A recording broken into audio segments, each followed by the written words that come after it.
Peace, peace. Let me throw the link in the chat. Della, Melvin.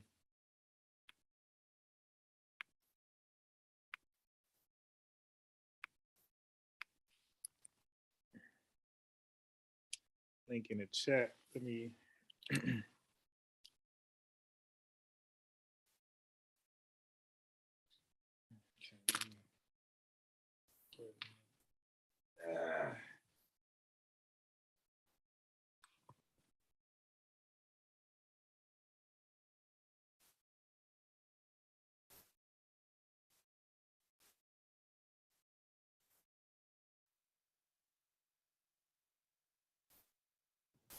Following the white, it's suspect that a white man is comfortable. A white man is comfortable around a group of black people with weapons, going to his rifle range, and he's around guiding them, showing them how to shoot. Now, brother, I want you to think about that, and you tell me if that's not loony. Yeah, these fake black revolutionaries. He thinks that if a black man who claims to be a revolutionary goes seek proper training from a gun range and the trainers happens to be white, he thinks that's loony. He think because listen, people like this guy right here, I don't want this guy anywhere near me. Don't patrol my community. You ain't saving no lives over here, brother. You are a you will get everybody killed. These guys, this Nation Islam doctrine, this crazy Sassoon City doctrine, where all white folks are evil, and they're training to kill whitey. All right, keep these fools away from me. Like I don't want any allegiance, any alliance, any friendship with guys like this. Anybody who thinks like that, anybody who thinks whitey is the devil, I don't want any friendship with you. Go your way and kill all whitey. You ain't killed nobody, not one whitey. But a lot of talking. So you're not gonna get me in no Rico, no none of that conspiracy. Stay away from me, man. Okay, as though a white person is as a qualified, trained gunsman, right? Marksman, white guy, somehow can't train black people how to shoot correctly. Okay, now these same clowns are ex-military, vets, whatever. So when you go to the military to defend this country, right, to enforce the American will, are they training? Are they mistraining you? Like they want you to complete the mission overseas or wherever. They're training you correctly. These are white people, right? This is the American government. What's wrong with this guy? Like, this is a capitalist society. When you go get training, so don't stop there. If they can't train you how to shoot, then they can't train you. Then they can't train you how to drive. They can't train you on your job. He's a doctor. What training you got? So they can't train you how to shoot, but they could train you on education. Like, come on, like this stuff is stupid, man. But he's probably a parent, right?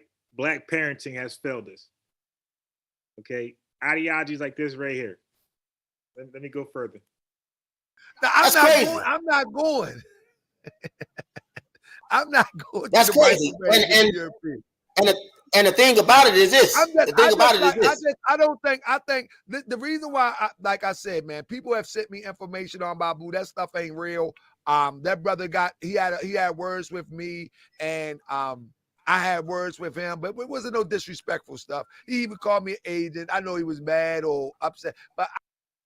Are y'all able to hear the audio? Are y'all able to hear the audio? Because I got two devices playing, so I gotta mute my computer. And I don't know if I'm muting my computer, am I muting the audio overall? I'm not sure. Are you able to hear the video? So Harker Bay, the brother on the left, he does a great job of exposing these fake black revolutionaries. Speaking of revolutionary, we got revolutionary me in it. Hey, revolutionary me, do not take this advice, okay? For these fake revolutionaries. Okay, they are terrible. They are terrible, and they I don't they communicate somehow, text message, phone call, social media, and they are talking like that. They're saying their distrust in the American government, how they got to take over. That's how they talking. And this, listen, this country's counterintelligence. Okay, make sure my microphone is working. Give me 1 second. So make sure I don't see it. Okay, I think it's working. Yeah. So this American government counterintelligence can go to another country across the seas, right? Across the seas, and decode their plots, right? Iraq, China, Russia, like they can go overseas and figure out their plots against America and stop it, right? You are in their country.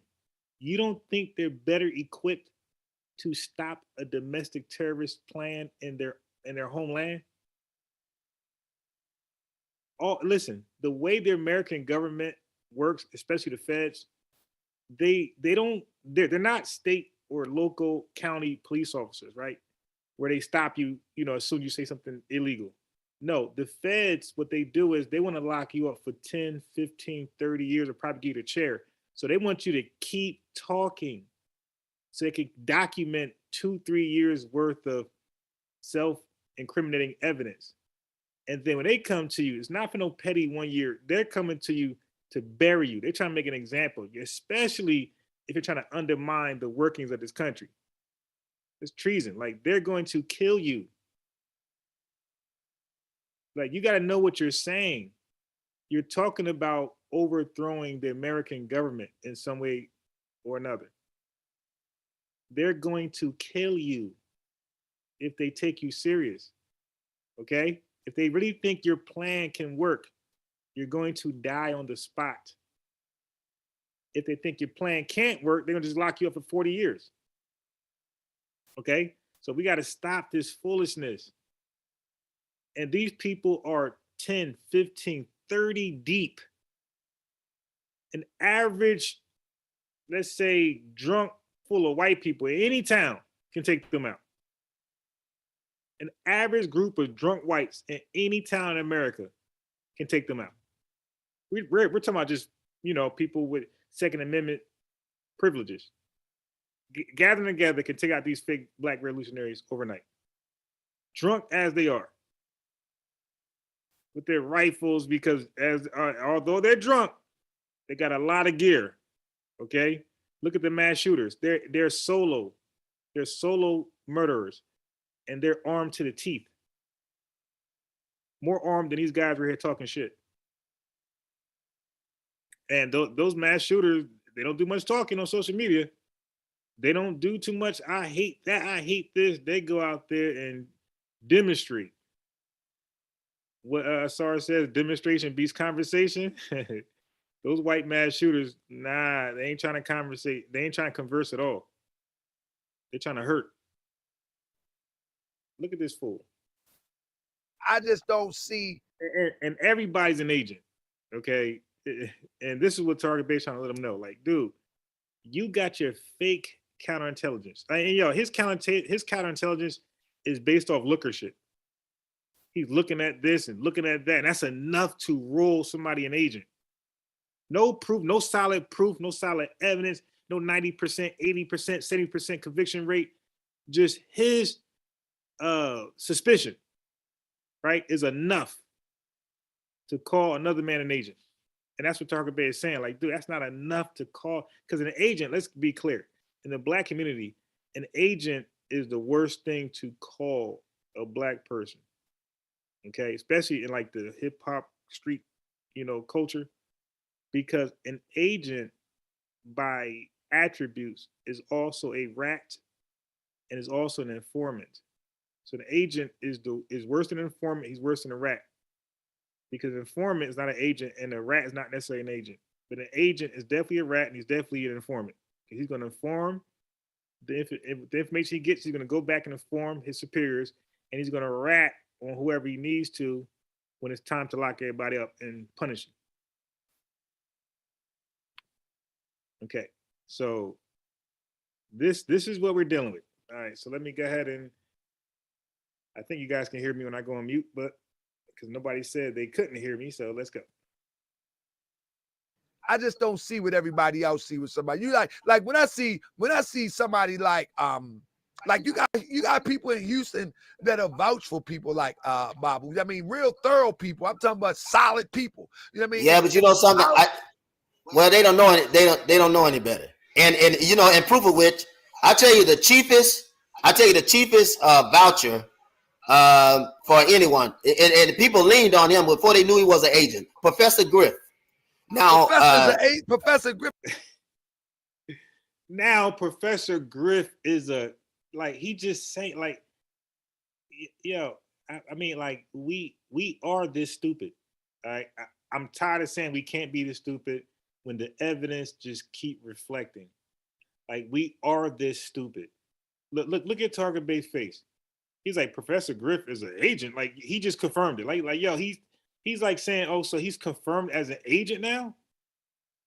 Malik Zulu Shabazz, like all these guys, you keep just calling agents. Like Irritated Genie, you know, Tariq Nasheed calls him an agent. Like, yo, we just throw that word. Then they call Tariq Nasheed an agent, and you know what I mean? It's like no evidence. I don't know an agent who would do a straight black pride march to counter the gay pride march. You know, agents kind of are with all that. All right.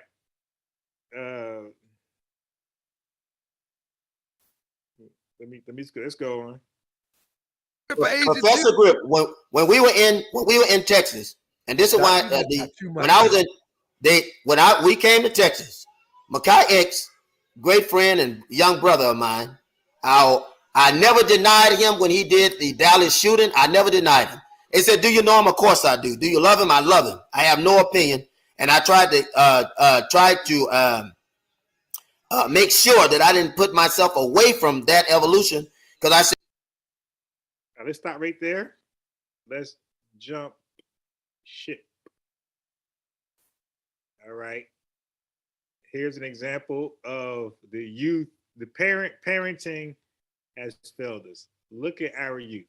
You know, they want to go, it's like some type of dorm or it's like a little dorm. They want to kick in the door of who they believe is weak, white boys who they believe is weak, and they just gonna. And according to the story, like these white boys are not involved in any illegal activity, and they said they don't. There's no connection between them and the suspects at all. Okay, so they must have seen them before, and they feel like we're gonna target them. You know, this piece, indigenous man. I'm gonna put the number in there. You dig? Because your ass be acting like. Let me give you the number. All right. I'm tired of your shit. He be, Boz, you going live? You going live? And then when I go live, this dude's a no show. Every time. Every time. That's why I be ignoring you, bro. He asked me, like, am I going live? Am I going live? Am I going live? And then when I actually go live, what is this? What application is that? Oh, my bad. I'm talking to myself. All right, indigenous. I'm going to send you the phone number, right? On in your Facebook. Okay. Oh boy. Give me a second.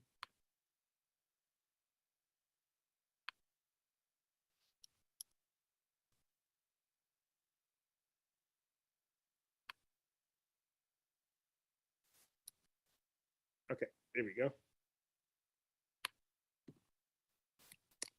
Live call. All right. Let me go to Facebook real quick. This guy right here.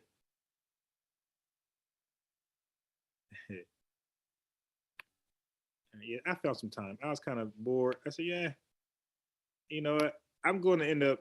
Somebody convinced me to do the DoorDash, Uber Eats, because I'm like, you know what? I do be having a lot of free time on certain, like especially on a Friday. I don't like to be unproductive as far as money. Like just a whole day, just I mean today's Saturday. I'm bugging. I make money today, but look at the rest of the day. So Saturday's the only time I ever work morning. I'm usually evening, Monday through Thursday. I never work Fridays ever, and so Friday just you know no money. And then Saturday I work the mornings, and then I got the whole afternoon, to the now. And I just be like, man, I can't make any money. All right, anyway, that's just how I think. You know, I can't do too much free stuff. Okay, all right. God damn, what the fuck? All right, so let me give me a second to send this Swazi to this guy. If you don't call in today, my brother, do not bother me in advance. I ain't saying while I'm live. I'm saying if I'm not live, do not ever bother me to go live. Okay, because you've been doing that, and when I see the number, try to contact you, you're a no-show. So here's the phone number. Okay, we ain't talking no fucking religion bullshit either. All right. If I fall asleep, you can do your religious shit. As long as I'm up, we ain't doing that religious shit. Okay. Here we are. So now I'm gonna set the stage again. So these black youth whose parents failed them, I wonder if they're in a nuclear family or a single parent home. And another thing is this: all these murderers, right? These young murderers, young boys, not even older than 21, commit all this violent crime and senseless crime. What would the headlines be if they were all raised by single fathers? The fathers will probably be locked up. They will the storyline will probably be the fathers are purposely raising these boys to commit murders. If all these young boys that's in these single parent homes, if they was raised by single parent fathers, the fathers would probably be locked up right along with them. I'm telling you. Anyway, so they want to target some two white boys, I don't know if they're in college, like roommates, whatever it is, that don't know them, that's not into drugs. They just thought they had a victim. Look what happens here.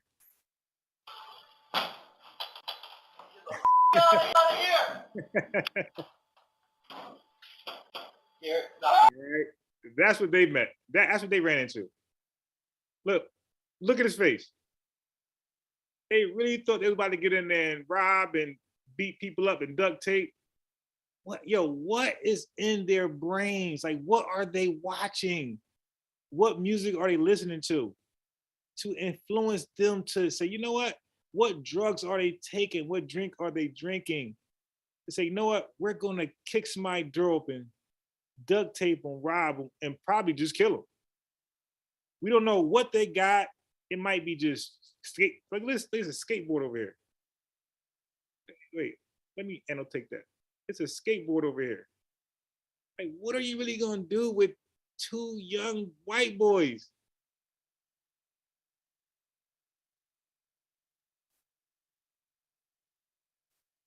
Now look at his face. They say look at his face when he aced.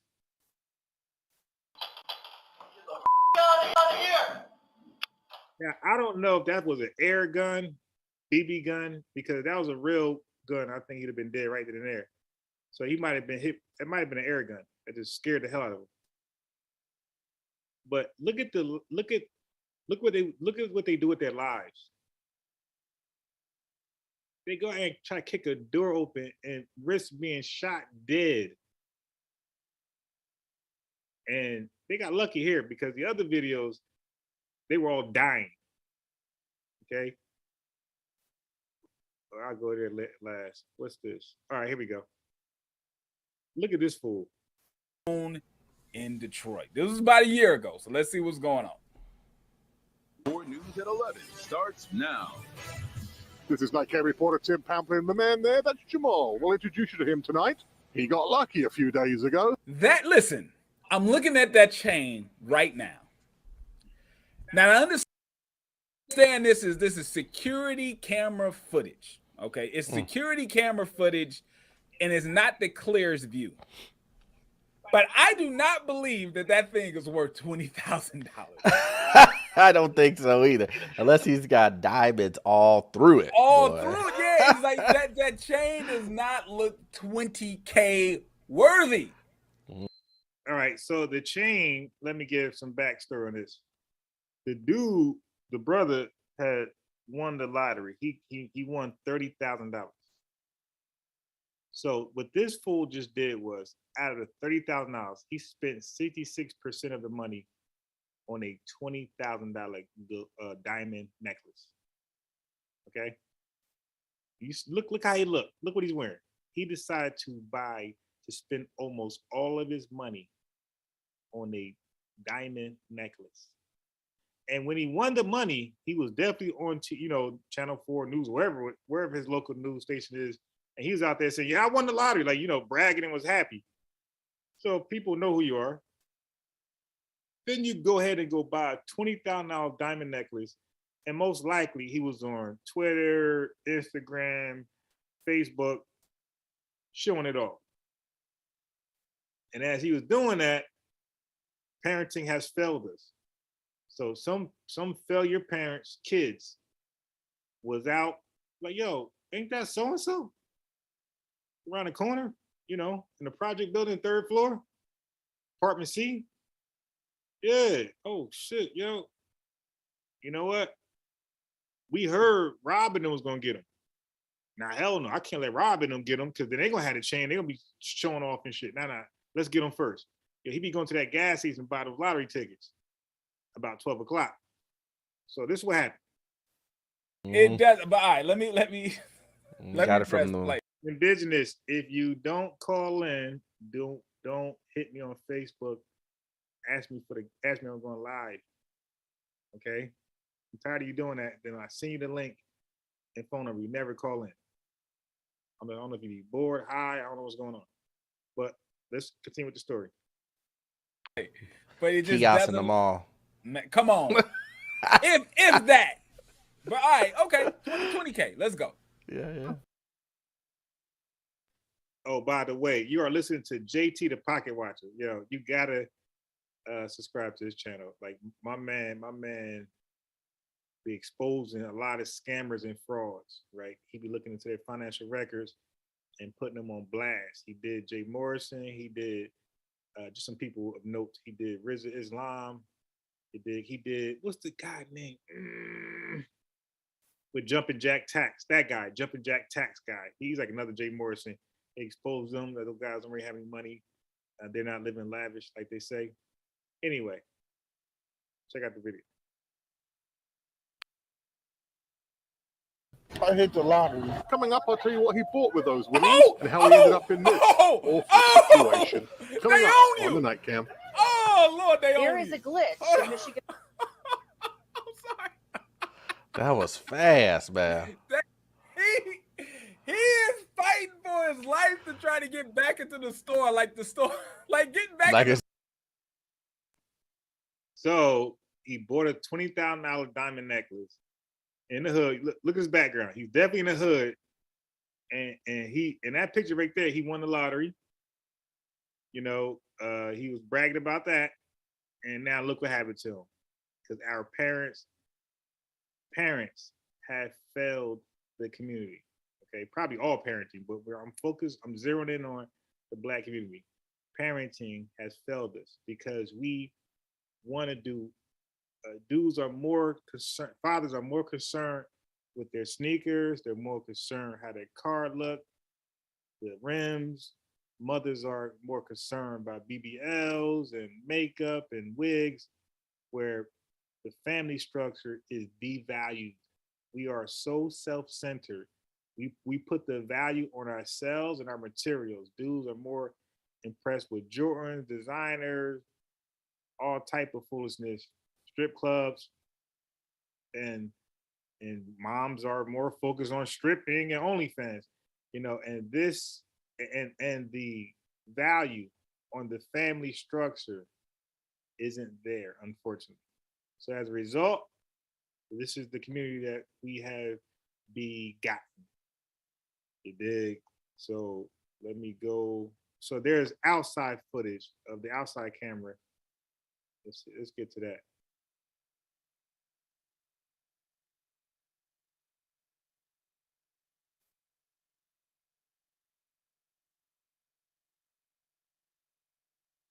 Trying to get the outside camera. Let's see if they can pull that up. Okay, here we are. Here we are. This is crazy. Watch this.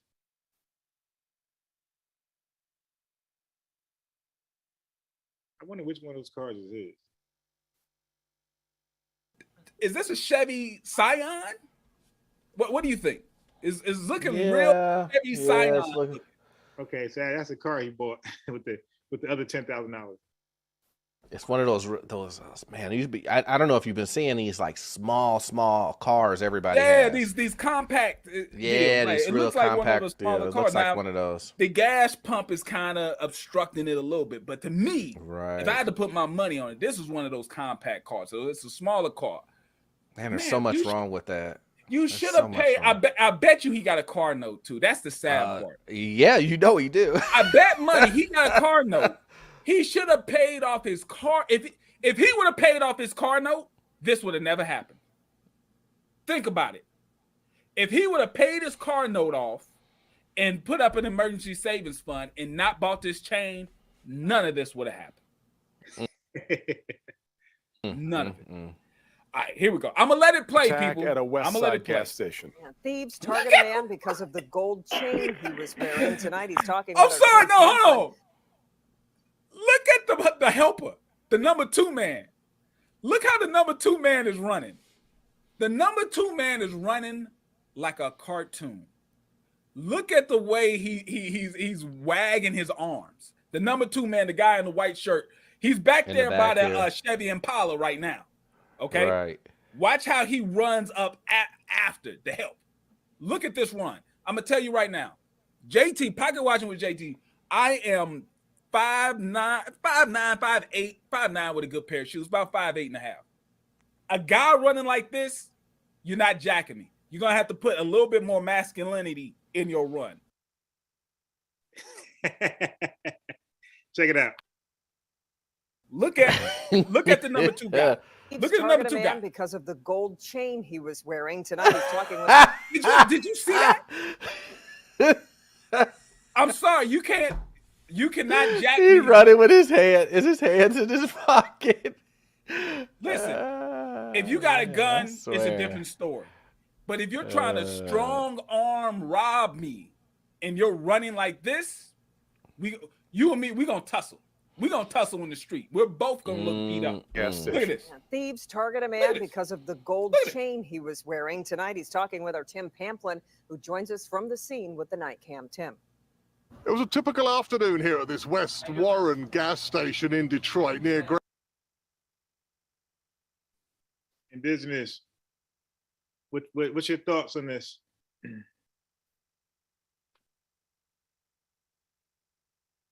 What's up?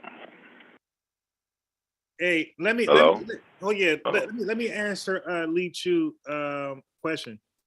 So my brother, when you say revolutionary, now this is not semantics, right? So when Taharka Bey plays the revolutionaries, the so-called revolutionaries on his channel, they all got different definitions of what a revolutionary is, right? So I can't answer that unless I get your definition. But I'm going to say this though. I like Charleston White. Okay. Do I like everything he does? No. But do I like his stance on the criminals in our community making us look bad? Yes. Now, Indigenous. First of all, what's your thoughts on the video? The guy who spent 66% of his lottery earnings on a $20,000 diamond necklace. It's just ignorance and uneducated in a way. Not only that, it just shows that he's fitting right along with the programming that's being pushed to him, that narrative. Now, That's what it's. Then look what happens. He goes to a regular, a gas station store. Out here in New Jersey, we don't have we got stuff like that, but they're not as like we go to those usually like late night. We frequent 7-Elevens, we frequent bodegas. Like we have more alternatives and options out here. I understand down Texas, Georgia, like their thing is the gas station. South Carolina, their thing is the gas station. But out here, New Jersey, New York, Philly, we have a lot of corner stores, bodegas. We have a lot of 7-Elevens, Wawas, Quick Checks. Like we have, just name it, quick marks. Like we have a lot of stores to go to. So it's hard to catch somebody slipping like that because we have too many options to buy, lottery tickets, candy, cigarettes, blunts, like all that type of stuff. We have so many options out here on the East. Right. Yeah. Yeah. But I mean, all those options are there to, zap you of your money. It's all right there waiting for you to, walk in and get you to buy a whole bunch of stuff that's unnecessary in life. I mean, you might think that it's necessary because everybody else says it is, or it's the trend, but in reality, we all know, especially once you get up in age a little bit, we know that stuff is just, and it doesn't really appreciate, so most of the stuff that you buy is not going to appreciate. So what's the point in putting money into it now when it's just going to drop? And then when you go to sell it, if you ever go to sell it, you're not going to get nowhere near what you paid for it. Yeah, well, guess they what? just got you out here buying their products, and you're the brand. I mean, you're wearing their brands. You're branded with their brand, walking around promoting their stuff to everybody else, which is propaganda. And then the higher ups is promoting that propaganda by pushing, these so-called higher levels of clothing. I don't know how the hell that works, but, how people think, this Louis Vuitton and yeah, all the ones who had. On that, like normally I wouldn't agree with you, but no, I'm dead serious. I would have I know you are. I know you are. I would have but you still can be. Thank you. On that. Thank you. Wait, so real second. So Lee Chu definition, then I'm going to say yes. Charleston White, by your definition, he's a real revolutionary. He is bold enough, right? Because there's a lot of taboo talking points in the Black community, right? What you can't do is critique Black women. What you can't do is be a man, like a masculine man. There's a lot of things that we can't do and be and talk about. It's taboo, right? Yeah. So another thing is taboo is condemning our criminals, right? Now, now Italians, from what I know personally, and from what I heard from Italians do not have an admiration for the mafia the way Black folks do. The Italians are ashamed at the mafia because they put a stigma on them where when you see an Italian guy, you think they're coke dealer, killer, assassin. So the regular citizens, residents of Italy and whoever's Italian, they, from what I know, they resent the mafia. They hate them. They look at them as bums, low lives of the community. And Charleston White is by himself with that. Everybody is afraid to condemn these people who admit indigenous Black men. These Black young guys admit that they're gangsters and criminals and all killers. They admit this, and we still won't shun them. So Charleston White out there putting life on the line, saying, "Man, screw all that. I ain't condone this behavior. I ain't gonna stay silent because indigenous, we are afraid." Now we talk all this shit on social media, on in ourselves, in the barbershops and hair salons, but we will not condemn a drug dealer. We will not condemn a gang member. We will not condemn a thief, a robber. We won't condemn. We will shake their hand, and when they get locked up, when they come home, they'll have a pool party larger than a person graduating from Harvard. Like, listen, indigenous, a black woman or man can graduate Harvard college, right? Harvard University with probably record-breaking numbers unseen from any human being.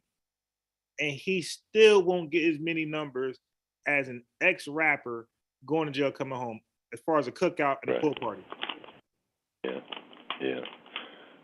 And I think, some of that started with the newer rap. We got to talk about what time period we're talking about when we're talking about things, because some people like to put it all in one lump, but we got to talk about different time periods. And this newer rap, it's hypersexual, and it's about killing, murder and hypersexuality.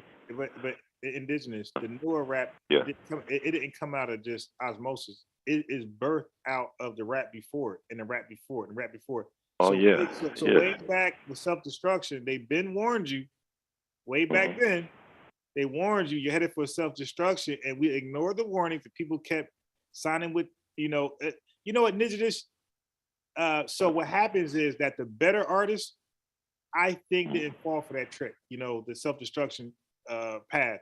So what they did was the A-list artists, they said, nah, we ain't doing that. Right. So what I think, indigenous, I think the producers and record labels start to hire or sign the B and C list artists because they're desperate, right? They get no buzz, no attention, no spins. So they hired them. It's no different than a woman who's not that attractive, right? But wearing like the sluttiest clothing. And people like myself who don't have a problem with, dating is ignoring her. Right. But it's going to be that one thirsty guy that can't get no woman because he's thirsty and it's obvious. He's the one to give her attention and justify her behavior, make her feel like, hey, it's working. So that's what happens. It's the low lives of us who go ahead and sell out. Yeah. And do the things that we shouldn't do. Like there's no real code. Now, last thing, indigenous, I know it's a lot to unpack, but I have a friend who I expressed this to. I said, indigenous, I don't mind Black people downing each other and using like the most vulgar language possible, right? The most profane about each other. We might call each other the N words, the C words, sellouts, informants. I don't mind that because it's amongst ourselves.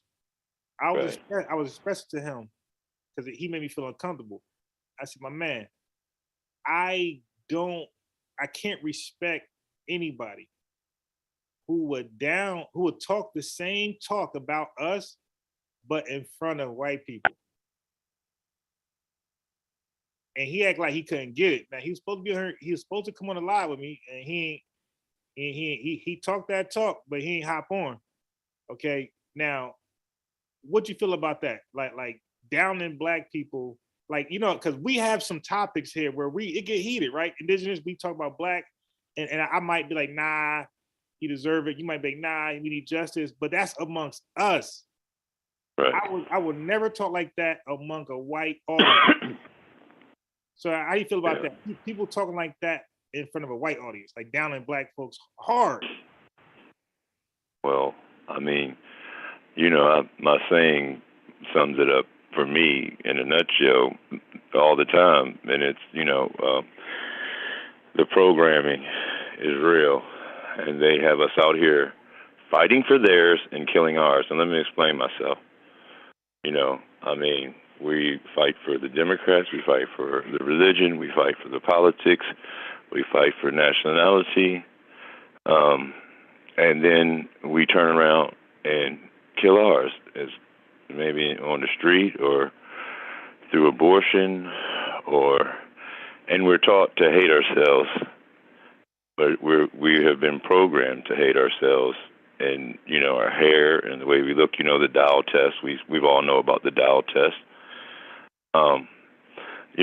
And like I said, it's like we're so programmed now that that's all they have to do is put something on television, like they're doing with the music or in the movies or in the media, and we fall in line right behind it. You got people ready to go over to Ukraine when they don't, black people ready to go to Ukraine, and these people over there have implemented Azov Battalion, which is their new National Guard. Hold on, wait a minute. Can I finish this? No, brother. You're on my line. Listen how this goes, right? There's a censorship here, okay? I already got a live already. Okay, no. Let me just finish so I can explain this, not just for you, for future guests, for people viewing. All right. Okay, there's a censorship on this channel, like it is everywhere in your house, in your car, in your circumference. There's certain words, there's certain topics you won't allow to circulate because that's not what you're into, and you feel like it's very offensive. So, my guy, I don't mind you stating that. Listen to my words clearly, okay? So you don't miscomprehend what I'm saying. I don't mind you stating obvious facts to the public, facts that the public already know. But when you start making allegations that's not popular and that could seem offensive, you're not allowed to do that here. So now, sorry about that. Okay, right. But I just want to be clear. There is a war, Ukraine and Russia, right? And then I don't mind you telling me who you think is right, who is wrong, and the details, because that's public knowledge. But anything you're saying about what the Ukrainians did that's not public knowledge, that's like some shit you dug up, don't bring that here. Well, I mean, I understand what you're saying, and like I said, I apologize, but what I said was all truth, and it's all nationally noted. I mean, it's not like it's. Bro, listen. No, I'm saying I got you. I won't go into details. Dude, don't give me your personal truth. I give a fuck about that. Okay, that's your bullshit research.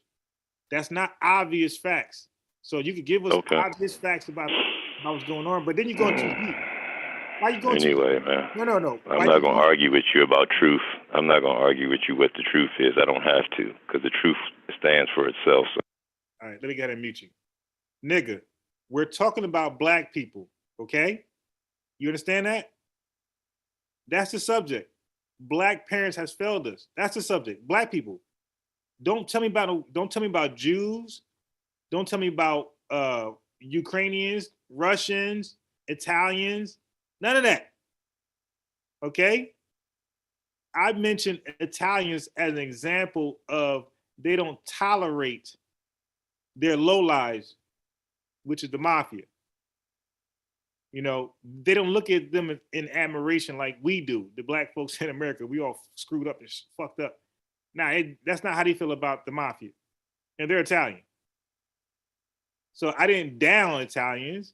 I didn't down Jews, Ukrainians. You're not going to do that, my man. That's some sickness within you. Where some racist self-hatred in you that feel like you got to keep downing other races. No. No, that's your truth. That's not an obvious fact. I made that very clear. It went over your head. I don't need education level. But I clearly gave you the rules. I said, state obvious facts. I don't want any personal research from you about another nation. You're not even naming an individual, which I've been told you stupid ass to do. You're condemning Ukrainians, the whole entire goddamn country, all the people. If you're going to get on a Ukrainian, name those involved in a stupid ass conspiracy that you have. But you're not going to come on here and start just condemning a whole fucking country, a whole race of people. That's what you're not going to do. So if you're going to get any criticism on Ukrainians, then what you're going to do is you're going to go ahead and just name names. Nobody's allowed here to condemn an entire group, unless the whole group is compliant. And you can prove that shit. So stop. So now I unmuted you. So go ahead, you could talk. But I keep telling you, bro, stop doing that shit, man.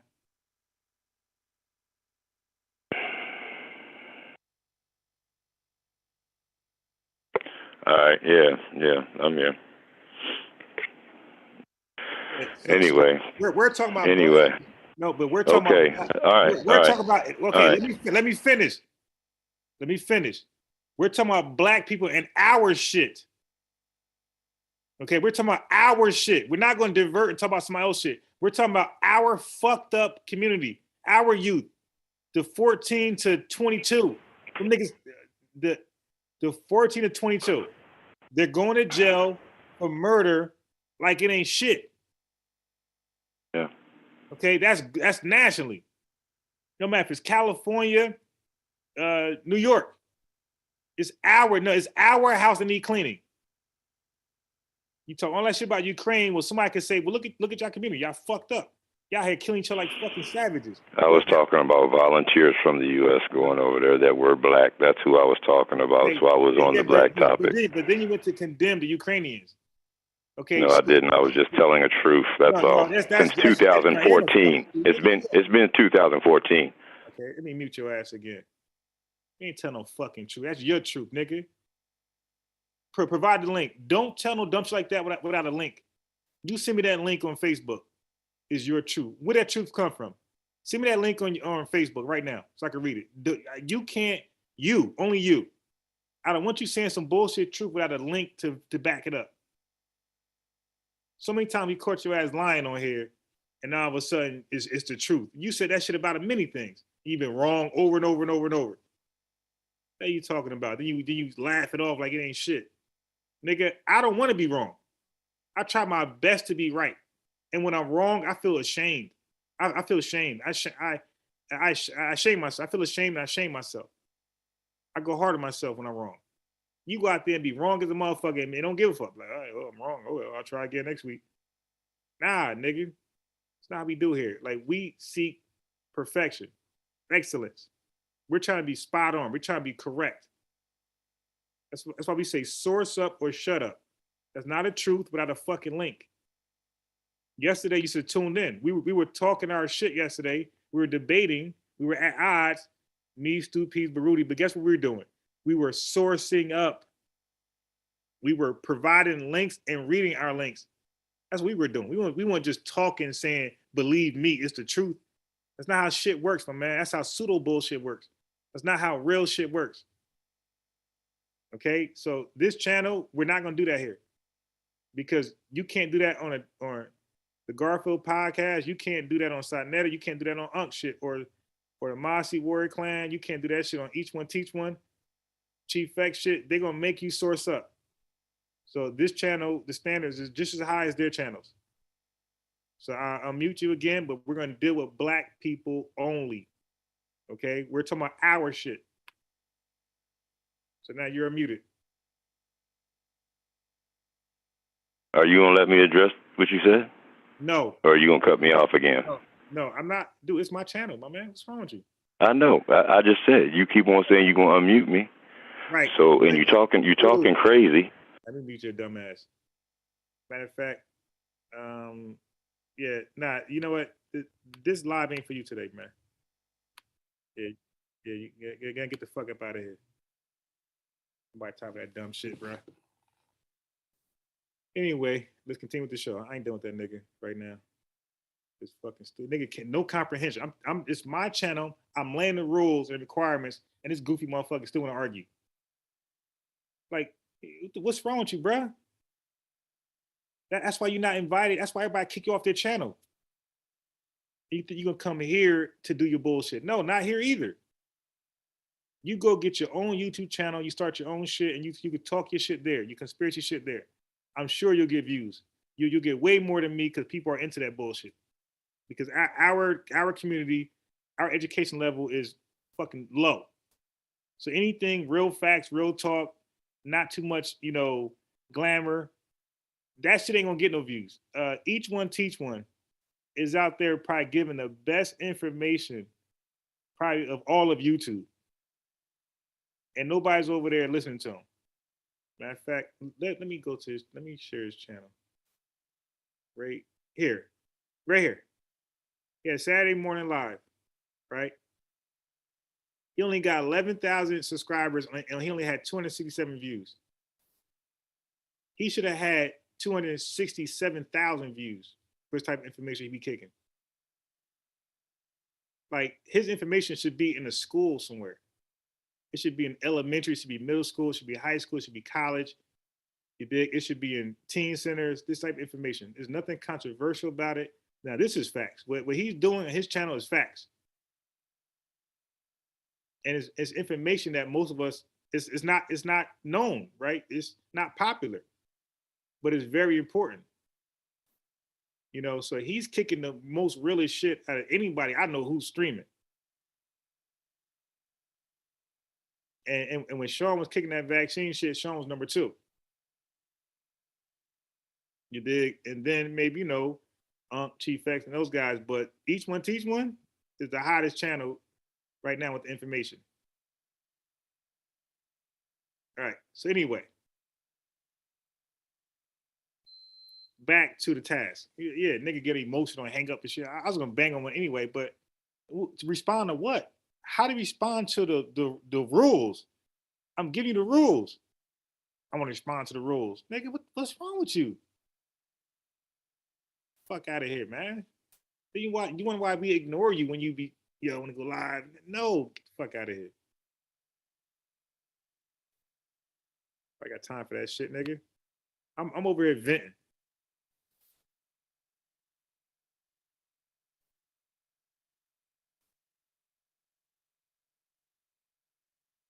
Nah, he's not getting chastised. He's not getting chastised. I told the brother the rules. Do not come on my channel. Nobody, nobody, Elwin, nobody come on my channel condemning a group, a race, a country. None of that shit. Don't do that. If you got a problem with Hispanics, you name the Hispanics you got a problem with. Do not say Hispanics. If you got a problem with Native Americans, you name the Native Americans. Do not say Native Americans. You don't do that shit, man. Because you don't like that shit when they say blacks. Blacks are thugs. You don't like that shit. You call that shit racist. Don't say Jews. Name the Jewish people you think are responsible for the shit you're talking about. So we're not going to do that on my channel. I don't care if YouTube did not shut me down. If they don't shut me down, I still don't want nobody condemning a whole fucking race or group.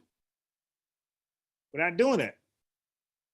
I'm not going to sit here and say Bloods, it is, Crips, or that. I'm not going to do that. I'm going to name the particular group set, the Crip set, the particular Blood set. You dig? That's what I'm going to do. Or the Latin King set. I'm not going to say all Latin King. I'm not going to do that. Because all Latin Kings are not into the dumb shit. Some niggas, that's just a culture for some people, a way of life. Like, that's their neighborhood. So they join because, that's what's going on, right? But that don't mean they killing motherfuckers selling drugs. They just going to school, college, but they're Latin King. Like Nas is a 5%er. Lauryn Hill, Busta Rhymes, Jay-Z.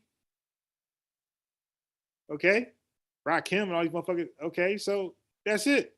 Now, are they going to the Harriet Tubman, school in Harlem to build? No.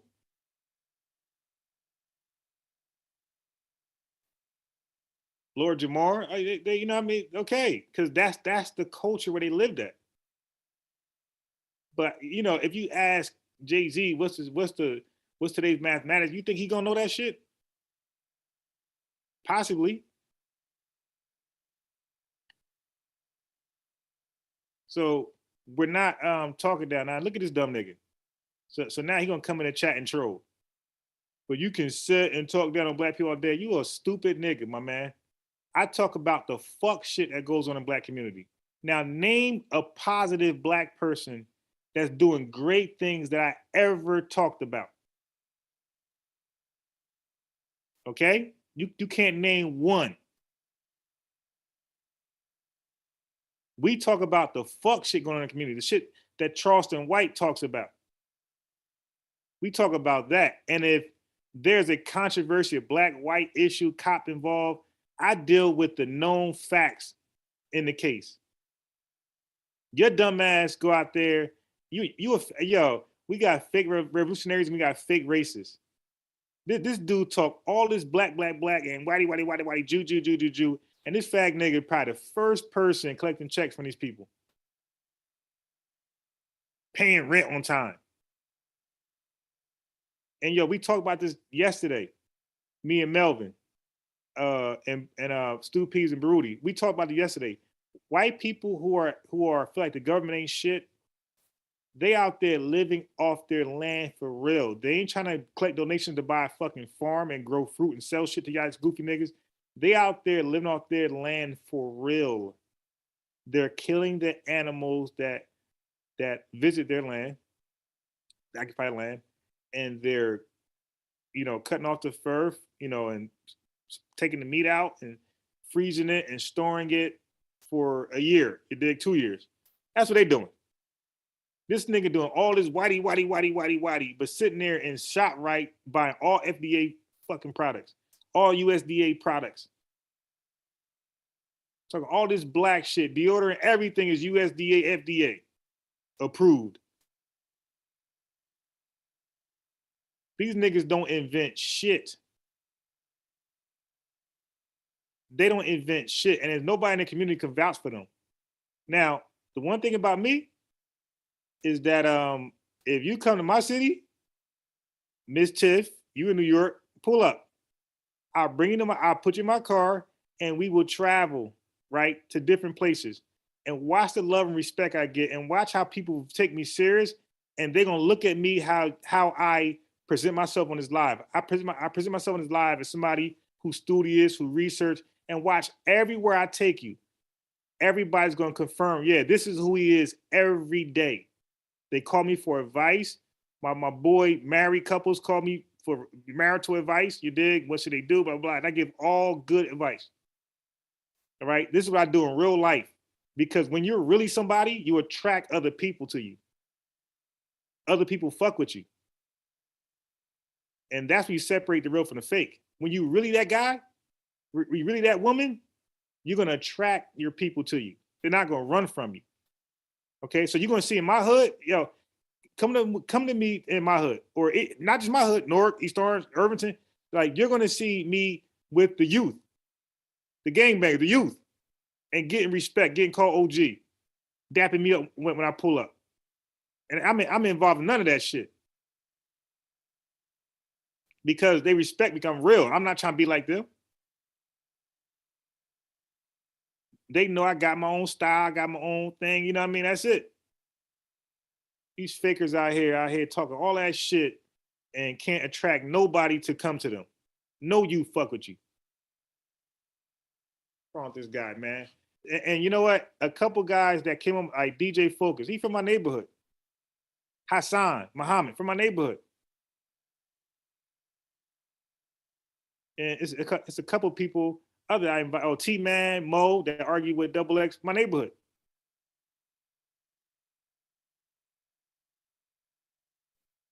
So yeah, so that's where we at. So anyway, let me cut.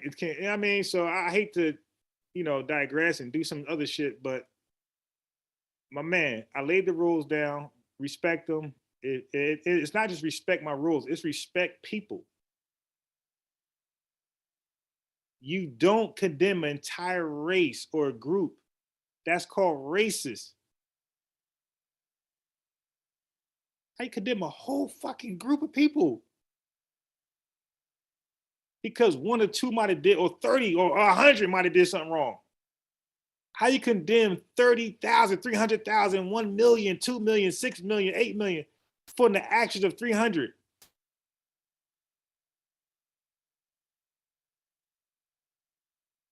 Miss Tiff, I don't know your question. I don't know what the fuck you're talking about. But anyway, you got to put context behind your question. I don't know what you're saying. But anyway, yeah, Miss Tiff, I'm in the hood. I live in the hood.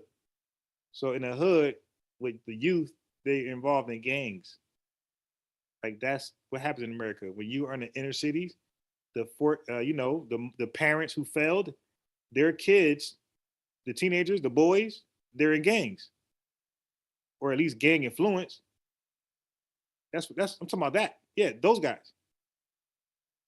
Those guys. I don't fit in with them. When I talk to them, I'm talking to them like unbiased sports.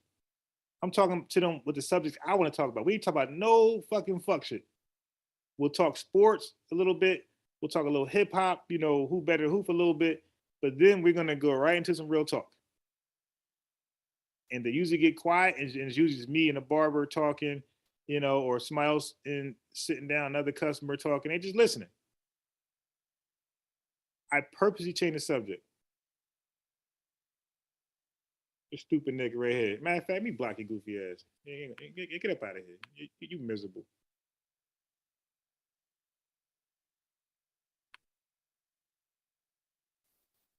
Get the fuck up out of here. Trying to ruin my goddamn. I'm over here on live doing my thing. He always want to go live. He always hit me up. Blah blah blah blah blah. I'm like, all right. And every time I go live, I hit the brother up with a link. He never pulls up. So today I'm like, dude, if you don't pull up today, stop asking me about going live. Can you ask me? I go live off his suggestion. You know what I mean? I go for him. He don't even come on. I'm like, what the fuck, man? I got shit to do, man. I got shit to do.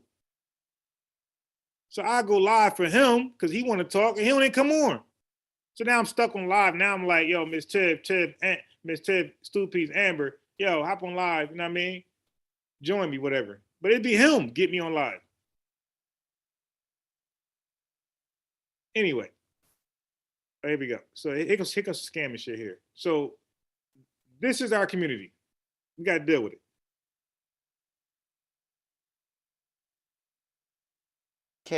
These companies go off of stated income. You're going to add the income. You're going to put a higher number on the income, okay? Is that your income, $265 per year, right? Except with American Express, because American Express does reviews.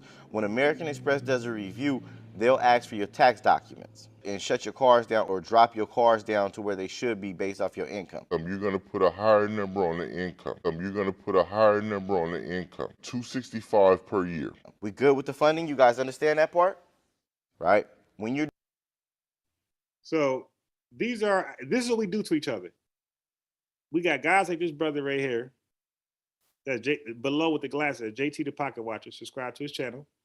He be exposing these frauds. So this guy, and there's many like that. They out there teaching us how to be fraudulent, how to defraud the credit companies and credit bureaus and for a loan and other things like that. Like we're defrauding.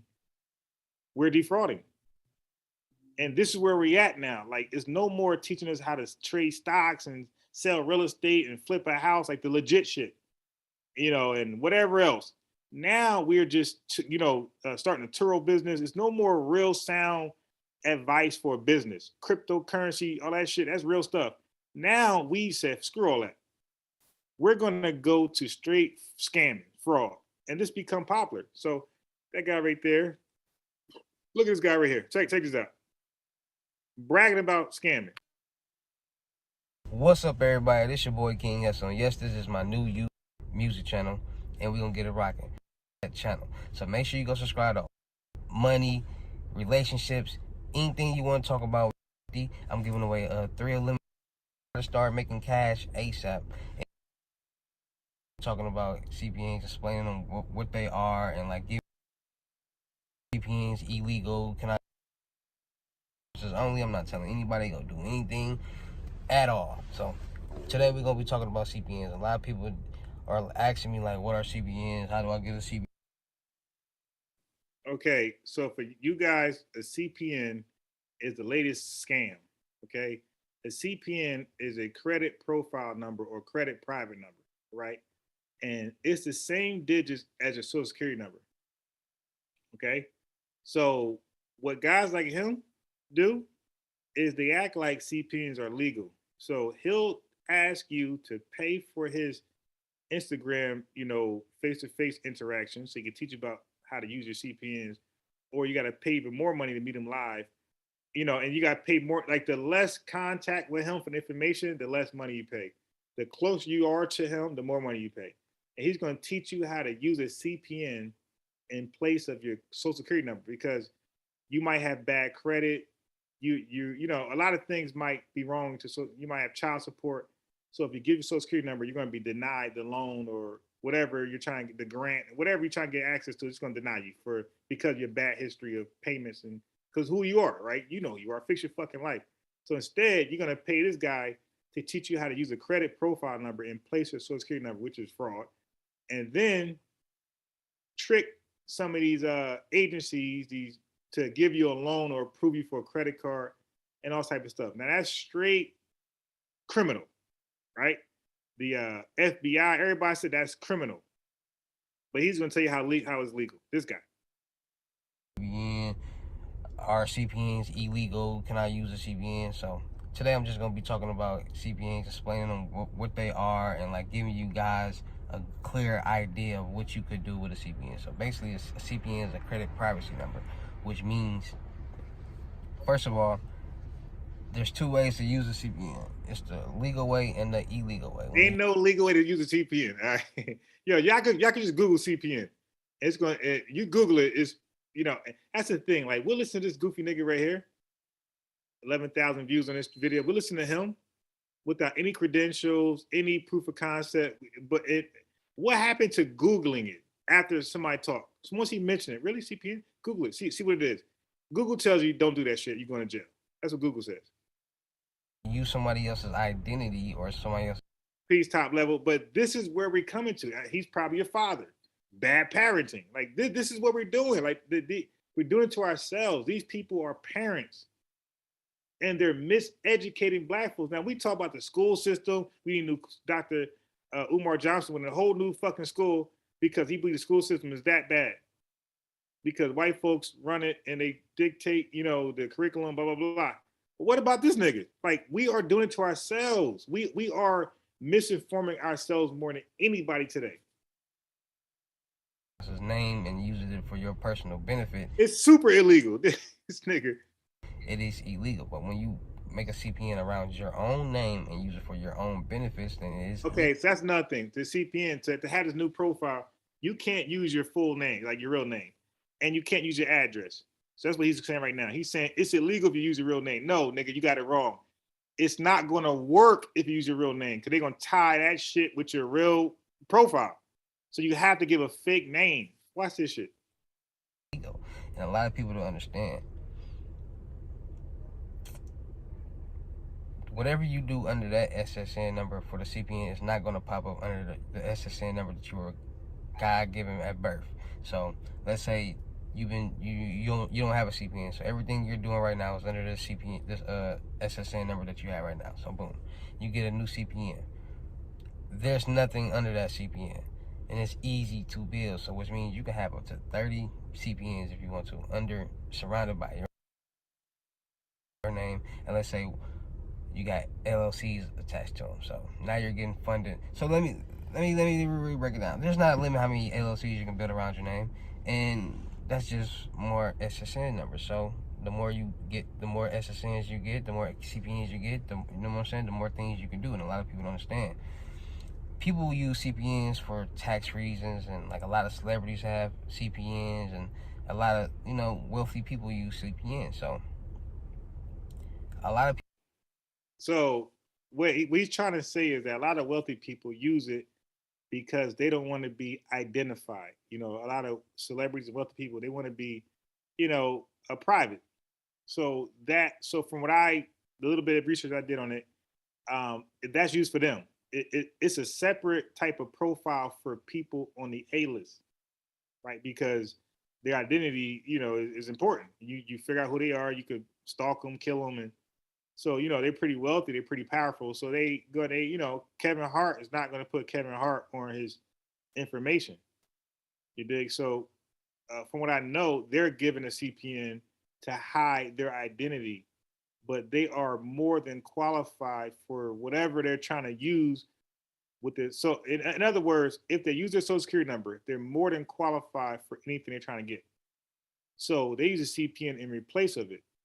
What this brother is misrepresenting is that he's saying that people who are unqualified for a loan or things like that will then go ahead and use an illegal CPN to be qualified. That's what he's saying. He's saying that when you get denied a loan, when you get denied a credit card, you can go ahead and use a CPN and you will be approved. Why, my man? It's because they don't recognize you as the person of the CPN. Like the same profile. They see the CPN as somebody new, like a teenager. People use CPNs in the wrong way, using other people's identity and doing this and that. And at the end of the day, there's no point for you even doing that when you can literally make however many you want CPNs around your name. So let's say you make a CPN, you do some things, you get a loan or something, and you can't pay it back, you file bankruptcy. Boom. That's cool. It's not under your birth given. Man, you heard this crazy nigga? You get a CPN, you file a bankruptcy.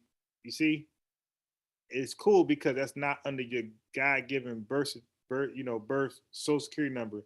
So therefore, it won't be tied to you. Bro, that's illegal. Like, how do you just go get a loan, run it up, and then don't be held liable for the debt? How you just drop the debt, and then it's just like that company just asked out. They can't recoup it. They can't pin it on somebody. It's just over. Dude, what are you talking about? But this is the shit that we SSN number. So boom, let's say you got 10 CPNs. Okay, now you just stop using that one. So now you got 9 CPNs. So let's say under these 9 CPNs, you get funded for at least, let's say 5 CPNs. Let's say you get funded for at least $20,000 for all these CPNs. Now look at this fool. He's saying, so these fake profiles. So now remember, the first fake profile is supposed to be you. So you're getting, according to his number, you're getting funded $20,000. But then he said you got 4 more other fake profiles that's supposed to be real people. So they're going to provide funding for those other 4 accounts. So you're going to say that's $100,000. But dude, it was supposed to be they were supposed to only give a loan for one person. They weren't supposed to give $20,000 to 5 different profile accounts that one user is controlling. The $20,000 was only for one person. Boom. So now you got five CPNs, $20,000. That's $100,000 a month. And like I said, $100,000 a month is $1.2 million a year. So you got all these CPNs. Boom. Let's say you see this, like I told y'all before about the qualified mortgage loans, the QM loans. You can literally get a mortgage loan up to $1 million with being self-employed and having bank statements and with at least 3 months of activity. Now his bank statement he talking about, he got a website where he creates fake bank statements. So everything about him is straight fraudulent. But yes, Mr. These brothers, that's why I told my man, I said, like, let's say if Polite is actually guilty of scamming, because it's just speculation at this point. But let's say if he is guilty, he will be better off just being outright like him. Like just out, because apparently people is paying him, and they want this fraudulent information. So if Polite is actually a scammer, he would have been better off just saying, I'm a scammer and I'm gonna teach you how to scam too. And they would have paid him like they paying for this guy. And y'all already know what to do with that. If you do got that type of stuff, good. If you don't, you know what to do. So boom. A lot of people don't understand you can buy Age Corps to build a CPN. It's a lot of good things you can do to build a CPN. A lot of people just don't take the steps to, a lot of people are just lazy. A lot of people want the next person to do something for them. A lot of people got their hands out. A lot of people want a quick $5,000, $10,000. When you can literally learn how to make a quick $5,000, $10,000, $20,000, $30,000 yourself and continuously make it. Because if I'm doing something for you, now you have it, but you don't know how to do it. Now, this guy is self-proclaimed like rich. Nothing about this guy is rich. Like, I've been watching his videos, a whole bunch of them, because as a true journalist, true researcher, you got to really do your homework. So I've been watching his videos. This dude, he don't even buy a fake chain to show fake wealth. He don't even rent, exotic cars to show his fake wealth. Like, my man just keep it real. Like, I ain't got shit. My clothes is regular. My car is regular. My house is regular. Everything about me is regular. But and he knows that Black people are moved by jewelry, exotic cars, big homes. That's how we are convinced. And you come with these niggas looking like me, and you try and convince them that they can make $100,000, $200,000 in like 2 months. But you look like me, a regular guy. And you literally make way more money knowing how to do something than actually getting the product. Because now that you know how to do it, you can do it for other people and make more money. That's where all profit comes in at. So a lot of people be like, where do I get a CPN? Where do I get a CPN? I got a CPN and don't know how to use it. A lot of people don't understand that you literally have to have payment history on your CPNs, on your credit, in order to get high balance credit cards and qualify for high. Now, look at this fool. He's telling you that you're getting loans, credit. You're not getting free money. I mean, he's saying it like outright in plain, view. In plain language, he's saying you're getting a loan, you're getting credit. You're not getting actual cash, free money, a grant. So when you run that thing up, who's responsible for the bill? Right?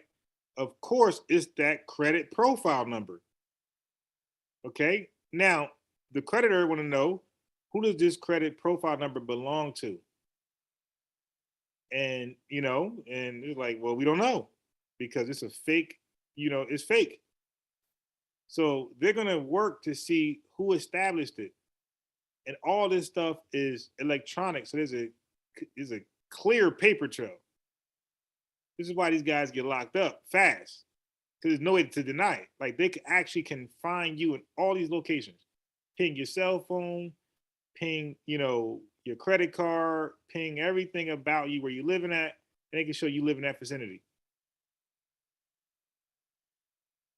Amounts of loans and things like this, and that's why a lot of people get age corps, but you don't have to get age corps in order to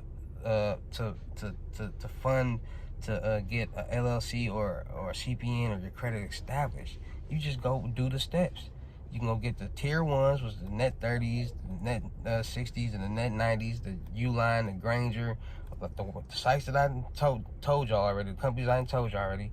Then you go to tier 2, which is the store credit cards, the Macy's, the Home Depots, the Walmarts, the Costco's, and things like that. You get at least 5 of them. So then you go on.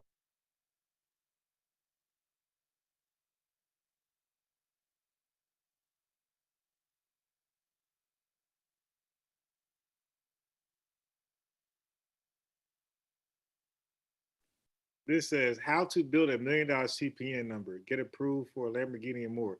Lamborghini, yeah. Everything is Lamborghini and oh my God. They got all, Ms. Tiff, they got all these people teaching you how to illegally establish a CPN. And they're lying to you saying it's legit. 10K or better method, crazy RN, CPN Saw, CPN Gems. All right, hold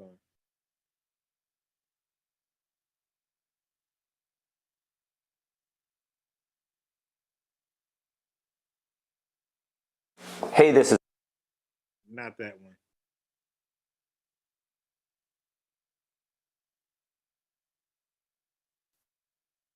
So what exactly are CPN trade lines, and should you be buying them? Hey y'all, my name is Tommy Boboy, your credit and personal finance coach. If this is your first time on my channel, I'd like to say welcome. On this channel, I'm typically going to be focusing on videos teaching you how to improve your credit, as well as how to plan out your financial future. So if that's something that interests you, be sure to hit the subscribe button down below so you don't miss any of my future videos. So let's go ahead and jump into the meat of the content. A while back, I had someone come up to me and ask me about CPNs. They asked me, they weren't sure whether they should be using it or not, and they wanted to. It was actually something that people were advertising as saying that this to get these CPNs. So the question everybody has is it actually legal? Now the short answer to that is actually no. Typically, whenever you're buying a CPN from somebody, it really is not coming from the government, right? It's not like they're getting it from the Social Security Administration or anything like that. Typically, those socials or those CPNs, as they're calling them, is just coming from 3 groups of people. Okay, the first group of people is going to be people who are extremely young. So what you want to think of is, for example, someone who's a kid or basically someone who's below 18 years old, right? That haven't really started their credit profiles, or don't really maintain or monitor it at all. That's gonna be the first group of people. So the second group of people is gonna be people who are old. So typically people who are retired, or maybe let's say for example they're in the 80s or 90s, they at this point have settled, right? They're not looking to get more credit because they're at a point in their lives where they're retired, right? They're just relaxing. They're not looking to get a loan, going to court for it, or anyone being, for example, indicted on any type of charges when it came to using these socials.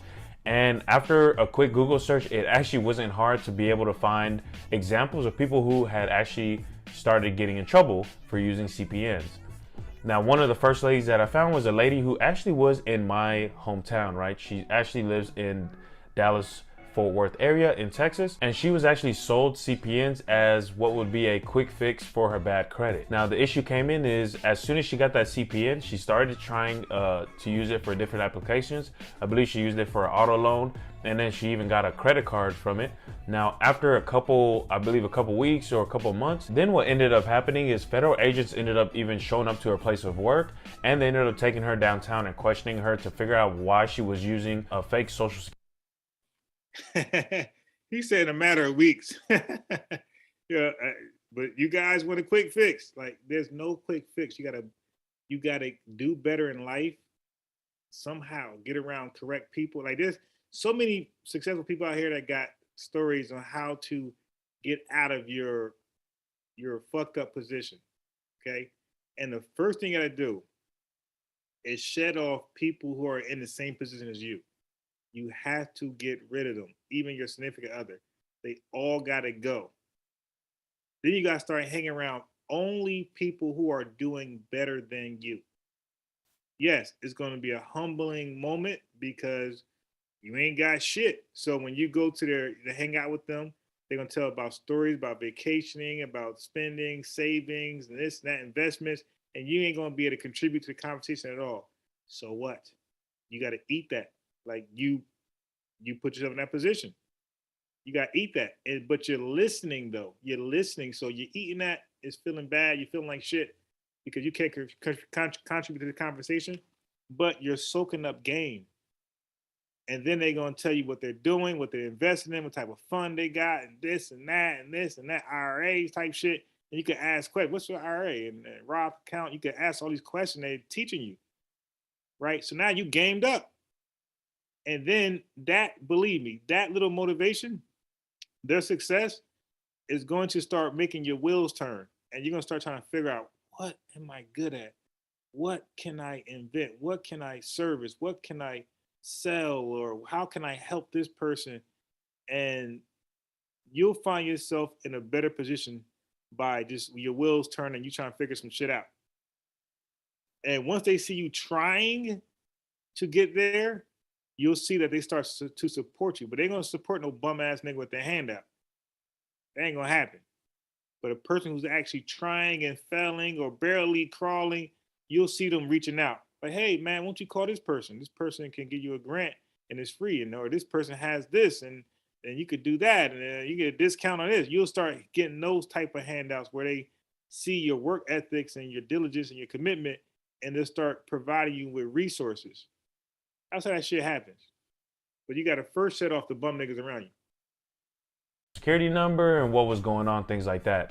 From doing further analysis, what I've realized is a lot of people don't realize that this was actually fraud, right? This is completely illegal. It's considered fraud whenever you're misrepresenting your social security number on actual bank documents, right? So she actually ended up being taken downtown, and luckily she was just questioned and wasn't charged with anything, though there was a potential for her to face up to 30 years in prison. That's why I want to tell you guys, be very, very, very careful when you're talking with people about CPNs. Like I said, is another credit profile number. It's another second social that you can just boost all the way up. It doesn't have any history on it. It doesn't have any felonies on it. It doesn't have anything on it. You usually create them. Some places create them for you and call it different things. You know what I mean? So I look at it like this. Just like you can go to Texas, right? And you can change your name and stuff like that. And this is why I look at the world at the way I look at the world, because I just feel like if you guys can easily make anybody in this world a whole different person. So you telling me that they can go get a whole nother social, a whole nother ID, and just be somebody completely different. Now, just getting out of jail, let's say if somebody just got out of jail tomorrow, and they got the worst case in the world. Let's say if they got the worst case in the world, like whatever, just whatever you can think of, boom. So they get out, they get a CPN, boom. Now, they credit was horrible, but they got out, got a CPN. Now they credit at 0, right? They don't have a felony, so they can move in any apartment complex. They can move in any house they want to. They can go drive any car they want to. You get what I'm saying? So you have a lot of these people who don't know what a CPN is and what it do. Just as well, like I said, people might be on Cash App, people might be on Zelle, people might be on this app, that app, and they might get banned on the app. So what they do, they get a CPN. They run the new social, because a lot of these companies ask for socials. But you have a lot of people who scam, who's catching on, and they switching. Just like security switches up their security, you have the fraudsters basically switching up their security. In this world, it's hard to win. That's why when I was talking about on the dark web, it's never ending. None of this is never ending. There's so much game out here and so much things. I feel like the people who follow me just need to know, and I'd rather, because I hate when people be lost about things when it's stuff happening right in your face. Your neighbor might be in his house under a CPN. The car next to you when you're in traffic might be under a CPN. You get what I'm saying? People are getting loans under CPNs. People are getting credit cards under CPNs. And what do that mean? A lot of money is being made out here under CPNs that's not being paid back. So listen, I want to tell y'all this. I give out a lot of knowledge, right? A lot of knowledge about things that's going on in the world, right? And I just want to let y'all know, I am telling you right now, if you want to be able to have the perfect credit score on my OnlyFans is nothing. I have primaries and I got some of the. All right, so primary, trade lines, whatever. He said a bit fruity and zesty. Hey, yeah, you funny as zesty. Hey, yo, I see academics, link where he said the Dougie dude was dancing zesty. So I guess zesty is the new terminology for like suspect. Nah, yo, Bandman Kevo, that's my guy. I like him. I now look, I did not like him at first. If you go back and check my other videos, I was hard on him because he was pushing the whole credit repair shit, which I think is a scam. But as a great researcher I am, I looked at his other content and I realized I only got a problem with him with the credit repair shit. Now the trade lines and all that shit, he's correct with that. That could boost your shit up with that. But as far as fixing your credit, letters and shit like that, that's false. That's fake. But yeah, he's actually a good dude. I've been watching his live stream, his Instagram lives. He invite people along. He's actually a good guy. He had a rough story. He's a scammer. He's been locked up a couple years for scamming. He made a lot of money scamming. He got out, and now apparently he's making legit money from his OnlyFans. Like he's making millions of dollars, like you said, giving out knowledge on credit repair and shit like that. So, before the whole OnlyFans thing, he's a rapper too. So I looked at his channel. He was getting a good buzz on his rap songs. Like he was getting about 300,000, 400,000, 600,000 views, for his music. So he was, being felt. And if you sell your CD for just $1, and if all those people are dedicated fans, that's $380,000 just off just selling a CD for $1. That's no promotion. That's no distribution company, record label. That's just him putting together music. But anyway, so he is self-made, and his claim to fame is he's make millions from his OnlyFans, and he doesn't do any sexual content. He's actually just giving information. I don't know how good it is. I didn't subscribe. Somebody did a review. Somebody actually, some white guy went to subscribe to his OnlyFans and made a review on it, and he said it was decent information. But for us, it's kind of common sense to us and on my channel because we're smart. But for the average person, they're not smart. The average person is not smart. They're stupid. The average American is stupid. So to them, it was deep, deep knowledge, and they'll pay a grip to receive it. So his claim to fame is becoming a millionaire from his OnlyFans by just teaching. You know, the shit that other people in our community lie about, saying they teach and they make money, they don't make shit. He actually make millions, you know, from his OnlyFans. So he's good. So he's a good guy. Yeah. So you know, I don't think he's gay on that shit, but I get it. Like he does. He surprised you when he talk. You know, it is little. You know, it is what it is. You dig? Like my boy Kevin Samuels, certain things he does, it looked a little, you know, a little funny. Tariq Nasheed can make a little face and talk about booty too much. It look a little funny. You know, certain people can look a little funny, but that don't really make them gay, but it does raise an eyebrow for normal straight men. So that's what I would say. All right, so let me knock him off. Boom. Okay, so where are we at now? Oh, we're here now. No, yeah, it's finished here. Said he told you that he was trying to keep black people safe. They said, how do you feel about that? I said, I feel great about it. I said it on the Black Show. I wouldn't go on CNN, and you can go back and check this. But this young, he wouldn't go on CNN. Man, shut the hell up. Young brother, Makai X, when he did that kill, you won't go on CNN because you know they're gonna ask you to source up. You know, Sean Hannity be waiting on y'all niggas to come on his show for that goofy shit. You dig? He been calling out Farrakhan for the longest. Malik Zulu Shabazz came on there and did good. Dr. Khaled did good on there, but I don't know anybody else. No, I'm sorry. Malik Zulu Shabazz came on like like David Letterman, somebody else. I don't know. Bill Maher. He came on one of those shows. It wasn't Hannity. I think it was Hannity. I can't remember. I think it was Hannity, but he did good. Malik did good. Dr. Khaled did good, and that's all I know. Who was on there that did good? He was playing and saying it. Say he did that, brother. Don't say that on here. He ain't do nothing. Well, Makai X is dead. They killed him. Yeah, why we always reconvict our people? Well, here's the thing. He's dead. They killed him. Like, dude, can we get the news article on this shit? Like it just sounds too good to be true. They killed him. Who is the they? And the they is white people. It's like, okay, white people just hate. Every last white person just hate the guts out of black people, and they can't wait to kill us. Yeah, come on, man. Like they killed him. Like this guy would just come.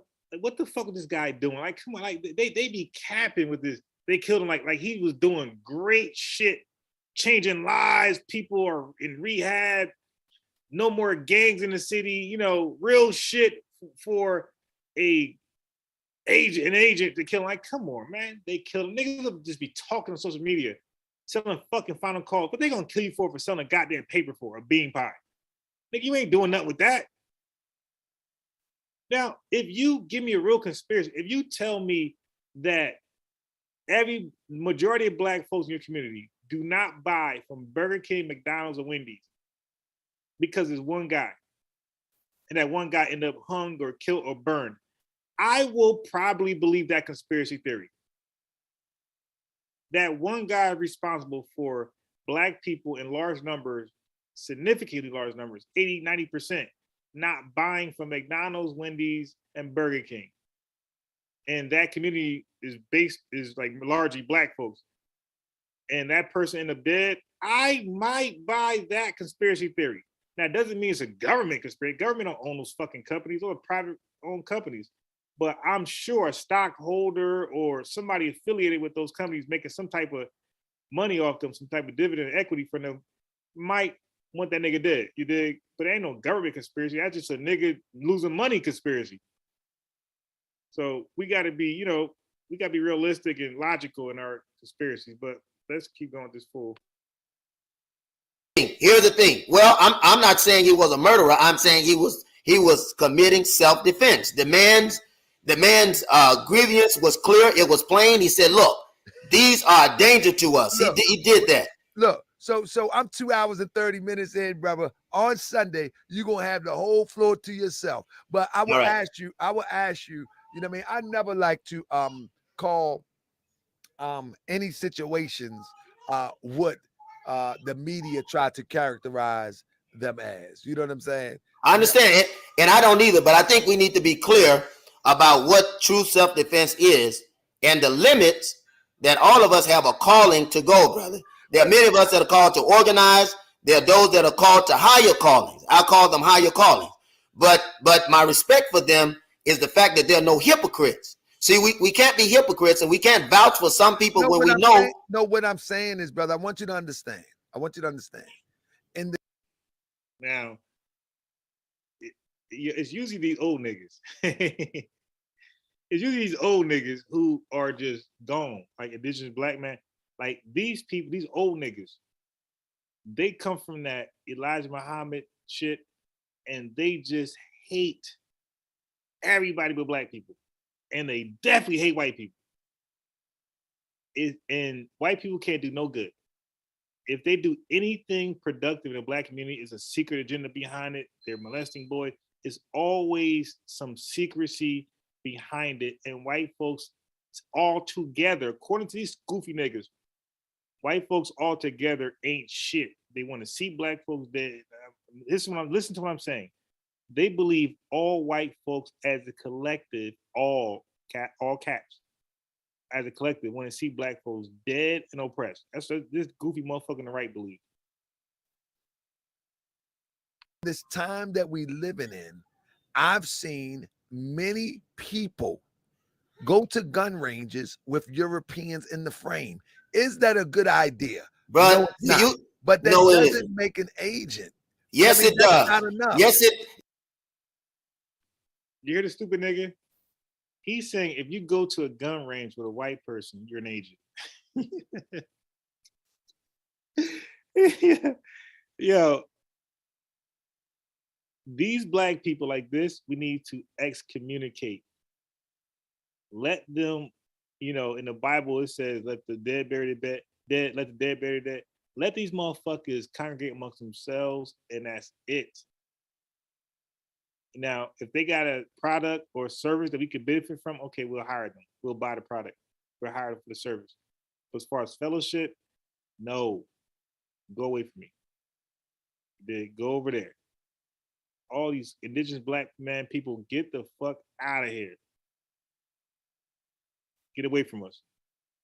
You're gonna cause more harm than any good. A guy at a gun range, a white guy at a gun range, he's saying that we shouldn't be around because he's simply white. Not that he's like causing harm to black folks and he's caught on social media with some crazy shit. And even he did, so the fuck what? This nigga with the bow tie with the glasses, dude, where you gonna eat at? Come on, you think this dude he don't go Chick-fil-A? This nigga at Chick-fil-A. It's Jewish people. White manager. But this nigga go make his fucking bean pie. He's using white sugar. White people made that. Like, come on, like, so because you go to a gun range by yourself, you want to set the requirements for other people to go by themselves to get training by your goofy ass. This dude don't have no resume of marksman, being a marksman, teaching you how to shoot correctly. None of that shit.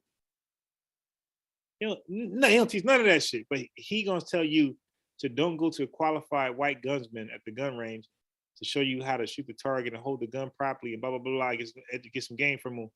Don't do that. And Elijah Muhammad didn't even require that shit, you dumb nigga. Elijah Muhammad said he encourages followers to get educated by the school system, to become as educated as possible. But people like him, these Dr. Khalidites, they left the Elijah Muhammad doctrine alone, but at the same time claim Elijah Muhammad. And now all information comes from white people, just no good.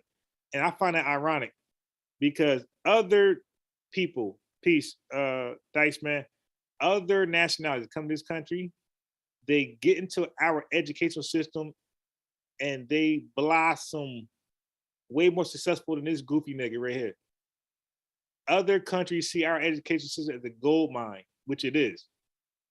This dumb nigga and people like him, devalue we got the best education system in the world. And this stupid nigga is deterring us from accessing it. When Elijah Muhammad said, go get the education, he said, when you hear two white folks talking, listen. Elijah Muhammad said, listen when you see two white folks talking. Pick up game, is what he's saying. But, so, I love Dr. Khalid Muhammad. You know what I mean? I used to call, when I was religious, I used to call him my spiritual father. You dig? But he's a man. And he was wrong a lot of shit. So when Farrakhan sat his ass down, he was right. Khalid was off the fucking chart. All white people devils and devil and devil and devil. Nigga, where you going with that? So, and he abandoned the Elijah Muhammad doctrine. But at the same time, claiming Elijah Muhammad. And this dumb nigga is right there with him. Like, they are Dr. Khalidites. They just hate white people to the fucking core, but they're fake racists.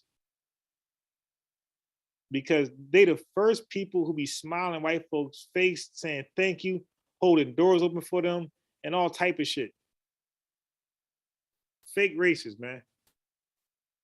Yes, it does. And that's the reason why we get killed. Brother, we're dying. Look, it's not a good idea. But listen what I'm saying. You need more than that. Brother, this is why we're getting killed. Listen what I'm So, Brother Taharka Bey is trying to tell this dumb nigga, like, dude, because a guy go to a gun range with a white person doesn't make him an agent. He's saying you need more info, you need more intel to make that claim, right? The allegation. And he's saying, nah, that's all we need. These are crazy niggas, man, that we don't need to associate with at all. I just said, unless they have a product that you can benefit from or a service you need, that's it. We should not be fellowshipping with niggas like him. He's done. He's an old nigga. You don't need to be associating with anybody old, period, really, because they're gonna feel like him. Old people should have, you know, some knowledge that's beneficial to your life. When you, and this is for the youth, be careful taking advice from men 35 and older. Because a lot of times they jealous of you. Because their life is fucked up and they didn't accomplish shit, and they kind of want you to not surpass where they're at. So be careful, listen to niggas 35 and older. You know, really vet them, really look at them and see if they really genuinely want to see you win. This nigga right here wants to see you lose.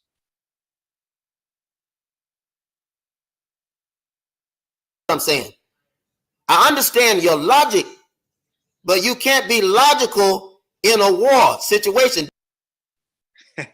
Yo, Dice Man, funny as that. This is about survival. Absolutely. And here's the thing. I wouldn't do that. Hey, yo, let me say this.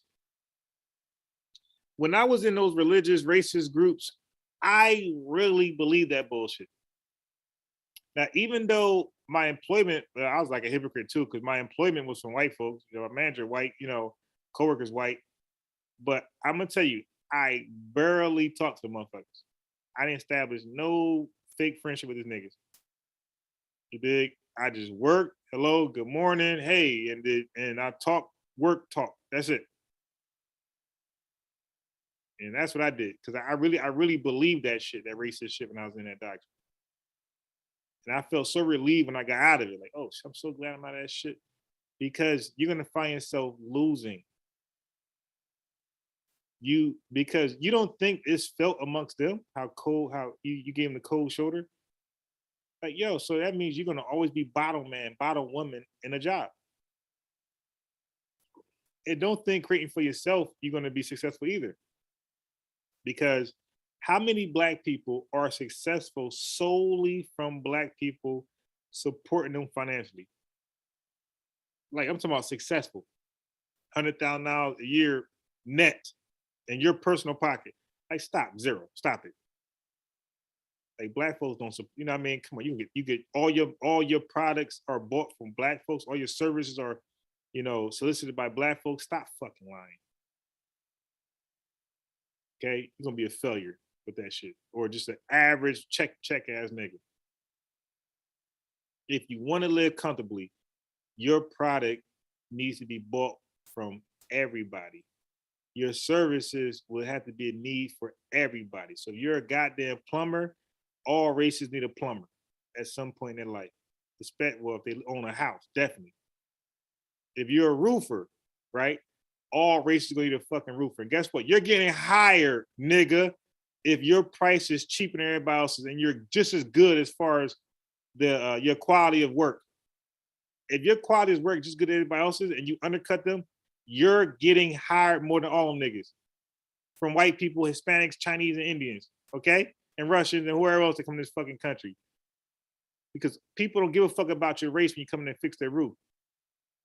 Right? They want to stop the goddamn leak. They want to get rid of the fucking raccoons, whatever it is, whatever's going on, squirrels. They want to get rid of that shit, and they'll pay you, especially if you're charging the cheapest significantly over everybody else. So let's say a job is $1,500, and you charge $500. Nigga, you're getting hired by fucking everybody in the community. Okay? And it's like I said, especially if your job is if your work is as good as theirs.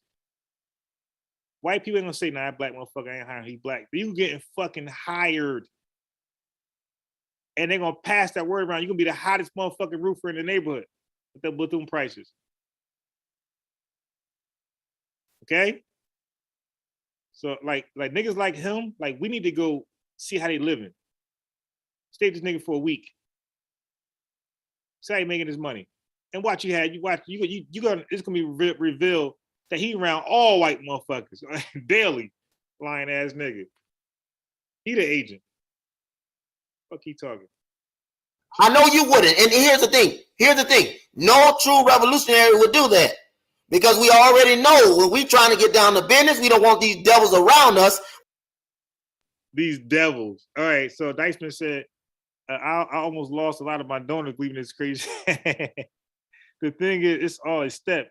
You could believe the white man's a devil, but you better grow from that. Don't stay on. Right. Listen, Diceman, anybody listen to me. I thank you. I thank you for listening to me. Anybody that's listening to me right now, I don't give a fuck what your reason is. You could be drunk. You could be on a date. I don't care. Thank you for chiming in. Because I was going to go live anyway. I just want to vent.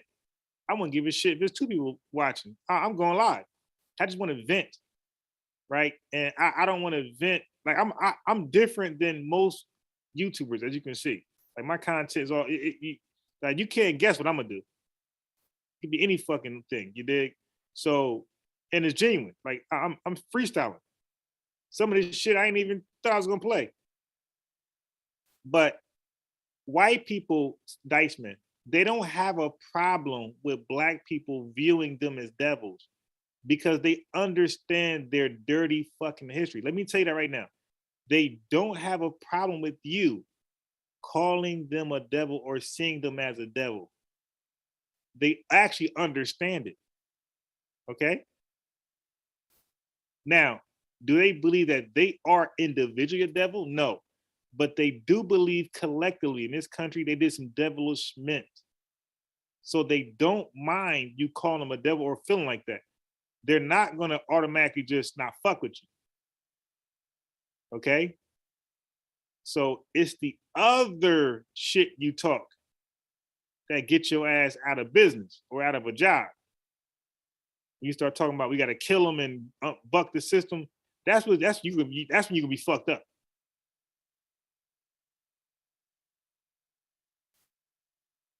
Oh, thank you, Diceman. Thank you. And the thing about me, Diceman, as you can see, I'm real. You dig? I try to be real as possible. I try to be genuine, authentic as possible because to me that means a lot.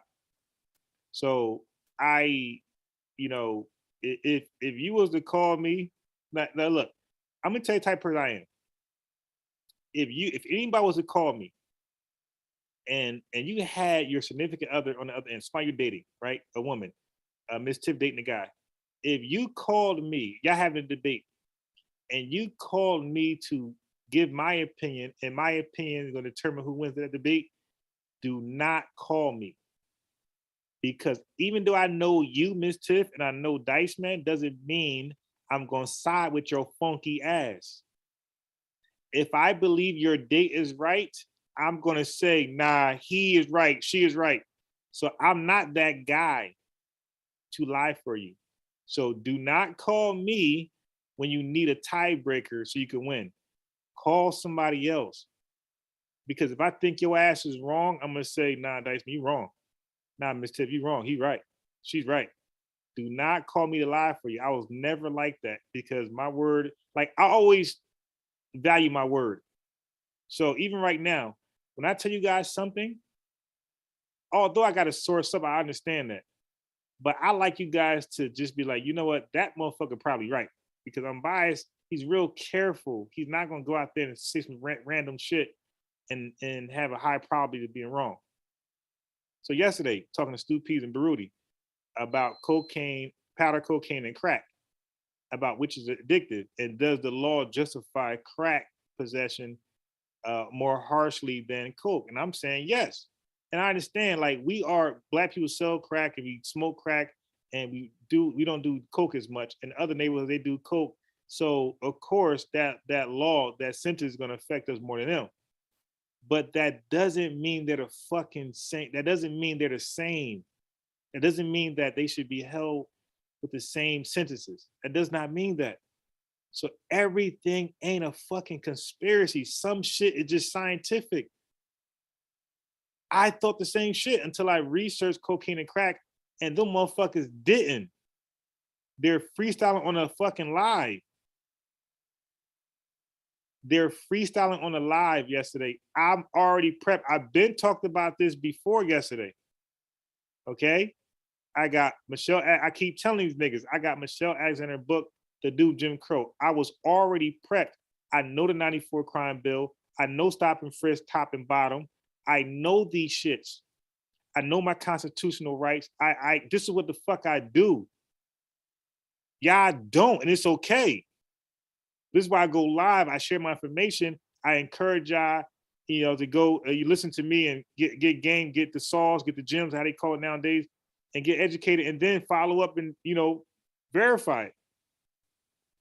But please don't come on a live freestyling acting like you know what I mean, this is what you do. Stop it. Stop it. Sound crazy. That's what I'm not going to do. I'm not going to, like, the Egyptian shit. That's not my shit. Now, I don't believe niggas are Egyptian at all. But I'm not going to debate Sean, Wujawu, Asar. That's not my lane. I'm going to be quiet and reserve my personal thoughts to myself. I'm not going to debate people who are more qualified to be on the subject. I'm going to be quiet and listen. I might still hold my view, but I'm not going to debate them. That's not my lane. That's their lane. So we talk about the cocaine crack shit. That's not their lane. They don't even know about the 100-to-1 crack ratio and how Obama admitted it to 13-1. They don't know shit about that. But they're arguing this shit like, come on, like they should be more asking questions and following up with more questions and digging deep and researching and arguing that with the sneaky debate. Don't do a confrontational debate on that subject. I'm gonna whoop your ass. So anyway, Sarah Diceman says, that's why I don't even say Black Power no more, because if I say that, then why should I be against a white man saying white power? Exactly. It's fucking just, you know what I mean? How can you get mad at him for saying white power? Like, what the fuck he supposed to say? Great power? You dig? That's for real. Sometimes you and Sosa be going at it and you be going off on me, siding, so you're unbiased. Right. Yo, but Sosa and Amber, and even Haskell, like they really keep me sharp in the watcher. You dig? Like they really keep me sharp. So of course, Miss Tiff and other people who hop on the panel, but Sosa, Amber, Haskell, and the Watchmen more than likely kind of don't agree with a lot of things I say. So they like really challenge me, and sometimes I'm wrong, and sometimes I gotta do more research, and I come back or I drop it. You know, they keep me sharp because most times they don't agree with some of my talking points, and it's okay. Do I say they come back on? No, I love the challenge because I don't want to be completely wrong. So if it's like controversial, then I'm gonna keep my stance because controversial means 50-50. If I'm totally wrong, I'm dropping it because I hate to be wrong. I hate to lose. That's why I don't mind Golden State getting Durant. I don't mind LeBron James getting all these motherfuckers because who wants to be a fucking loser? Like the goal in life is to win. They're not cheating. That's part of basketball. Cheating is cheating. Right? Cheating is illegal. They're doing what's legal in basketball. Okay. And I don't mind, or football, Brady picking up this guy, that guy. I don't mind. I don't like it, but I don't mind it because who wants to be a goddamn loser? When I play basketball, I'm not picking up fucking scrubs. I'm picking up guys so I can help me win the game. All right. And I don't like an all-star squad when I play basketball. We're blowing everybody out. I like a little bit of competition. So I'm not gonna pick all the good guys. I'm gonna pick enough where it'll be competitive, but we're gonna win. Hey. All right, Sosa and Builders. Now look, I'm gonna put the link in the chat. Sosa, you might be busy. I'm not saying you gotta hop on. I'm just saying it's in the chat if you do want to hop on. You dig? Yeah. Hey, yo, Sosa. Like I'm gonna have time to go live now because basketball's done. Everything's done. You know, boxing on Saturday. I don't even know who boxing today, but it's no big fight probably. Is Ryan Garcia fight tonight? That might be big. Let me check my little streaming ass site to see if he's fighting. I do want to catch it. Oh shit. But yeah, I'm so glad that basketball's over because I wanted to go live more, but I can't if basketball's on. I'm going to watch the game. And I was rooting for Celtics because I'm a black. I make no apologies about this. I am a blackologist when it comes to sports. I root for black people. I rooted for Cloudy versus Pacquiao. I rooted for Shane Mosley versus Pacquiao. So I'm officially a blackologist when it comes to sports. I root for the black man, even though he has no chance of fucking winning sometimes. So with that being said, I was rooting for the Celtics because of the black coach. Because coaching, you know, when the whole team is black, you know, either team they're going, you know, they both black. But the black coach was a tiebreaker because, you know, when it comes to coaching, we don't get no respect. So, but in football, I root for the black quarterbacks first, and then the coaching because, you know, when the football team wins the Super Bowl, the coach don't get no fucking credit. It's the quarterback who gets the credit first, and then the coach. Unless the quarterback suck, like Matt Stafford, the coach will get the credit over the quarterback. But if the quarterback is like a top 5 quarterback player in the league, and he wins the Super Bowl, he will get the credit by himself, and the coach will get it secondly, or if anything at all. All right, so who's fighting? Jarrell Charlo, that's postponed. He fighting already? God damn. Yeah, so nobody fighting tonight.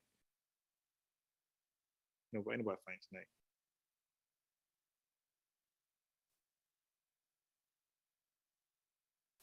All right, so Diceman says, I would love for you to get Dr. Maya on this panel, talk about Obama, where we have make progress in slavery for her to be a doctor and working at White Man University.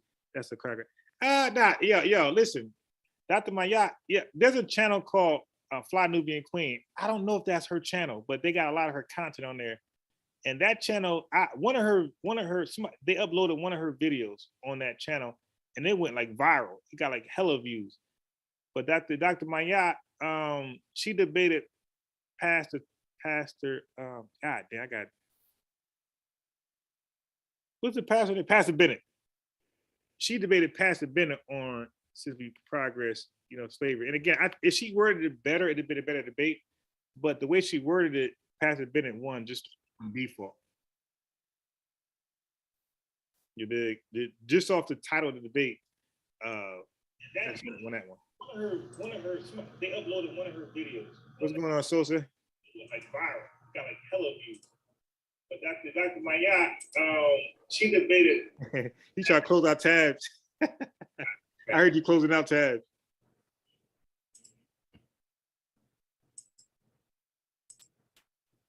Yeah, because I had your shit playing in the background. Yeah. What's good? What's good? I'll pop it on late, so I'm gonna catch up with where you was at. Yeah, so look, so let me just cover a couple of things. Matter of fact, I'm gonna play back some things. This is real short. All right, but the first thing is this.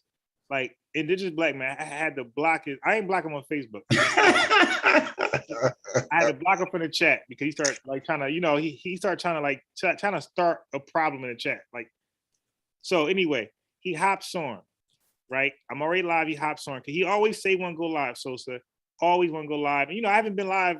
I haven't been active at all. So when him and Stu P said we'll go live, I'm like, all right, but y'all got to pull up though, because I'm going live on the strength. You say so, right? So, because if left up to me, Sosa, I'm not going live. So they won't go live. I say, okay, let's go live, but be available. So when I go live, sometimes Sosa, Indigenous Black Man, nowhere to be found. He just told me, let's go live. I go live. I send him a number. He never calls in ever. So today he's in the chat. I'm like, dude, I said, yo, if you don't call in right now, I said, yo, don't ever ask me on Instagram or Facebook again to go live. I'm tired of this shit, bro. You keep doing that, but don't go live. So he called in. So he was chiming in on some of my talking points on what we're talking about. And then he goes into, Ukrainians doing this and they foul. So I'm like, dude. I don't mind you stating obvious facts, like public facts. But if you talking some other shit that's not public facts about Ukrainians, like, dude, don't do that on my channel. Like, you know what I mean? Like, don't do that. Because that's when my shit gets shut down. And fuck shut down. Don't provide fake news, period. I'm a pseudo killer. So don't give me some fake Ukrainian shit. Like, dude, like just give us public facts, something we could easily research and it's there. But don't, because niggas like him condemn a whole race, a whole group of people. But then they get mad if somebody condemn our race collectively. You dig? So I'm like, don't do that, because that's not right either way. Like, just name the people. Like, for example, Sosa, I don't agree with Bloods and Crips and GDs and shit like that. But guess what? I would never condemn the whole GD because I don't believe all of them are full of shit. Some people, Sosa, it's a lifestyle. So that means they're in college, they own a business, but they just GD because that's their neighborhood. It don't mean they're a fucked up criminal and robbing niggas. It don't mean that. So I will only condemn the people who are involved in criminal activity. You dig? That's it. And I'm gonna name them people. I'm not gonna condemn the whole damn group. I just told the brother, don't do that. As I'm saying that, I had him on mute. He come off mute. Can I respond? Fuck no, nigga. I'm telling you the rules, nigga. You can't respond to that. That's the rule. Don't do it. So he kept trying to respond to it. I just kicked his ass off. Now, I didn't kick him off. He hopped off, and then he in the chat talking shit about me. And I'm letting him just go. He kept going. And people hopping in. He telling them a whole new stories. I just blocked. Okay, dude, you started shitting me. I be a little unstable. Yeah. So anyway, and I don't know how many times we caught the nigga lying, on certain shit, right? So his conspiracy theory, like he did a whole presentation, right? I let him do a presentation with my old channel, and during the presentation, he was wrong his own information. I was like, dude, how you wrong your own fucking presentation? So that's what happened with that. And I don't hold grudges, right? I don't hold grudges. I be mad at the moment. But I don't hold grudges. I only blocked him from the chat because he's starting shit. Yeah, his ass, he'll pop back up. So anyway, Sosa, this was going on. Look at this. This nigga right here, right? So I love it. You're watching Taharka Bay content on these fake revolutionaries? No, I checked Taharka out in a little second. So he does a great, he's a low key pseudo killer because he be destroying these fake revolutionaries like my man right here, and all of them, all of the fake Black Power niggas, he be destroying them, bruh. like dismantling them. And then he had like the grumpy members who left come on the show exposing, tell them what's really going on. Like he does a great job of exposing fake black revolutionaries. So I was playing this video to show, you know, this brother right here is extremely extreme. This brother on the right side, extreme ass black nigga. Sarasota, he like a Sarasota City type nigga. Just all white folks ain't shit. Don't do business with white folks. Don't let them buy your product. Don't service them. Don't fix their car. That type of nigga shit he on. Yeah. It's like, dude, shit destructive. You know what I'm saying? Like, I've been banging on them for like really since my introduction into this internet space, but I had to kind of go slow because in the beginning, folks weren't really trying to really hear that. You know what I'm saying? Because I always felt like, you know, the pro-black Pan-Africanist movement, even though they do have some good concepts in it, I think that the methodology is just flawed. Like it breeds racism, right? And it's just not a really the intent where it was supposed to be and what it actually is producing. I don't think is beneficial for African Americans. Yeah. So two things, right? Like you said, the racism is crazy, is overt, and then secondly, it's the hatred of the government. Right now, Sosa, just off that, by you talking about how much you hate the government, dude, you are talking about overthrowing a government. Now, this same government from America can see what's going on, right? Uncover plots in fucking Iraq, in Russia, in China, from here, right? If you gonna talk shit in their homeland about them and they don't know about it, like, yo, you gotta be more smarter than that, my man. Right, and then get mad when you're on the terrorist list. Or outright, in jail, some terrorist shit. Where they like you said, terrorist list, they lock you. Once you're in terrorist list, when you get locked up, ain't no lawyer. Okay, ain't no lawyer, none of that shit, ain't no phone call. You are in confinement for a long ass time. Because it's a different set of rules at that point. This treason shit. So when you start doing that treason shit, bro, like, yo, you don't know what type of penalty is there for you. Death penalty, all type of shit. 20, 30, 40, 50 years. And another thing is this, Sosa, the way the American government works with their agencies, they're not like state police officers and local sheriffs where they lock you up once you commit a crime for like 2 weeks. That's all they care about. No, the federal government, they want you to dig your hole. They will allow you to talk until you didn't talk 30 years. And then that's when they come get you. All right, it's gonna get in there. Yeah, to let you build your shit up. Right. They want you to build up, get all them niggas that think like you together, pile up in one area so we can get them all. Right. And that's why I'm saying people like him, the doing it right, should be excommunicated. Like, other than products and services they might have for us, that's it. Just some business shit. If they sell toilet tissue, okay, buy the toilet tissue. If they fix your car. Plumber, okay, plumb. But as far as fellowship, they should be excommunicated because these people will drag you down by association. They just want to lump us all in. Yeah, they ain't never got no plan. They don't want to vote. They don't want to do nothing to change the infrastructure. They don't want to leave. I don't know what else. I don't know what to do with them. Right. You be asking like, well, what's the solution? It's always some radical. We gotta go fight these motherfuckers. Fight who? Yeah, we gotta get these guns. Look, we gotta fight these devils, these crackers. Okay, so my question is, all right, brother, are you talking about fighting all white people in America? So you gotta get them niggas to stand on something, and then they sound crazy when they say yes, or when they say no, it's even worse. It's like, okay, no, cool. How do you know which white folks got it in for you and which one don't? Right. And I always say, listen, like, your beef is not with the everyday white person.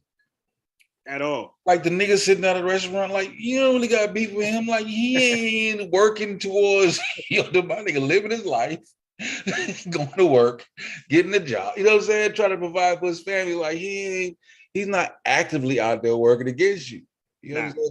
And the thing is, it's so sad. Here's the dilemma with these crazy niggas, is that the average white person do not have it in for black folks. You you have racist people who think black folks are shit.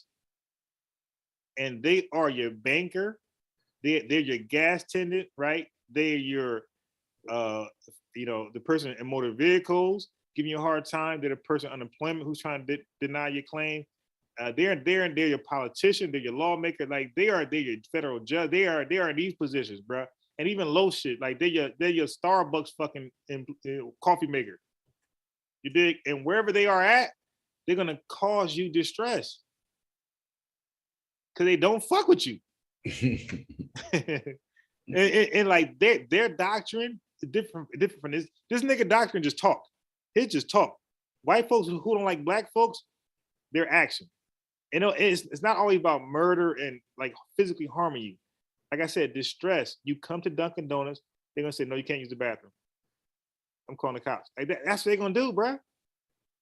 Yeah. LA Fitness. You come in there with your boy and the guest pass. You know that, I don't know if you've seen it, but it was a big LA Fitness thing, I think before the pandemic, where they got sued, of course. But they was like causing these two black men distress for no reason. The dude had membership. His boy was on a guest pass. This time they gotta leave. So and Sosa, when the cop came there, the cop couldn't even. The white cop was like, he was confused. Like, yo, I don't know what you want me to do. Like, so the cop didn't come on cold. This white cop came like, nah, I don't know what he did wrong. Like, you just can't do that. You just can't tell him to leave. He got membership and then you got a guest pass. You just can't do that. So of course they got fired and they got sued. But that's what racist people do. They're gonna act on their racism. These fake racists, they don't act on their racism. They just fucking talk. Like, so what distress are you causing for white people? Like, what counter distress are you doing? Nothing. They want to stay away from them. As soon as they see him come in, go the other, run the other way. Yeah, so I can't respect that, man. I can't respect that. Yeah. At least counter distress. Yeah, because those white supremacists that are out there, they want a race war. Right. Or at least that's what they say they want. Right, exactly. So they try to do things like, these lone wolf type killings or more to incite some type of, but it's not going to happen. It's not going to happen. You know what I mean? Like, there's too much money to be made. If the government felt that you were threatening the economic situation in the United States, all of them be out of here. Right. Because so all that's going to happen is that majority of white folks like the Civil War, and all black folks gonna get together, wipe their ass out. That's all that's gonna happen. Right. And but the pro black movement, they really aim for the same thing. Right. It's crazy. Yeah. So I was playing this. So just to get a little backdrop, I was playing this nigga right here. Just talking records. I don't even got to play anymore because Target Bay does a great job with all of them, bro. He dismantled all these not fucking around coalition, all of them, bro. He dismantled all of them. So I ain't got to play anymore. But this one right here, this is a 5-second video. So I'm gonna get a little backdrop. So two thugs come into this dorm. I don't know if it's a college or just two white boys roommates. Okay. Yeah. Now the white boys said to the police officers, they don't know these guys at all. They don't sell drugs. They don't do anything illegal. They don't know these guys from Adam. So the guy, it was a banging on the door, loud banging on the door. The white boy looked at the peephole. He see one black guy unmasked, another one masked. So he runs back and grabs some type of gun. I think it was an air gun. I don't think it was a real like bullet gun. I think it was an air gun. He goes, or BB gun. He goes grab it, right? So these niggas, I don't know what they expect to get out this shit. Look, Sosa, these niggas, Sosa, these niggas, what the fuck? These niggas got a fucking skate. Wait, hold on. What are we doing? Well, all right, so you kick the door open. But before I do that, I'm trying to do this right here first. A fucking skateboard. Yeah. Like, what are you gonna take from here? Some weights over here? There's nothing in there. But this is this B&E that niggas be doing, man. I be feeling like Charleston White. I'd be so happy when I hear about these niggas breaking their homes and dying, getting shot. Sosa, to do in the East Coast is probably beneficial because we don't have legal arms, right? So we shoot you, we going to jail too. They're doing this shit in states where you can carry legally. Hey, dude, you're out your fucking mind. So he kicks the door open. Look what happened next.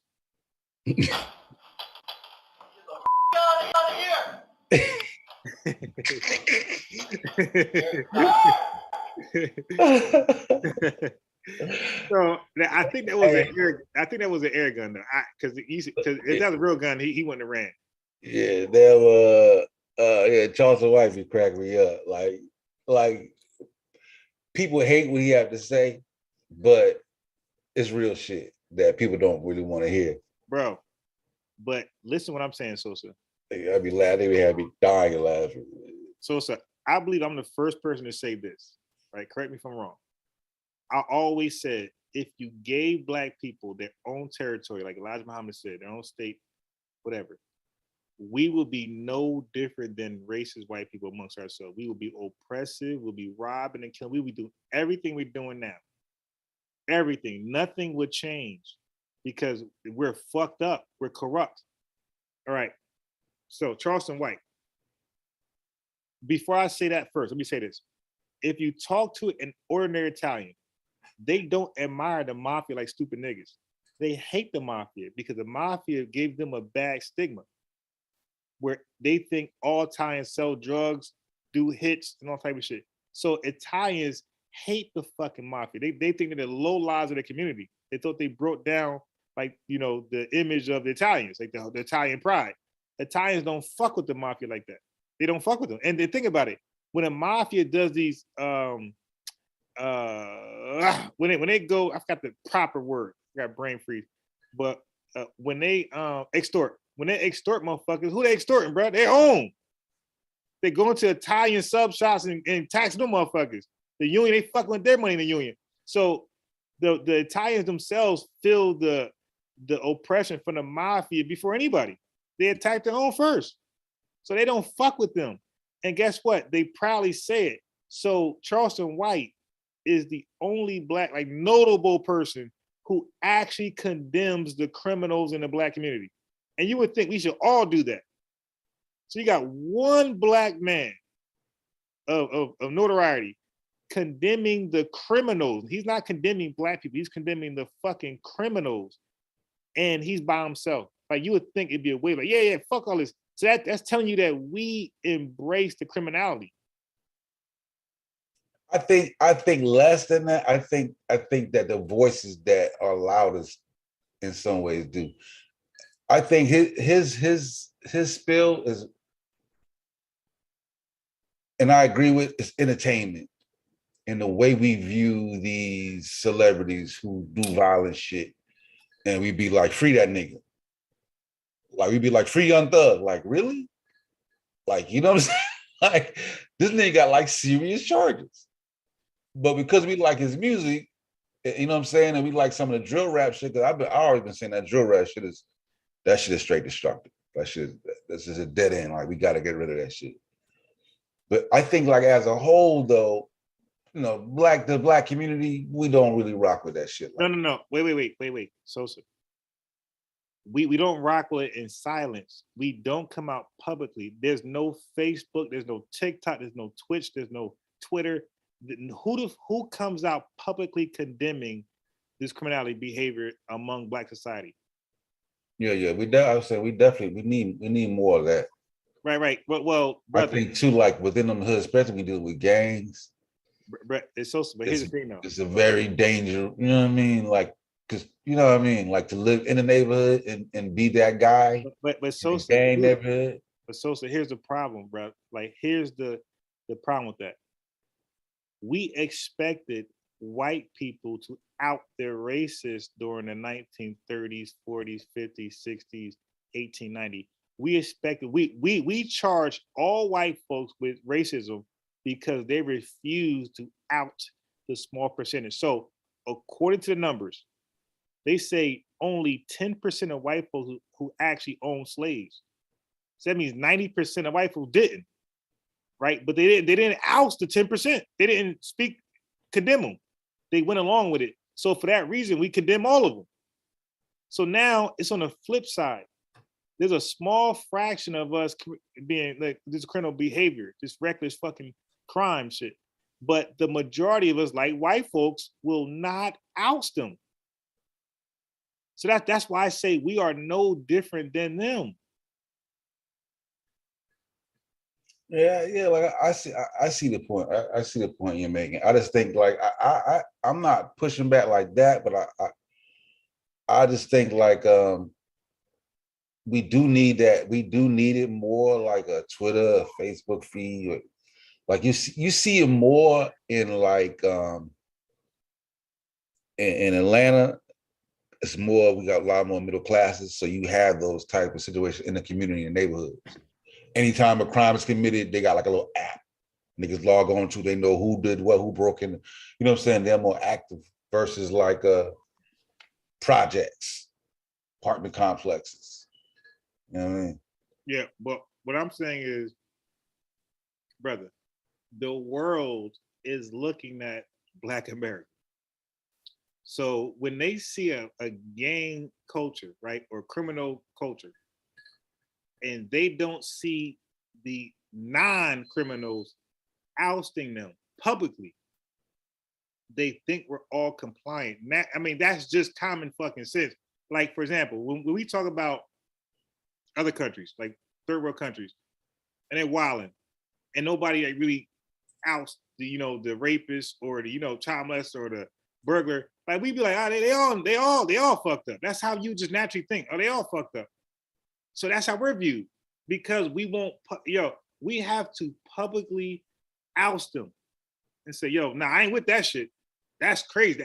That's animalistic. We need to condemn that shit. Yeah, hands down. Like I'm all for that shit. Because I've been thinking about it the other day, like when you look at, I think like I was looking at, they got this dude, Rico Reckless and Ewald Samuel got a show, like the two ex, I don't know the ex, but they was affiliated. One was affiliated, one was a gangbang, and they talk about the shit that goes on in Chicago. And I think there were like even like 30 shootings over the weekend, right? And the conundrum is like, the hardcore part of me be like, you know what? Like, look, lock all them niggas up. Yeah. You know what I'm saying? Like, nigga, like that's me. Almost like Umar Johnson, like nigga, like they gotta die. Like all of them ain't gonna make it. You know what I mean? That type of shit. Cause for real, it's like, what do you do? Like, how do we undo that shit over there, bro? Like, cause it's deep in the conversation, right? And it's like I always be wondering, like, when this shit happens, right? Or this drill rapper make it, and you see him talk about all the shit he did and all that shit, you never see their moms. Like, you never see their parents. Right. And I always be wondering, like, nigga, where was your mom at when you was doing all this shit? And you never hear from him, you never see him. Like, I'm like, what? I'll be wanting to know, like, nigga, was your mom on drugs? Like, how did you allow this shit to go on? That's one on drugs. And so that's why I said this earlier. I said, let's reverse the parents.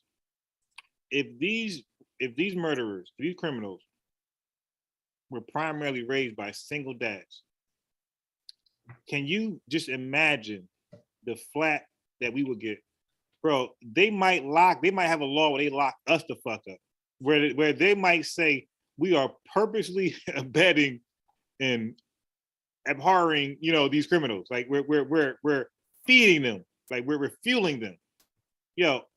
If these murders, if these criminals were largely coming from single father homes, I really believe that it'll pass laws to somehow penalize the fathers.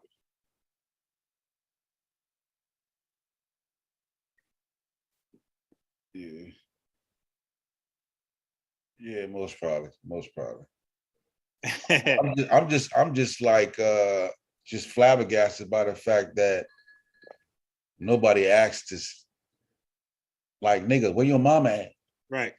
Like, nobody ever even, like, they interview niggas, bro. They don't even talk about it. Like, nobody even said, I'm like, nigga, where was your mom when you was doing this shit, nigga? That's my point. The mom is home, nigga. If that was it, and they're not gonna do that because of that. But if that was a father, they would have been asked that question. Like he would have got more flack for the actions of his son. because the mom is because I believe that it's encouraged, right? So they don't want to point out the problem. You know what I mean? The problem ain't the mom by herself. The problem is the broken home. It's a single family home. That's the problem. Oh, definitely. Right. See, because I be hating when the shit happen, and then the mother come out like, "Why they kill my baby?" Like, nigga, your baby was a goddamn demon. And bro, she knows that. You know what I'm saying? Right. She knows. She knows that, bro. I got nephews, I got cousins, I got friends that got little brothers. When I'm around there, they're all the thugs at the fucking house, and the mom is there. She's not on drugs. She's a working ass woman, and she just the thing is like she become desensitized, right? Because she know them. So to her, like she understand they all in the gang, but to her, that's good old Toby, that's good old Kunta, that's good old Rara. You know what I mean? Like to her, because she know them personally. But she also understand that they be out doing wild shit. But because they're around her, she sees like some type of good in them, you know, and ignore the bad shit in them. So instead of like saying, "Nah, y'all can't come around." I married when I was growing up and using that shit, bro. My mom, you couldn't come to my house. My mom, hell no. You know, back in the day, niggas, you get thrown out. You know what I'm saying? So single parents become more tolerant with this shit, bro. That they tolerate it and they actually kind of co-sign it a little bit. Yeah, you ever I'm gonna tell you a good video to watch though, man. There's a white boy, his name is Trap Lore Ross. Who? There's a white boy, his name is Trap, TRAPLORE Ross, right? Yeah. And this nigga do like documentaries on like the drill scene. And he showed like how the shit develops, who got killed, and when you see all these little kids, bro, I'm talking kids, nigga, 15, 16, 17, 18, and the gangs form up like O-Block. That's because that's based on a nigga named O that got killed, right? In different gangs, Taiwan world, because you know what I'm saying? They pick, but these like 17, 18-year-old kids, right? Most of the time, either father was either murdered or in jail or was in the same, in the same life. Right. You know what I'm saying? Like, so like even with Lil Durk, you see Lil Durk father just came home. He was doing like life, but he ended up getting out, did about 20-something years. And that was the case for like most of them. Man. You know what I'm saying? And it's like, this shit is crazy, bro. When you see the scene, you see all these niggas dying. I'm talking about like niggas that get killed. Nigga, I'm smoking on so-and-so. That nigga get killed. The other nigga, we smoking on so-and-so. He get killed. Then another nigga post the address. He get killed. It's like the shit is crazy, bro. The shit is goddamn. The shit is insane, bro. It's insane. Hey, yo, so look at this right here. The moving parts.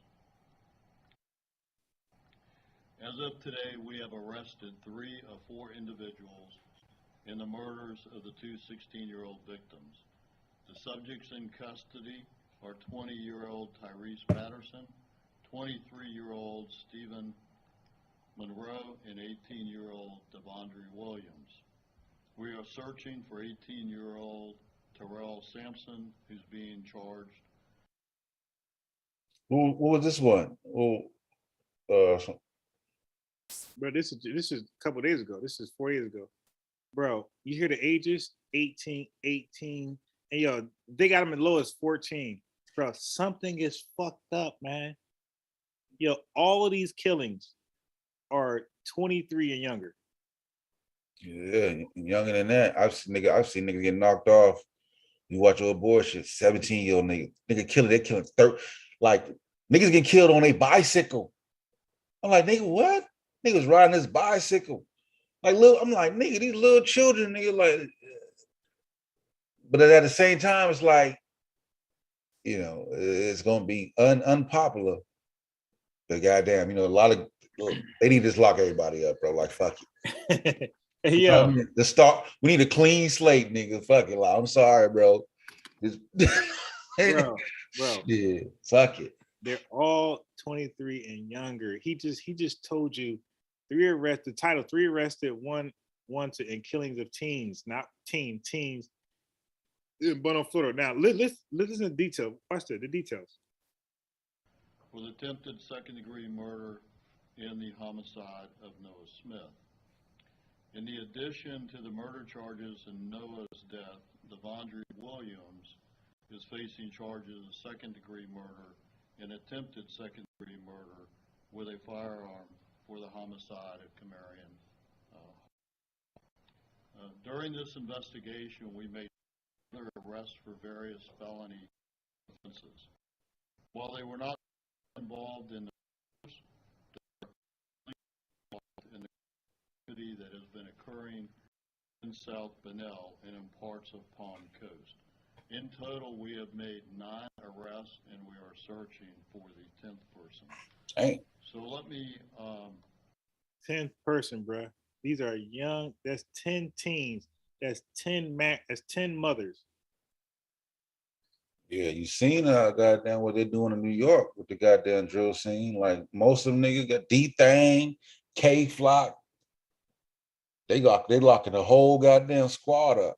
You seen a nigga that got killed in New York at the goddamn on camera? Wait, which guy? What's his name? Nigga name was Moneybag Vontae. He came. Yeah. Nigga, no mask on, running that motherfucker. They already had him beat up. They could just took a shit. Yeah, I didn't even see the video, but yeah, that nigga Vontae is from California. I didn't see the video. You said they beat him up. They already had him beat up, bro. Like they wanted to kill him. Like that was the pleasure come from the killing. You know what I'm saying, nigga? No mask. That shit is crazy, bro. It's crazy. Yeah, I gotta Google that video. I haven't seen that. Yeah, he was on. He was there on business. You know what I'm saying, about the, record labels, whatnot, shopping around. You feel me? But he flaunting his money on YouTube and Instagram, of course. You feel me? And then I guess it's somebody got the drop on his location, where he was at. You know what I mean? Fountain. But and the sad part is you have to flaunt the money, or you're not real. Like they're not gonna fuck with you. Right. So you have to. They got this other nigga named Yella, King Yella. Oh yeah, white boy. No, it's a light skinned nigga, King Yella. Oh, he looks white. I thought he was white. Yeah. But now he on that shit where he like, yo, nigga, we gotta stop this shit. You know what I'm saying? Like, he doing the podcast now. He trying to get niggas to end this shit. Like, yo, like, no, we ain't doing our neighborhood no good. So he getting his tattoo. He get the tattoos move out his face. Like, he going through the whole process. I thought he was white. He's light as fuck. Yeah, he do. Yeah, he getting the whole process, getting the shit taken off. He's trying to get niggas like stop rapping about smoking on a nigga that's dead. You know what I mean? Like put an end to all that shit. He trying to get shit, yo, nigga dead. You talking about? And you brag, I mean, God, I mean, and like I kind of get it in a sense because, like, whether I rap about smoking on my man or not, you guys gonna kill me anyway or try to. So fuck it, I might as well go all. You know what I mean? I might as well. You know, that's like a guy that came to your house, Sosa, and he wants to fight you, and he ain't leaving until you fight him. So whether you talk about his mama, his grandma, I don't mean shit. You dig? She might as well get it all out. And fuck you and fuck your grandma. You might as well get it all out because he wants to smoke. But here's the thing, unbiased. I come from a time where, like, if you did get a nigga, I ain't finna tell you we did it. I'm gonna help you look. What happened? Right. Let's go look for him. I don't even understand what's going on. Yeah, I don't get that other shit, man. Again. Like these are, bro. Here's my thing. Kids. Here's my thing. These are boys. Right. And every mother that I ever had the pleasure to meet that was single, none of them was able to control their boys. Yeah, it's rare. Not one that was single raising them. Not one. They all had trouble and they all refused to take, accountability. One person, I'm not gonna tell you my affiliation with him, but one woman. Yeah, my son never had a job before. He's 21 and he's late. Him on deuce. He was smoking weed all day. And I'm looking at her like, so you don't want none of that blame? Like, you know, that's what you raised. You didn't raise an independent, self-sufficient boy. And I think most single parents don't. And the thing is, when they don't, when the boy disagrees with them, they'll threaten to kick him out, knowing what they raised. They raised the boy to not be able to live on his own.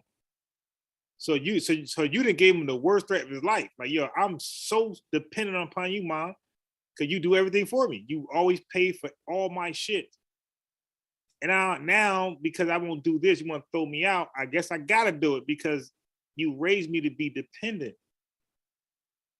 Yeah, the only way, like I said, it can be done. It's rare. I would agree that it's rare because, unless you got a mother that has the financial ability to move to a different set.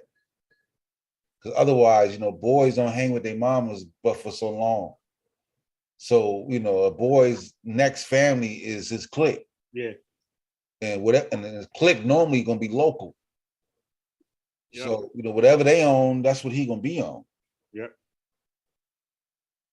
You feel me? And boys a lot of times know how to play shit off to their mama. You know what I'm saying? They come in, hey mom, and be all nice and be straight respectful. Right. You know what I'm saying? And then when they go back out, like, yeah, nigga, but a father be like, nigga, I know you on that book. You know what I'm saying? Yeah, but hold on. So that's my thing. That's my thing.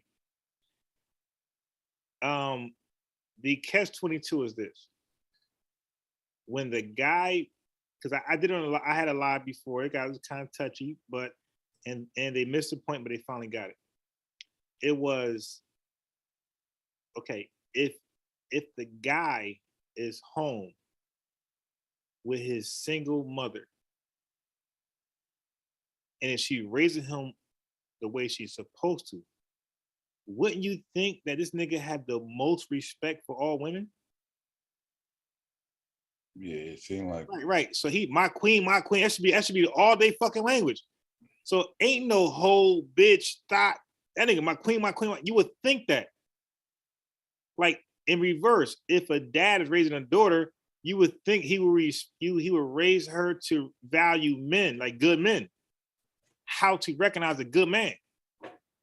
How to, you know what I mean? Where she not gonna be like, fuck these niggas, man. They can eat my pussy and they can pay me my money. Like it's the reverse. It's like, how are men that's being raised by single parents so disrespectful towards women?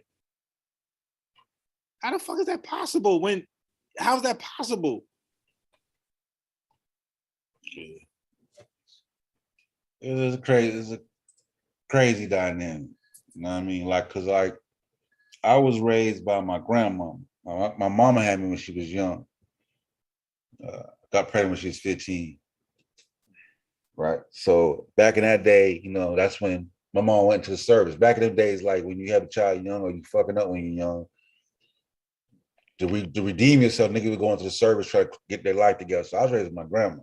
Yeah. And my grandma did a good job, but it wasn't necessary. But she couldn't keep me.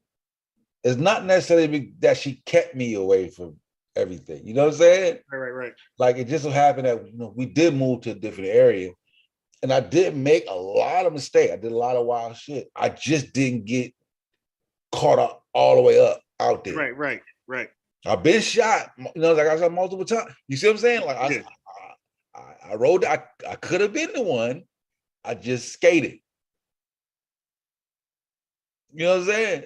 Yes, so, same here, but not with violence. But I could have been caught up in other shit. You dig? Yeah. I just skated, like, you know what I'm saying, and it's like and just keep it a buck. Like a lot of the jewels and gems your parents give you, they don't make its mark with you until you're older. Because when you're a teenager, it don't really sink in. It's not till you get 25 to 30, you start being like, yeah, my daddy used to tell me, my mom used to always say, you know what I'm saying? That's when them jewels normally set in. You know what I'm saying? So like in that early stage, you need like rigorous structure. You know what I'm saying? One of the things that helped me for my teenage years is sports. I had to keep my grades right so I can play sports. So that shit kept me, you know what I mean, in line. Right. But what happens when high school is over? And yeah, the problem with grandmothers raising kids is that some grandmothers' logic is like, as far as to their daughter, like, bitch, I ain't raising your kid. Like, that's your kid. So like they're not gonna go all the way like it's their kid. You dig? Like they're gonna raise you as a grandmother, not a mother. Like, they're not gonna be strict on you, is what I'm trying to say. So they look at it like, nah, that's your mother's job, and she ain't around, that's her fucking fault. So, but they're gonna. That's hard. That's a hard dynamic. Because even being raised with my grandmother, it's like it's a double-edged sword, and it's like I can be hard on you, and sometimes she was, but then it's like, well, damn, I can't be too hard on you. You ain't got no, your mom ain't here. Yeah. You see, See what I'm saying? So I got to balance out discipline and the fact that you're a child without a damn mom. Right. But you see what I'm trying to say? Yeah. So it's damn. The grandma, right? She can't go deeply. Yeah. No, but she should have. In our culture, we're fucked up. The grandma's supposed to say, "I am," because your mom's not here. I'm the grandmother, nigga. I'm the grand fucking mom. I'm your mom. Yeah, but it ain't. Yeah, our culture don't do that. That's what I'm trying to say. Like, but the grandma is the grandmother. No like, culture, not just our culture. I think all culture is the same in that aspect. Even I don't know. Look, we gotta put an Indian, Italian, this motherfucker, and ask them. But I'm not going by a black person, opinion on another culture. I need them on here to ask them, like, how would their grandmother raise you if your mom was away? You dig? Yeah, like I said, it depends on. It's very dependent upon what grandma, what style of grandma you get. You know what I'm saying? Was the baby? Was the grandmama willing to accept the responsibility, or was it forced onto her? Brother, you know what I'm saying? Look, what I'm saying is this: we're both black, right? So we got a lot of male friends, and most of us are raised by not a father at all, right? Most of us, and so this is why in our culture we got to be honest. I have a lot of friends who are raised by their grandmothers. Okay, I don't know one grandmother who actually took the place of the mother's role. They all stood in a grandmother's place. And even my own mother, with my own mother, took custody of my sister kids. And I used to talk to her. I used to always be like, "Oh, mom, you got a second chance of raising kids. Like, you fucked up with us. Why not start over and perfect what you did wrong with us?" Nope. My mom ain't my kids. Basically, she didn't say this, but her actions was like, ain't my kids. It's her kids, so I'm just gonna provide a roof, food, and a little bit of guidance. That's it. I'm not going all the way in the mother role. Like, that's pretty much how my mom handled it. I'm not gonna be the mother. I'm let her be the mother, and I'm be the grandmother, and that's it. So if they miss something, that's her fault, not mine. That's my attitude. That's a different dynamic. Like I said, my grandma did go as hard as she could. It's a different dynamic for me because my mom was away. Like, it wasn't like my grandma's raising her, and see, my sister was away. My sister in a whole nother state. Yeah, my mom was in the military, so I probably she was going for. I would see her maybe summertime sometimes. You know what I mean? I would go long periods of time without really seeing her. So it's a little different. You know what I mean?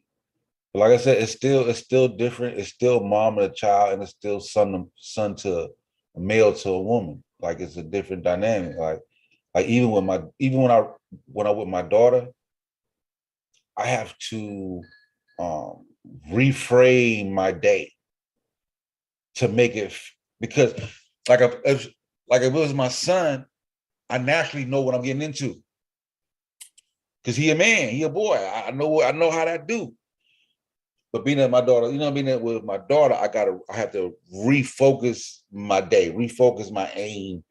You know what I'm saying? Because her mindset is different than a boy. I try to, we're gonna go watch some girl movies. I try, you know what I mean? So it's a different. Yeah. And in a lot of cases, it's easy for me to find other friends who have daughters. Right. That way they got, you know what I mean? But But then I have to know to watch the type of the setting that I'm putting her in. Yeah. You know what I'm saying? To make sure it's right. But I know that now because, you know, shit, we coming out of what I came out of. You know what I mean?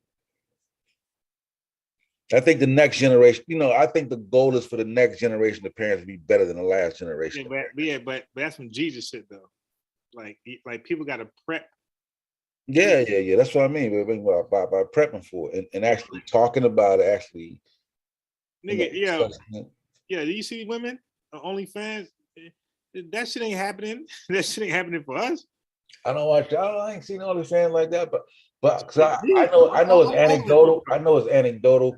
Like you know, but speaking from my family structure now, and the family that came up under us, like most of my cousin them, that they actually married and have, like they're being raised in dual parent households.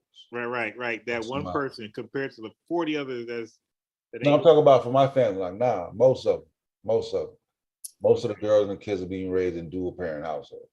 All right. You know what I mean? Like, I'm damn near the only one that's not. You know what I mean? That you know, not married. You know what I mean? That's good. And see, and that's my thing. That's why the title is Black Parents Has Failed, because we, I said earlier that the men focus, like the man and woman, the father and mother, the man and woman focus on themselves. The man want to make sure his car right, his clothes right, you know, jewelry right, and whatever Jordan's right, whatever his video game shit is right, and the woman is making sure her body's right, her eyelashes right, and everything right. But I'm talking about as parents, he's focused on himself and his material shit and how he look. And as a parent, the woman is focused on herself, the material shit, and how she look. And nobody's valuing. So they value themselves and their material shit, but nobody's valuing the family structure, the nuclear family. They're not. There's no value to that collectively in the Black community. You know, so this is why it's easy for motherfuckers to split up or never get together. Just have reckless sex and never plan on getting together and easily just separate. All right, now you do you, I do me. Like, there's no real value on the nuclear family. And as a result, we have this issue with these young dudes, and what my screen is showing. Like, this is national. Yeah, I get it. You know, still small though. You know what I mean? Even though it's sensitized, because I was looking into the number the other night. You know, I think it's doable to reshape it, because like I was looking at, you know, there's probably like 10,000 homicides African Americans per year out of 42 million. Right? Okay, so what percentage is that? Like 0.25%. Like less than a half. Let me look this shit up. Half of a %. Let me look this shit up. Nah, let me look this shit up. You know what I'm saying? Then factor in the fact that, you know, we're responsible for 90% of it. So that would lose another 1,000. It's just I don't mind the 90% because white people kill white people, Hispanics kill Hispanics. I don't mind that. Yeah, I'm just saying for the numbers, see when you get the whole 10,000, you know, it's actually really less. But I'm just saying, like, it's doable. So I'm looking at something, and I'm freestyle. I just looked it up, right? Yeah. But I don't even know what I'm reading. I just looked it up. Say, according to the FBI, African Americans accounted for 55.9% of all homicide offenders in 2019, while whites 41% and others 3.3% in cases where the race was known. Among homicide victims in 2019, where race was known, 54.7% were Black or African American. 42% was white, 3 point was other races. So you don't need the percentage, you need the actual. See, the percentage gives you more perspective when you actually have the numbers. Right. Like 54% of 5. Right. You know what I'm saying? It's like, there's only 3 niggas. I'm going to, I got you. So yeah. I'm going to do the number. Let me look at this. You need the numbers. Like I said, I was looking at it like it's definitely doable. It's definitely doable. You know what I mean? But I ain't a goddamn politician. I'm just my shit basic. Nigga, lock everybody up. I ain't got to. You know what I'm saying? Like I don't know the whole It's a breakdown of the goddamn. You know what I mean? Like but look what we're talking about. We're talking about like what's the solution? Now you just said that, right? You said, but you just said what earlier when it comes to like black on black crime and what these teams are doing to each other in Chicago. Did you just say your hands was up? You said what's the solution, right? That's what you said, right? yeah, I said my solution is simple because I'm not a goddamn. No. politician. I'm talking about something. I'm talking about a solution that can start working this year. Yeah, my solution is lock everybody up. Right. So what I'm saying is we need stop and frisk. I wouldn't even oppose that now. Yeah, because the thing I wouldn't even oppose that. I'm somebody who read thoroughly on stop and frisk, right? So I guarantee you, I would know more about it than the average person hop on my live. I could hop on Small's live, and I guarantee I would know more than the average person on stop and frisk. All the details, the red zones, hot zones, all that shit, right? Yeah, at this point, I wouldn't even give a damn if there was a little racism in there. But fuck it, like. Well, no, it's okay. Now look. Yeah, it's like always going to be racism. Because yeah, of course. I'm familiar with somewhat. Yeah, I'm familiar. Let me add this though. It's going to always be racism because half of America is racist. So, and they're in key positions. They're in low positions like fucking McDonald's, and they're also in key positions like Congress, right? So there's always going to be racism in everything because there's no way to weed them out. Of course. Because other than them actually saying something or acting on it, you don't know they're racist. Just like you don't know who's a gangbanger, you don't know shit until somebody actually do it. A mass shooter to actually do it, you don't know shit. So it's like impossible to prevent unless you're just monitoring white folks' all activities. That's it, which is unrealistic. So with that being said, is that yes, you have cops, white cops. You have white cops. Let's deal with that. You got white cops. A lot are going to be racist, and Yeah. We don't gotta get too bothered on race. And guess what? They're going to be extreme. They're going to break the law. So even though stop and frisk is not racist, it says what it says. But racist cops in any system, bro, is going to break the law. Yeah, of course. Right. So and that's what makes it racist because they broke the law to directly like racial profiling. Right. So a cop supposed to be keen on suspicious activity, but a racist cop, if you're black, everything about you is suspicious. So they're gonna just pull your ass over, you know. But stop and frisk, what it does is it deters people from carrying arms because now the word is out, dude.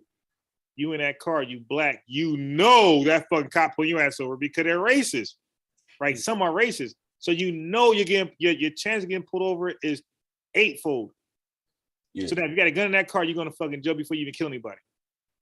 Yeah, you talk about places like because you know, same New York and Chicago, because you know Chicago's the same thing like New York. Yep. Like that wouldn't work down south, of course, because we can carry guns. Right. No. So Guess what? They don't have that same level of crime as places where guns are illegal, right? So the places where guns are illegal, their crime is nowhere near. Which is crazy, right? Crazy. Exactly. So this is why I'm a proponent for Second Amendment everywhere. Because when you are able to carry your own gun, as you know, you're in the state, the criminal's gonna think twice. Because nigga, I'm armed too. See, but in states like mine, right, the criminals got the upper hand. They got the upper hand on everybody. Exactly. Only the criminals armed. And guess what, Sosa? If I shoot that nigga before he shoot me, I'm still going to jail. Mandatory 5 years for that gun. Mandatory 5 years for the gun. So and that's only if I'm able to prove it was self-defense. Yeah. Right. If they believe it was like some because I'm black, he's black. They can say black on black crime. Gang, you know what I mean? Like they can say I'm in a gang. They could a prosecutor could say unbiased sports is a gang. How the fuck can I prove I'm not? Yeah. I'm gonna need a good lawyer, right? I don't have the money for a good lawyer. So in other words, there's a shootout, unbiased killed them first, murder one. Yeah. Done. Yeah, it's crazy. And that's what happens out here. So if anybody out here defend themselves, murder one. So, but if we were able to carry guns legally, the criminal's gonna think twice. Can I get to blow your fucking head off, and I ain't going nowhere. Yeah. I ain't gonna. So I hope like hell. So because I feel safer when I be like that. Because I be a lot of places, and and everybody's strapped, right? And I'm like, and I remember talking to Chef. He's like, that seemed kind of weird, crazy to him. But you're thinking like, well, temperatures don't really get too high and extreme because everybody know. Yeah. If you take it there, we all got guns. Right. You see what I'm saying? So it's like, you know what? Everything get calm now. You know what? Everything works itself back down to a regular tone. and don't forget, in your state, in Florida, things like that, the staying ground shits, the person who calls the ruckus usually died and is justified. Right. And you're the only one left to say, look. Yeah, right. Yeah, he ran up on my car windows. Yeah, exactly. The nigga who rah, he died. Yeah, he's dead. So he dies. Yeah, right. And then it'd be like justified, and then yep. Because he had a weapon on him, and so all he gotta say, he ain't gotta draw his gun. All he gotta say is, "I'm going to kill you."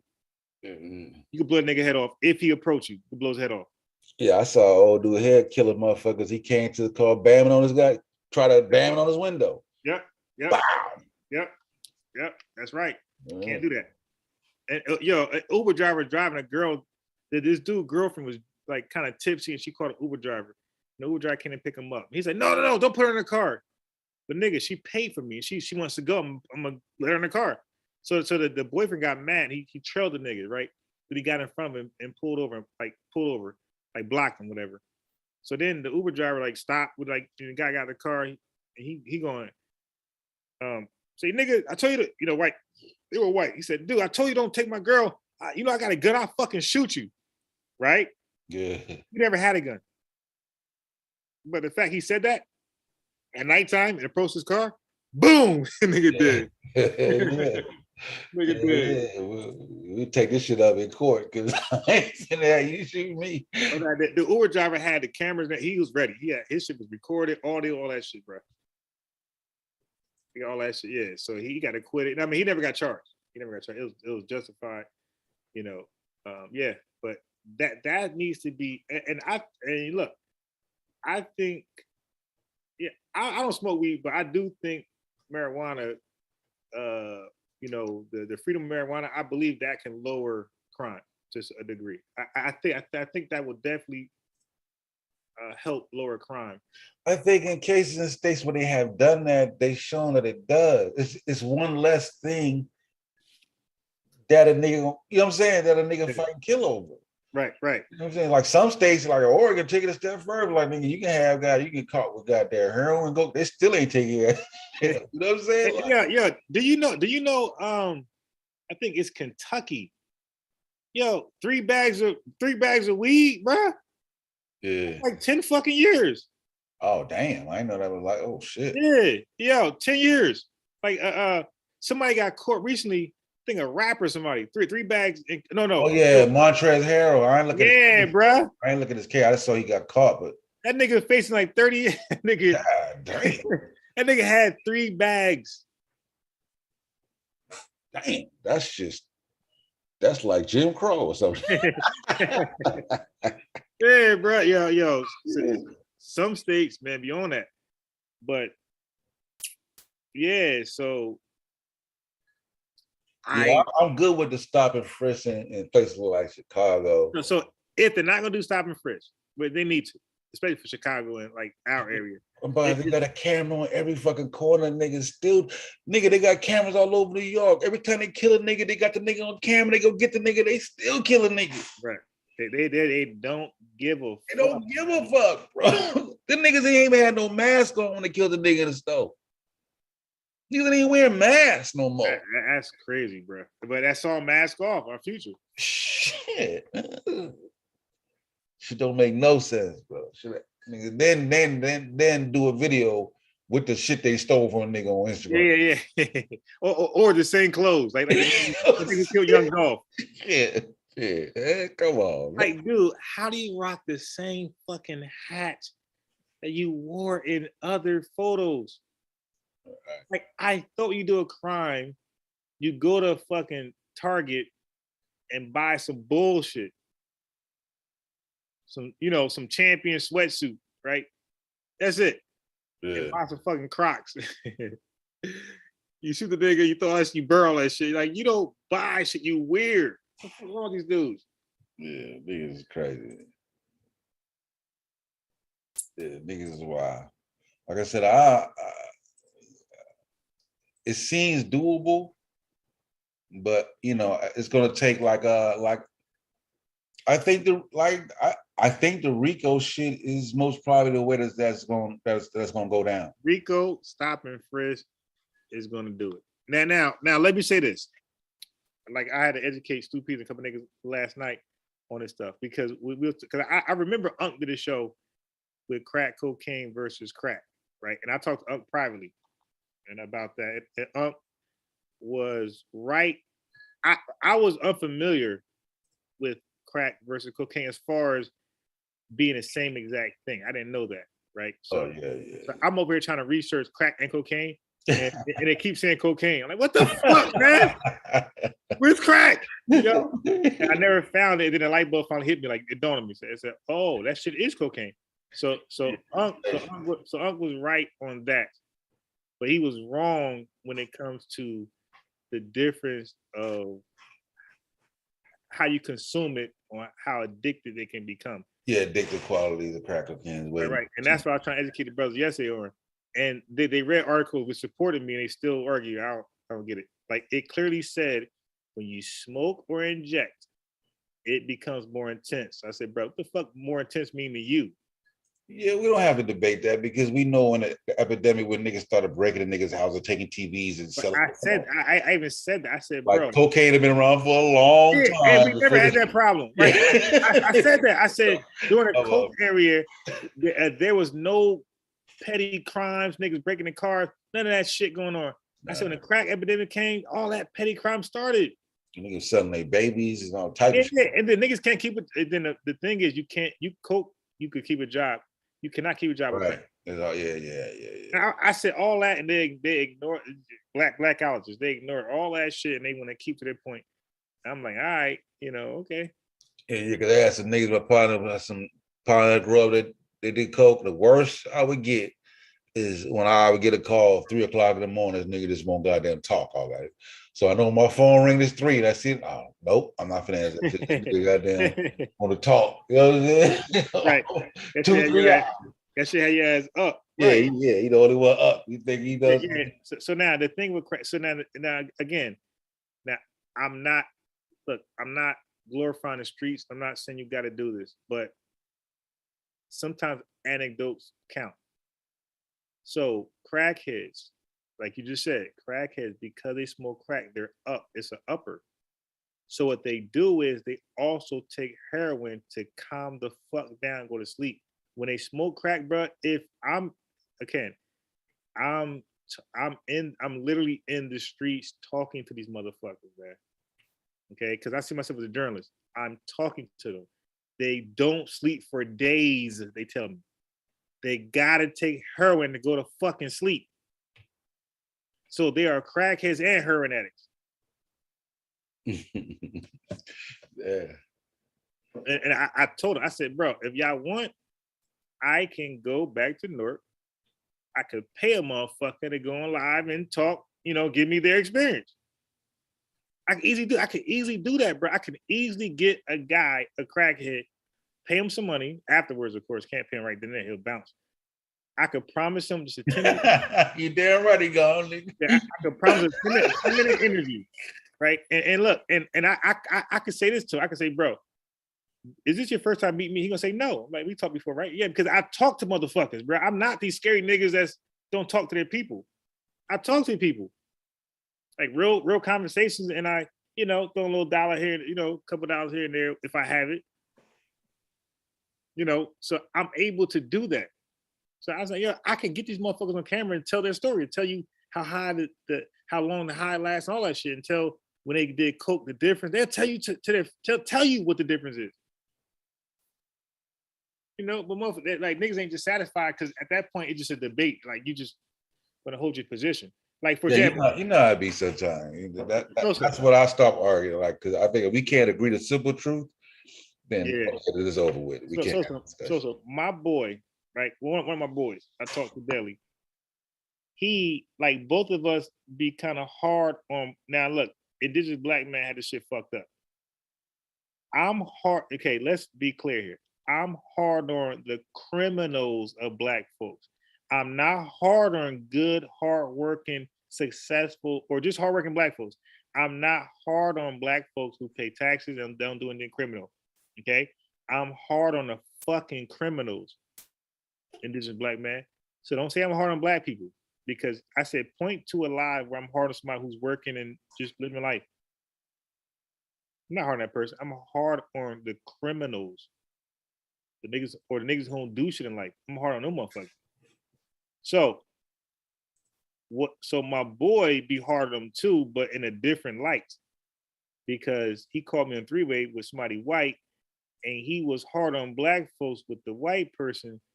And when he hung up, I said, yo, my man. I said, yo, listen, bro, I'm gonna be real with you. Now, cause he ain't calling me now. So he mad at me. He ain't calling me now. I said, my man, I'll be real with you. I said, I really can't respect that. He said, what?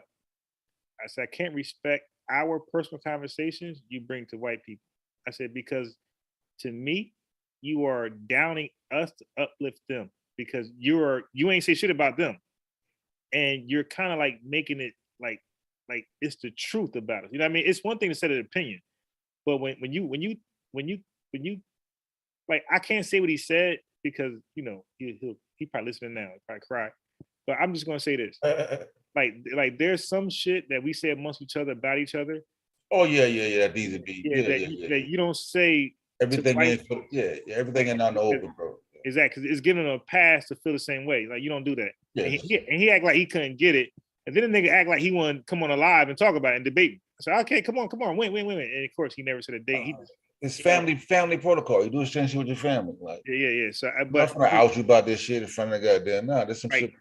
But I'm just saying how my personality is. Like this is my boy, and I really felt a certain way, and if I feel a certain way, I gotta tell you that, you know. And I said it real respectfully, but he wanted to act like a fucking debate. I said, all right, bro, listen. I said at this point I can't, because I made certain points. He still rebutted me and counterattacked. So I said, my bro, at this point we're talking in circles because we're on the phone. You're right, I'm right. So how about come on my live? Let's talk about it, and let's let the world hear what you got to say to that. You know what I mean? Because us talking on the phone, we're not going nowhere with it. You know, it's a two-way conversation. Because I'm telling you right now, if me and Kevin Hart had a cracking contest, hiking, how the fuck I call it? We're telling jokes on each other, and just us on the phone or in the room, I'm gonna win. Because I laugh at my own jokes. He doesn't. I'm gonna beat anybody's ass. I laugh at my jokes. I laugh at. So while you try to hike on me, I'm just dying on my own last joke. You know, hysterically dying. So I'm like, yo, so we're in the room, you're gonna lose. So I'm like, dude, but that's how I feel with you. Like, yo, like you're gonna feel like you won because it's just me and you. But see, and the thing is, like, I've been in barbershops, Nation Islam niggas be talking that shit, and then so when I say, okay, dude, say it again, I'm gonna record you. Now the nigga don't want to say it. I'm like, yo, I was kind of confused. Like, wait, don't you believe that? Like, why are you afraid that I'm gonna have him record? I'm able to play it back to you sometime later. Like, why? I couldn't understand that. And then I realized, like, these niggas just be talking. Like, they don't believe what they're actually saying. Nah, most of them don't. Because you could record me, you could write the shit down, take a picture. I don't care, like, because I stand on what I say. And if I'm wrong, I will admit it and I will change. Look, I'm not gonna be, my philosophy is if I'm wrong, I'm not wrong twice. Yeah, you know, I do my shit a lot. That's why I try to. I'm gonna drop that shit. I try to be careful about how I say shit, and then if I don't know, I'm like, I don't know. Right, and if I'm wrong, now look, look, I got an ego, I got pride.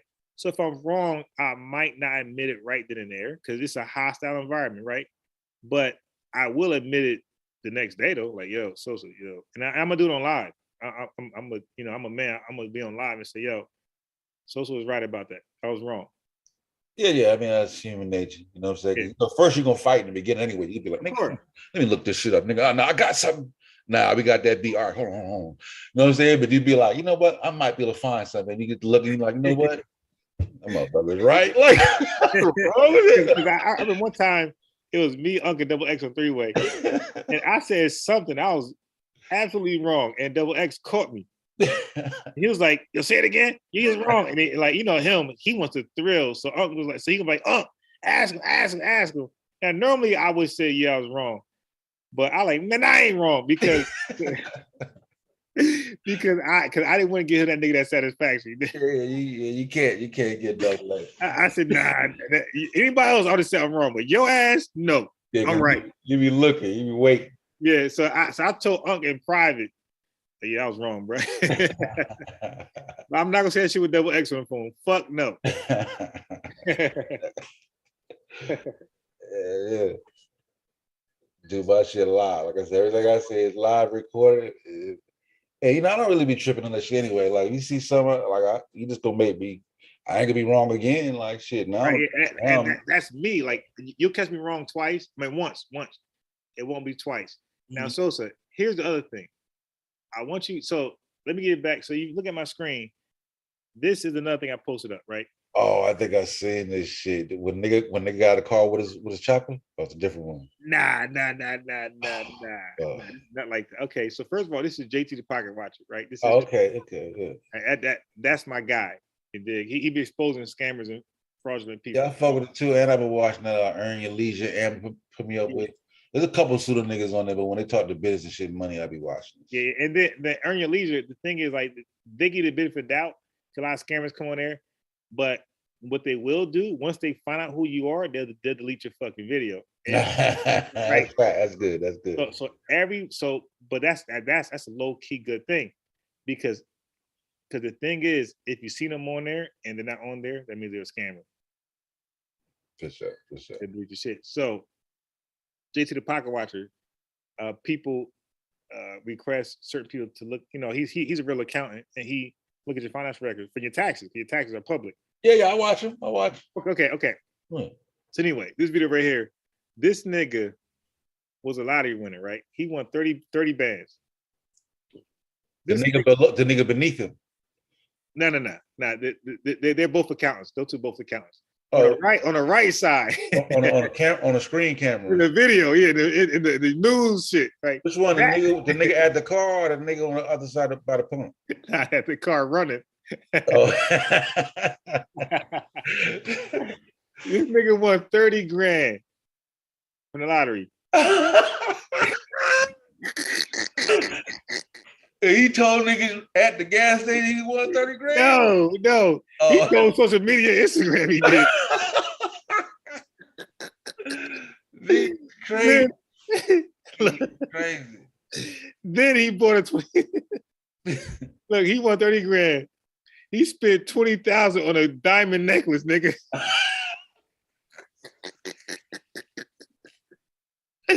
I'ma flip the other 10 to come up. Oh shit, he's crazy. Yo, I almost pissed myself. But flip the other 10. It's crazy, bro. This nigga bought a 20,000 diamond necklace. Went on social media with that shit. Right? So niggas looking like, ain't that JJ? Ain't that JJ? Yo, I heard Boogie and them talking about robbing that nigga for his chain. You know how niggas be. Yeah. I can't let Boogie and them get it because they gonna brag. I might as well go get it. So look, so this what happened. Look at this. Thieves target a man because of the gold chain he was wearing. Tonight, he's talking with our Tim Pamplin, who joins us from the scene with the night cam. Tim. It was a typical afternoon here at this West Warren gas station in Detroit near Grand Boulevard. Customers coming in, filling up with gas, spying.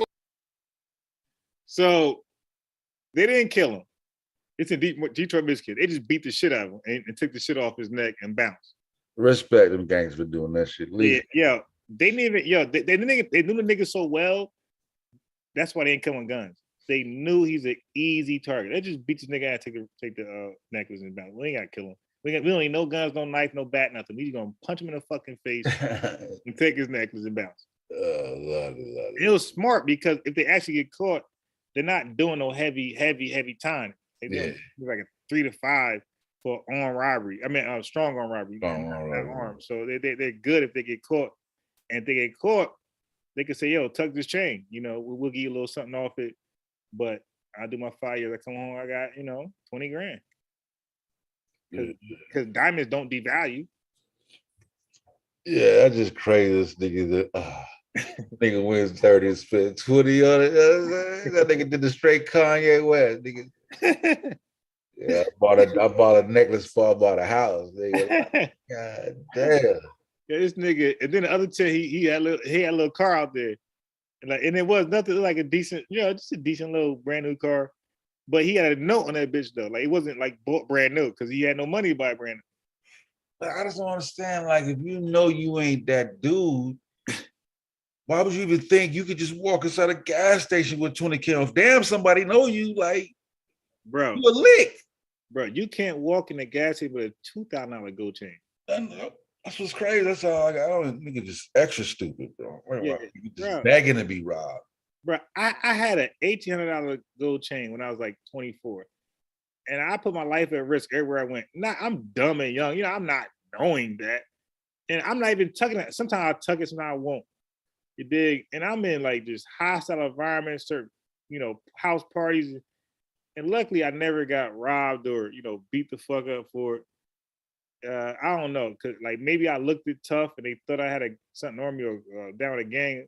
I don't know, but I never got harmed, But once I once I joined Nation of Islam, I got kind of aware of like the seriousness of the neighborhood. So nigga, I trade that shit for, like a dude had a car. Somehow somebody gave him a title to a car, but he didn't have a license, so he can't do shit with it. He always wanted my chain. Straight thug, straight goon. So I'm like, you know what? He always asked me for it. He said, I got a car I'll give you for it. So I literally traded my chain for a car, bro. And I wasn't driving. At that time, I wasn't driving. It was a Ford Probe. I said, you know what? Let me look at it. So I had my brother a cop. So I had my brother run the plates, make sure it wasn't stolen. I said, okay, all right, okay. And that was it. I traded my chain for a car. And because at that time, Nation Islam, I was kind of aware of like, I was no longer stupid and dumbfounded. I knew of the seriousness of walking around this chain on. Yeah. The fact that this goon keep asking me for it, I said, shit, let me get this shit to him. If I keep saying no, he's going to probably take it from me anyway. Yeah, go take it to the next step. I said, you know what? I traded that shit for a car, bro. I was driving for long, I had jobs and everything after that. So I was good. I don't understand. Like, I don't really, like, I don't be on social media, but like, I just YouTube. Like, I don't know how to post anything on Facebook. I don't really post it. You know what I'm saying? Like, I just don't understand like the comfortability of individuals, bro. Yeah. Man. Like, niggas be posting their location. If I post my location, nigga, I done left. Right. You know what I mean? I don't do that. You pull up there, I done paid the bill and everything. I'm gone, nigga. Like, yeah, right. I don't do that. I don't see the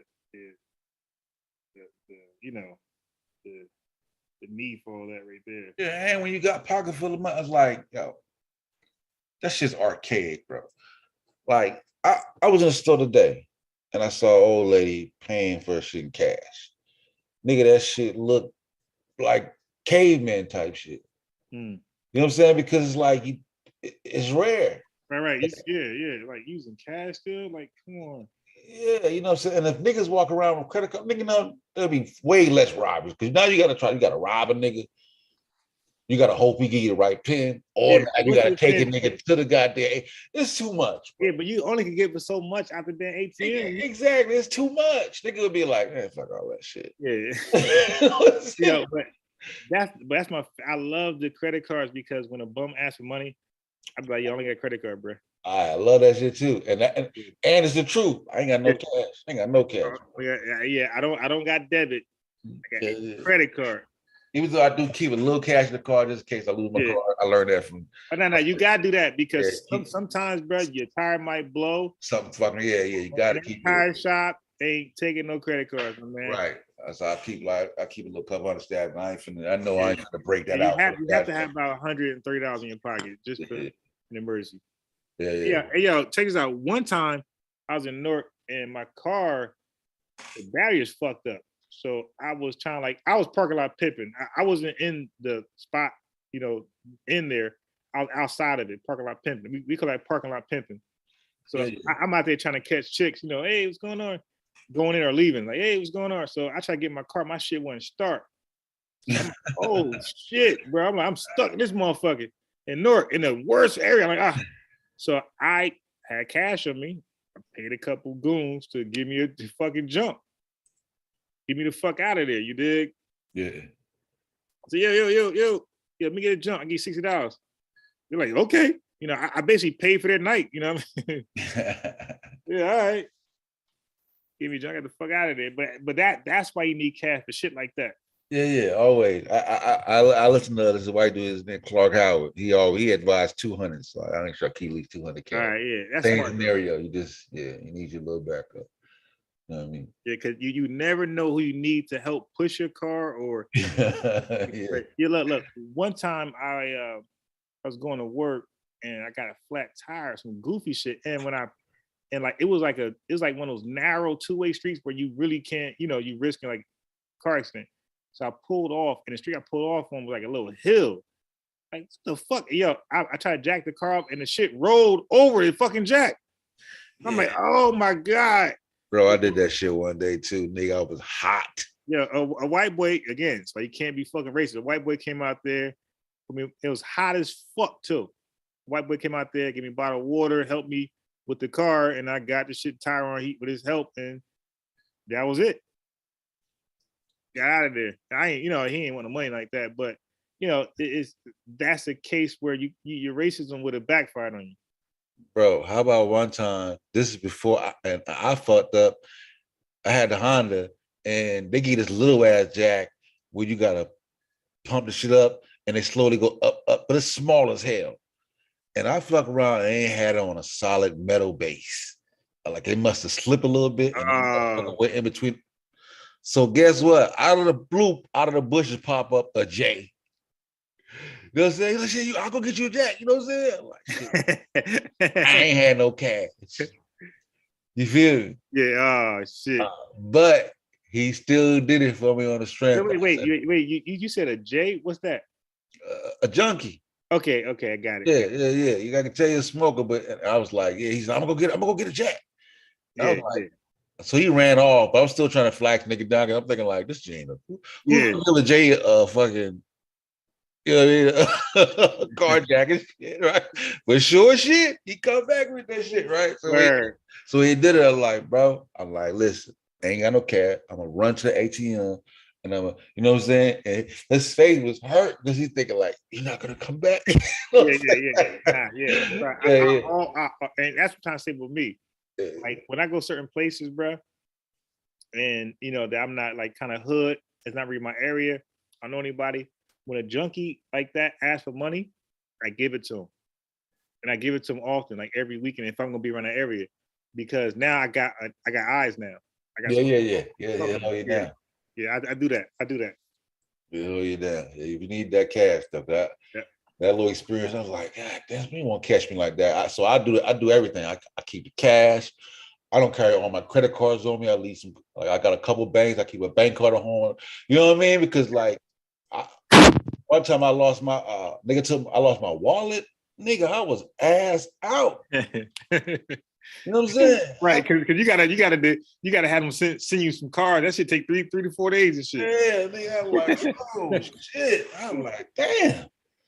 Yeah, I go to the house and look. I'm like, nigga, and I'm thinking like, why the fuck I got all my cards on me? I don't even need all the goddamn cards on me. Right. You know what I'm saying? Yes, I got all the goddamn backup plans and shit, in case some shit. Yeah. In case some shit happened. I pulled up goddamn the fast food spot the other day. We ain't taking no cash. I'm like, good, nigga. Yeah. Look, and that's like the expressway or the parkway. They'd be like some of these places, not just fast food, but anywhere. They'd be like, over here, Walmart. It'd be like, over here, just cars only. And you see niggas with cash and you stuck right there. That long ass line. Yo, that should be sweet. I'd be amazed. I'd be like, damn, nigga. They like y'all wow, it be white and black. Like what the fuck? Hey, right. I'm like, nigga, they got no bank account, nigga. Like, I couldn't believe, like, wow, y'all really just on that cash shit. I know. But you got pseudo white people who believe the government, go get your money, all these weird conspiracies. Motherfuckers cashed out. And some people can't handle it because they feel it when the money is being exchanged. Yeah. Versus, when you just seeing numbers on the screen. Exactly. That's nothing.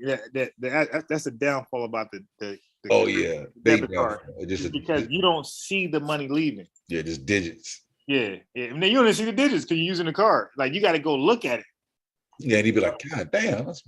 But I'm one of those irresponsible spenders where I don't look at my shit. I look at my look. I'll be as shocked as you, bro. You know what I'm saying? Like sometimes I'll be wanting to look. I'll be like, nah, fuck that. Like I'll find out. Then when I look, it's like, then I finally look, I said like negative 340. Like, what the fuck? I look at it week for that. I'll be doing eyeballing motherfucker in my head and shit. I'm probably not spending about $300.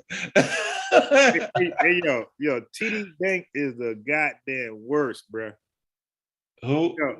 TD Bank. If anybody got TD Bank, they know.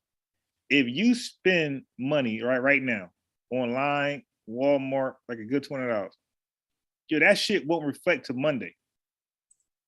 So you think the money? You think, oh, okay, I got this much money there, and you don't. Yeah, it's not like the other banks where it reflect right away or a couple minutes or half an hour, away. Yeah, that shit like a day, 2 days later, bro, and it gets me every time. That's the worst. Yeah, I need that. I need an instant reflection. 504 says facts. A bad one will never be down for too long. They ain't here phone to help and get no pussy. Things are funny. Shit.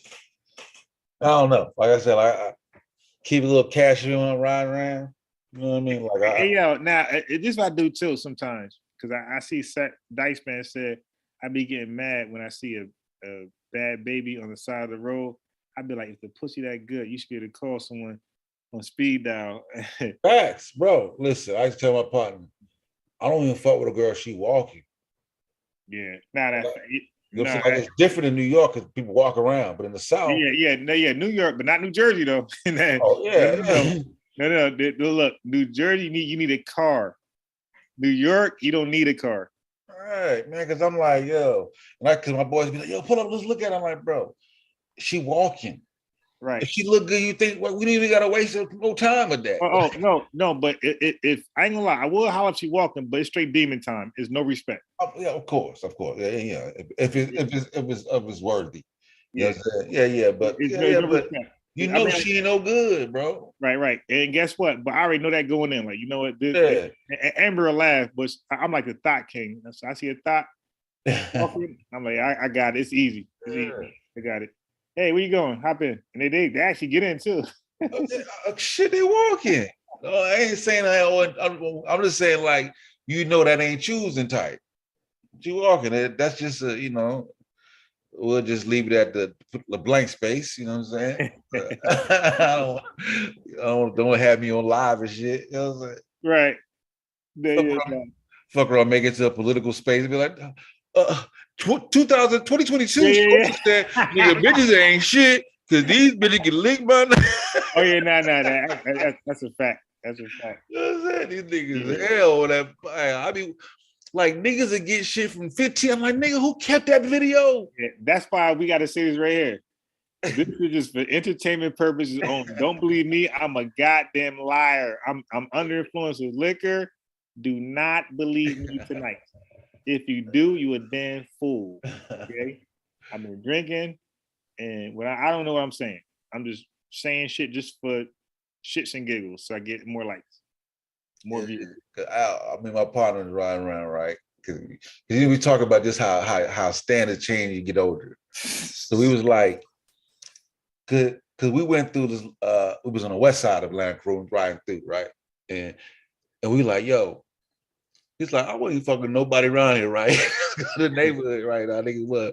And he's like, yo, you remember we used to drive down here to go, like we used to drive down there to go get girls. Right.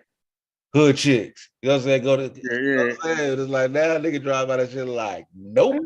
I want them problems right there, bro. And yo, who changed my life was a member, like he was a believer. He was no longer a member of Nation Islam. Right? Cause DJ Focus, if you're having a live, like I be in his dad's shop, his barbershop. So one of their affiliates, like a chick will walk by banging, 25 banging, and everybody be looking, everybody looking, and he won't look. He be like, shit, she got any money? And then, what she do for a living?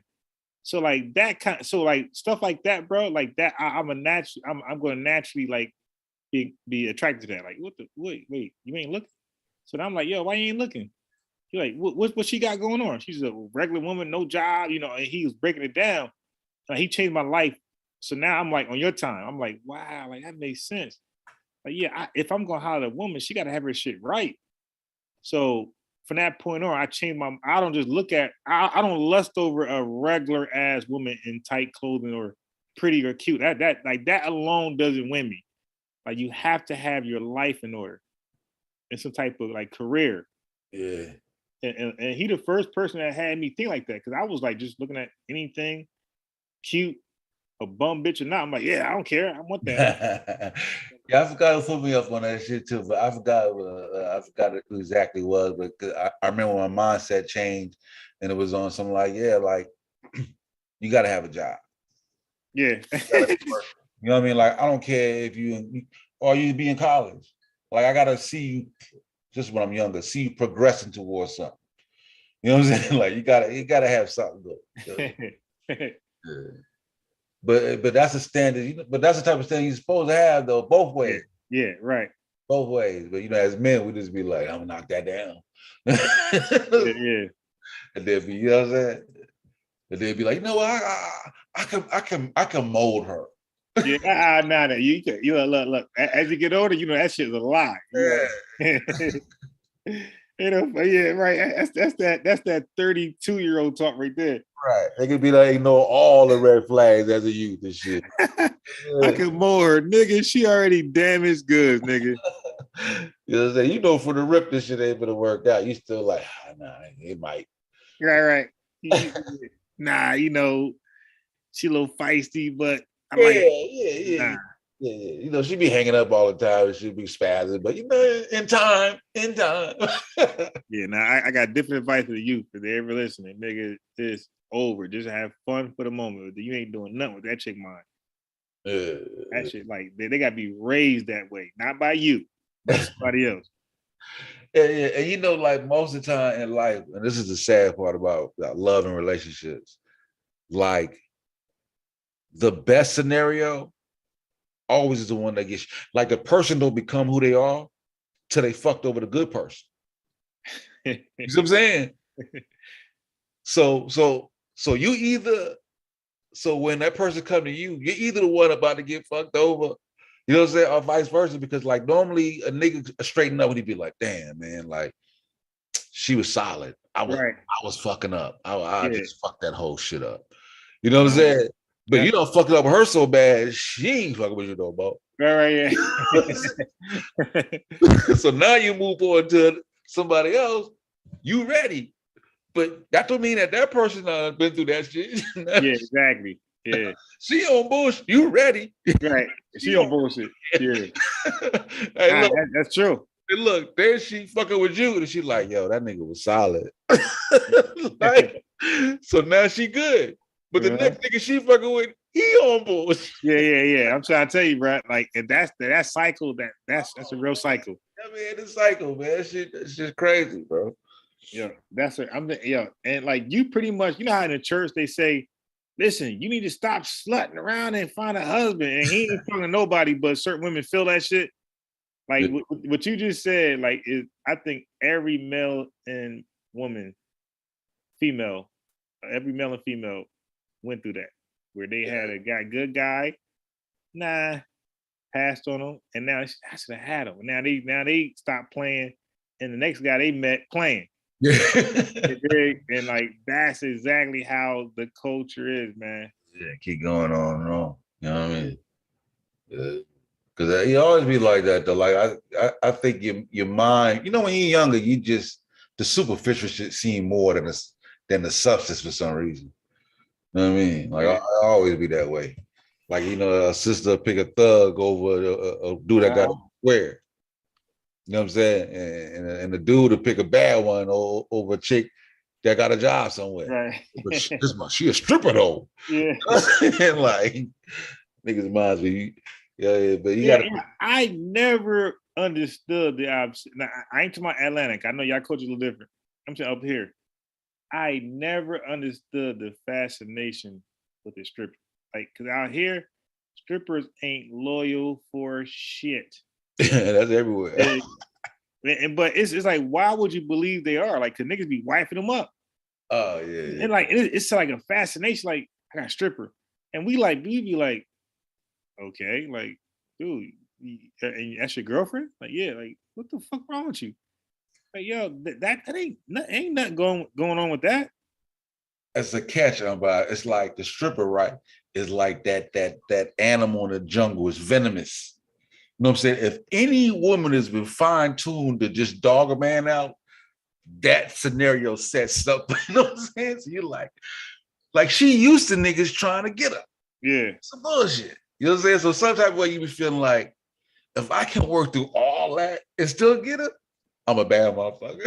I guess, yeah. I guess they could. Yeah, but you know, when you start thinking of a relationship, now that's totally different. Yeah, but I be thinking like niggas be thinking that too. Like this their girlfriend, you know. I don't know, man, maybe not. Yeah, I got plenty of niggas that be like that. But I just can't like the whole game that she's in, because she heard it all, right? And she been with slick talkers. I just can't be with a seasoned woman like that. Like that bitch know everything. I just can't do that. Yeah. Like you can't run shit on her ass. She like, nigga, stop. Right. I dated a few strippers, you know what I'm saying? But when my dating is, I've always been like, you know, my dating is open. Like, you know. Yeah, okay, right. You ain't lying to yourself. Yeah, you do what you do. I'm gonna do what I do. You know what I'm saying? There's just a lot of. The only thing I deal with is a lot of late night, especially back then, this before Uber and shit like that. Like they got to take that breathalyzer before they get off, and if they don't pass, you might have to go pick a nigga up like 4:00 in the goddamn morning, some shit like that. You know what I mean? Oh yeah. Okay, I got you. Yeah, you got. Wait, so they call you at that late to pick them up? Yeah, because that's when they're trying to get out, but they can't. He won't let me leave because I can't pass the breathalyzer. You come get me. Grab motherfucker. Oh yeah. I ain't doing that right there. Cause I'll be mad.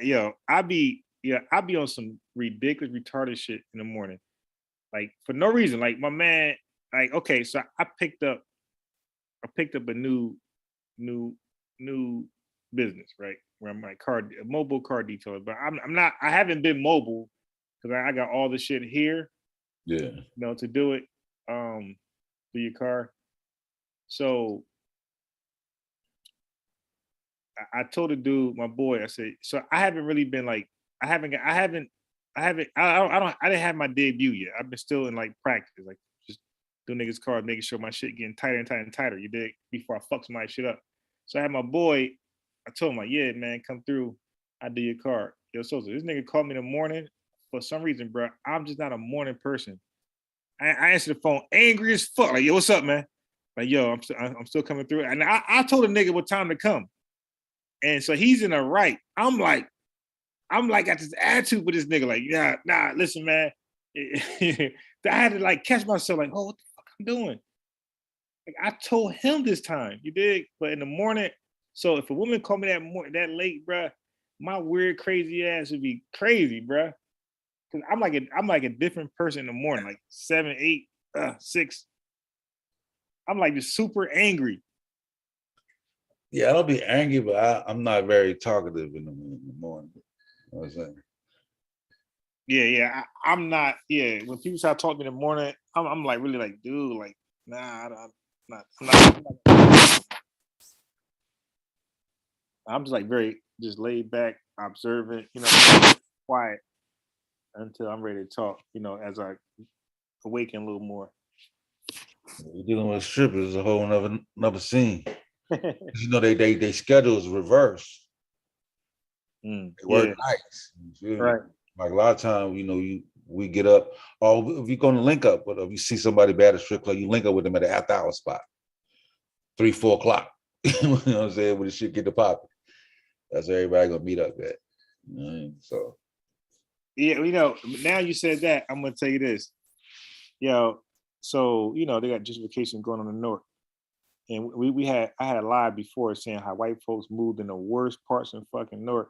Like the Wire part, the series The Wire's part of north they're in. I'm like black folks won't even move over there. They're there. So I went through that one time, bruh. They were there partying. White people. I don't know what the fuck they were. Greek, Italian. I don't know what they were. They were white. They were out there from, bruh, in massive numbers. I'm talking about 100 people. I'm talking about in the shit zone in north. Cars parked in the worst locations ever. Like 100 deep. I'm like, what the fuck? And you would think their cars be, their targets, they white folks' car. Ain't nobody car get robbed, nothing. Like, and people in their cars comfortable as hell. They ain't trying to lock their door. I'm like, look at this shit right here. That's self-hatred, man. Like, we only target each other. If that was black folks, bro, niggas been shot, killed, robbed, car vandalized, all that shit, bro. Hey, I love that gentrification shit. I'm like, nigga, get your money right. Because, nigga, it's a spot I used to go to. I see white folks walk around, I'm like, yo, by myself. Like, this shit look, and then like, yo, because it's like, it should be looking way nicer now. You know what I'm saying? Because the people that own it, they ain't finna put no money in it because they know niggas live there. Right. They run apartment complex into the ground. Good niggas live there. Yeah, they run them shit into the ground until gentrification time. Then they sell it for good money. Right. People come in and then upgrade the whole shit. Like, cause I always tell niggas like this. I be going by niggas when they start building them sidewalks and shit. I be letting niggas know. I say, bro, you see that sidewalk right there coming down, bro? Y'all niggas better tighten this shit up so y'all can get the fuck. Yeah. Oh, nigga, like you see what's coming. You know what I'm saying? Like shit, bro. I was taking yesterday. I was playing Uber with my brother, a police officer, and I was coming down with one way. And he's like, make a left. And he's like, oh no, you can't. But you normally could. So you can't. So I'm like, why not? So I look at the damn road, bro. This was a one way. It's a 2-lane one way, bro. They made this motherfucker both ways now. I'm like, because we got gentrification here. So I'm like, oh shit, yo, they made a one way, a 2-way. I'm like, this shit real, like, but like, so they're making it convenient for the traffic. They know like it's gonna be a lot of driving. So for them, they don't want the traffic jams. So they're gonna open up these one ways to 2 ways. So I'm like, oh, look at this shit here. Like, god damn, they catering. The city catering to like the gentrification move. That shit crazy. And we all of a sudden we got a Wawa, like, and the residents looking like, yeah, look, we got this. No, you don't got that, nigga. They got that. Yeah. That's for them. You getting the fuck out. They gonna raise that rent. You getting the fuck out. Yeah. But at the same time, like, yo, I should be, that's what I'm saying. Like, you see it coming, prepare, get your money right, and then you can. It could be a profitable situation for you. Yeah. It's like that's what they need to do. That's what they need to do to goddamn Chicago, nigga, South Side, nigga. Gentrification, nigga. Yeah. I don't know, like, whenever white people need to do it, they figure that shit out. It's 2 things how to lower crime. Gentrification, one of them, or the second one is to move in Hispanics. So when you move in Hispanics, the crime drop. because they, you know, when they lived there, first of all, they're calling the cops. Yeah, and then someone. Right? You might not call it, they're calling the cops, right? That's one thing.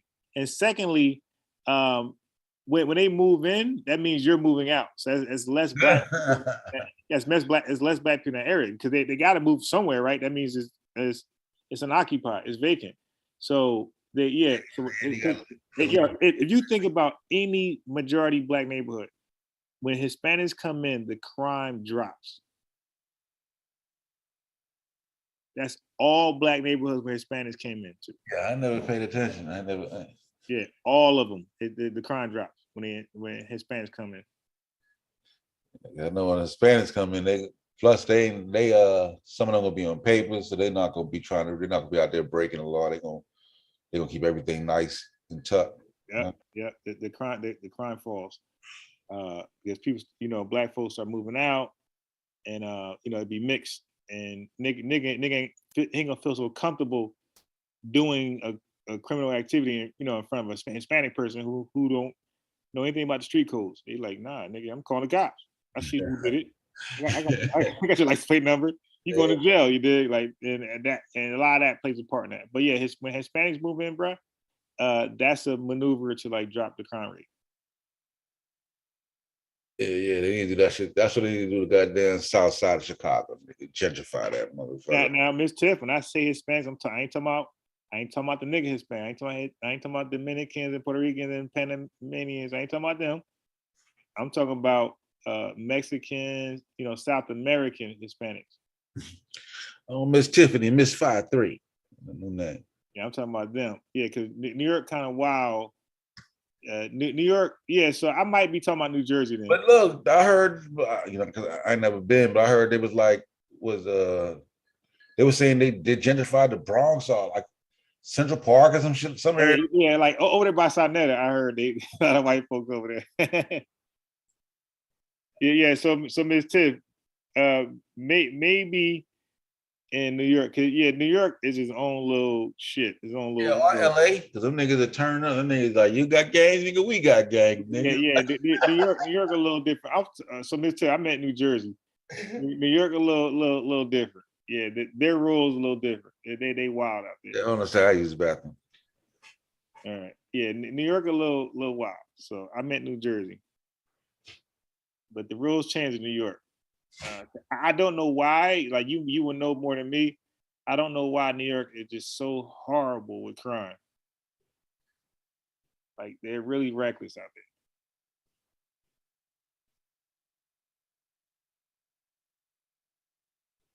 They're really, really reckless.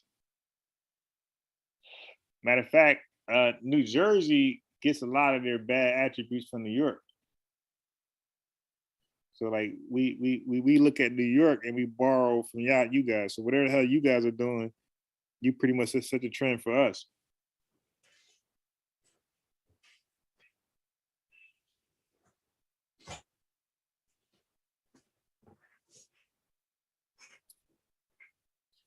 Yeah. So yes, I was telling Miss Tiff that New York pretty much set the trend for New Jersey. Like New Jerseyans look at New York to see where we're going, like where we're headed, and like far as fashion, language, like all that stuff. Like New Jersey, they look up to New York. So whatever New York is doing, even with even negativity, gang activity, whatever it is, like we look at them and we just mirror it. And like the people closer to New York, of course, it's all about who gets it first, right? So New York come with a style, a language, slang, and whoever gets to New Jersey first, like they like the most up to date, right? And then it dwindles down all the way to South Jersey going into Philly. Like that's how that works. It goes from New York, then it goes to North Jersey, Central Jersey, South Jersey, then Philly.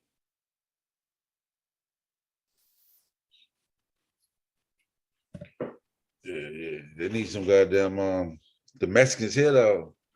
Like you know, I the dynamic though, because like you know, like they doing well. You know what I'm saying? Like they flourishing in Atlanta. They're gonna send the Ukrainians down there. And Miss Tiff, if they send the Ukrainians in your city, that shit gonna lower the crime.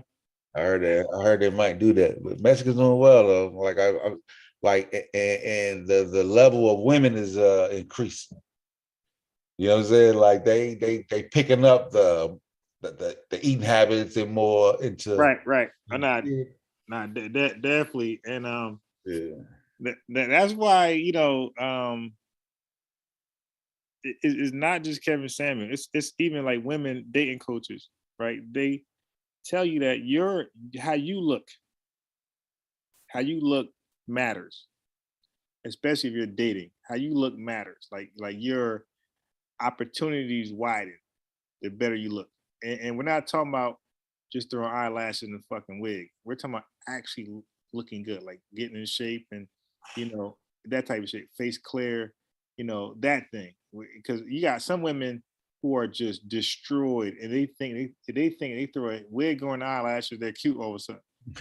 Like, nah, man, no, that's not how that shit works. Like you gotta get tight. So the credit to your point is that some women get it. Like they're in the gym and they might not be that attractive, right? But I would rather go with an in shape ugly woman than an out of shape pretty woman. Yeah. Like in Amigos, it's catching on. Yeah, they're catching on. Yeah. But I like the dynamic, you know what I mean? Because because I ain't really with the black artist shit. Like, you know what I mean? Because for me, I grew up in Charleston. Charleston ain't all black. I came to Atlanta's like black like that. So I never grew up around it like that. You know what I mean? So I've seen both sides. You know what I mean? And I know like when everybody doing good, should be straight. You know what I'm saying? So I want to see everybody do good. You feel? Like, because when everybody doing good, niggas ain't tripping like that. Right. Yeah, so that's a fact. Yeah, so you see second generation Mexicans because they working at the grocery store and they speak English is goddamn clear. You know what I'm saying? They young and they how you doing? You know what I'm saying? Like yeah. Okay, this is damn second, third, third, you know what I mean? Second or third generation. I see a girl in here translating for her mom and shit. Her mama said the daughter tell her what it is. Yeah. Look at double fillet of that's a fact. I had that, I had working at certain places. I had the mom can't say it and the child say it for them. Yeah, young too. Clear, yeah, crystal clear. But they do that for that reason. And the thing is, and that's kudos to this educational system that only crazy black folks devalue. The rest of the world see United States education system as gold. Okay, only spoiled extremist black folks look at the American education as something as a piece of shit. And we had a discussion yesterday. Not just education in America in general. Like, listen, they was taught because and it's better if you get a better clear point from a white perspective, right? Because they was like they brought like when you bring somebody over from Russia, certain parts of Russia, and he was like, we went to like a grocery store. And he stood there and he's like, he was amazed by the amount of products we had. Really? Yeah. Because he's like, y'all got like every type of lotion. He's like, where he's from, you don't see that shit. Yeah. I'm saying it's not like nigga pork free, sugar free, right. free. Yeah. You know what I'm saying? Nigga, you walk to the grocery store, 30,000 of things to select from. Nah, it's like when he go there's a couple things, meat, this, that, and the third. You know what I mean? Like, yeah. So just in general, like, because we live in it, we don't really see the advantages that somebody else come from nothing. Be like, yo, this shit is lit. But the thing is, now I think we're just blind because we see it. Because when we leave our hoods, we see how beautiful the rest of America is. What the fuck the education you think they got? Niggas correctly educated. When you leave your inner cities and you go into the better neighborhoods where white folks are at, you see the beautiful homes, the cars, the employed trucks and vans out there. These people are educated. Like that's what the education system did for them. It got them in that situation. And anybody who actually goes in the system and does well in the education system, they pretty much do well too. So foreigners, they come over here, the ones that's focused, they come over here, they get an education system, they take it serious, they, experience it, and they come out doing well. And then they look at those who did not take advantage of it, and you can't blame them for shitting on them. Like, yo, what the fuck were you doing? I just got here, and I went to school, tough, you know what I mean? Broken English, and I made it happen. I got a degree, and I'm doing well in life with this career. And I'm looking at you struggling, blaming a fucking government. Like, yo, what? Yeah. Like, why didn't you do this? And that's because I had about the blacks that fucking up. We ain't talking about the ones that, because we know many niggas do. So like we talk about blackologists and niggas who just don't respect what the fuck is going on. Right, I'm speaking to them. Right. So when you really ask people, Sosa, what problem they have with American education, they really can't say shit other than history. So it's like, well, history is the most irrelevant fucking subject. Like, what career can you have in history where you be well off? Yeah, don't get me started that shit about me and Stu P. All right, I'll leave it alone. Got to an argument over that same shit. Goddamn, talk about goddamn history. I'm like, nigga, you could, because I made a point. I was like, listen, college, learning history in college is not that big of a deal. You know what I'm saying? You can learn that shit outside of college, but some shit like being a surgeon is very, very important. So, because they was complaining about some of the history programs being wiped out. I'm like, that shit ain't that, like, nigga, I can teach you history.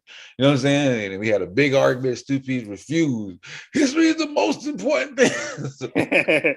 My Stupid dig his heels and like, shit. Yeah, because I had that conversation yesterday, and I was like, no. I said, dude, the victors write history after they win. Okay? They don't write history didn't win. They win first and they write history. So that tells you history is last important. So I said, what we got to do is be very well versed in STEM, right? In finances. And then when we're winning, because when a victor write history, is biased as fuck, right? They did everything great, nothing wrong, and everybody else is fucked up. Yeah, so I said, and that's all we're gonna do. If black folks actually topple this government and history is in our hand, we're gonna act like slavery never existed. Yeah, you're gonna give you an MVP. I ain't finna tell you I fucked up. You be like slavery, ain't no slavery. Like white folks came over, he brought three slaves. That's it. It was a time we had a little setback. We know we really didn't trip about it. We manned up and do. Yeah. Right. They gonna write their own little crazy ass story. Yeah, but that's a fact. That history is very subjective, is controversial, and is subject to change a lot. So it's the least important. The other fields are the most important, and you dominate those things, and you come back to history last. As long as we look at histories first, I mean, again, other races, you got to go there. Other races don't give a fuck about that, right? They come over, they come over here, and they take advantage of everything but history, and they do well. They're well off as a result. Yeah. We're on the absolute bottom, and Hispanics are second. Yeah. Like I said, because I'm thinking, because in Atlanta now, I always like, listen, it's hard for me. Like, I give my money to like the kids with the water. You know what I'm saying? Especially if I see somebody who's obviously has a mental issue, I try to give to them. You know what I mean? Like, this shit is beyond you. Like, I can see you get schizophrenic. You know what I'm saying? That type of shit. And I always tell you, like, I can't see a nigga like, if a nigga eating the trash can, that shit break me down every time, bro. Like, yeah. I got to come out the pocket for that shit. Like, I cannot see a nigga go in the trash can to get something to eat, and I got some fucking money, nigga. I'll go buy it myself, but I can't watch that. Yeah, I had approached this one crazy nigga that had no jacket, it's cold as hell, and I parked, and he might have attacked me and shit. But I got out of the car, had my jacket. Like, yeah. You want this coat? He's like, nah. I mean, he's like 45 degrees. He had a t-shirt on. I'm like, you want this jacket? Like, nah. He just kept walking. Like, oh, this crazy nigga, man. Mental issue. I remember because they mental. I've been rejected like that too, nigga. This nigga was in the trash can. I seen him. All right, I'm going to the gas station. I grabbed a nigga some fruit. I grabbed him fruit. I grabbed him a bottle of water, and I grabbed him 2 hot dogs off the little hot dog thing. Yeah. I come back with that nigga. He looked first. He didn't even open the bag. He got a peek in the bag to see with some real shit in there. He looked, and kept sipping the soda. He got the trash can. It was like, nah. I don't want this. He ain't take nothing. No water, nothing.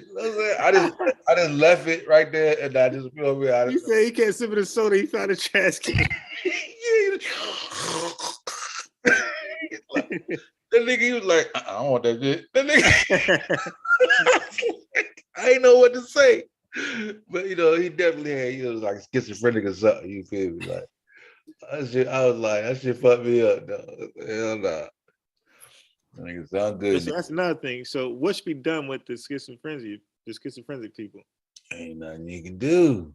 But you gotta do something because they're gonna be homeless. They're gonna be in the drugs, and they're gonna be affecting your community. Yeah, they're always gonna be homeless. They can't keep. No. What I'm saying is one thing. But okay, people can be homeless the natural way, where they. Oh no, I know what you're saying. That's why I'm agreeing with you. Yeah, but when you're homeless from a mental issue, that's a different type of homelessness. But here's the thing: the schizophrenic, right? Even if you got them a shelter, they're not gonna stay. You would have to lock them up. You know what I'm saying? Like that's the only option. They're not gonna stay. You know what I'm saying? So look. How bad do you want to end this problem? Okay, Rikers Island, right? Rikers Island. They closing that shit down, ain't they? Nah, reopen that shit. I thought they was closing that shit down again. Nah, reopen that thing and put the schizophrenia people in there. There you go, nigga. What's wrong with that? Bruh, I'm sorry, bro, but we'll lock out down these little cage. What 23-1? I mean, nah. You can roam around amongst each other. Shit, these niggas schizophrenic. A whole prison full of schizophrenic. Yeah. If a fight break out, nigga, you had to kill him unbiased. Nah. The thing about schizophrenia, I don't think they're gonna harm me. Like they like harming normal motherfuckers. They might yeah. Some of them are violent. You know what I'm saying? But imagine them. But some of them are violent in a setting where they ain't around other schizophrenic motherfuckers. So imagine 20,000 talking this shit. Yeah. Each one of them talking to each other and shit. Man, come on, look at that shit. It'd be crazy. Yeah, but make sure they medicate though. So the nurse comes out and medicate them. I don't think you can hire staff that will be mentally equipped to even deal with this shit. Like nigga be like, can't pay that shit. Hey, Dice Man, I wouldn't mind paying extra taxes for that shit. Oh shit. Yeah, it ain't too much you can do. Yeah. Like man, like a dog, you couldn't deal with that shit, but that shit would fuck with a sane person mind. People just talking to themselves all night long. All day long, that's all you hear. You can't even reason with a nigga. Get yourself. You like, yo. He said you can't reason with a nigga. Can't even reason with this nigga. You know what I'm saying? And you know he ain't playing. He's serious. This nigga dead ass. No, you're here for the aliens. You're gonna try to kill me. I know you're gonna like nigga. You think Mike was arrested today for brutally assaulting you, man. Like, nigga. Yeah, I don't know what to do. We gotta cure that shit. Right? Nah, but the guards gotta keep tasing them. Just like shit. They gotta keep tear gas and tasers on them niggas. Bear tear gas. Yeah, sleeping gas, nigga. Right before it's like this, hit the gas. They wake up there in their bed and you're like, I get. I'm trying to tell you, bro. They have to find a way, or they can have like the cell be like holes. They can have like a whole bunch of holes, like cell blocks, individual cell blocks, like real small. It could be a whole bunch of them shits, but then nigga just in there like you see like you ever go to like a dog thing, dog shelter? Yeah. You got to do them like that, bro. I'm sorry. Yeah.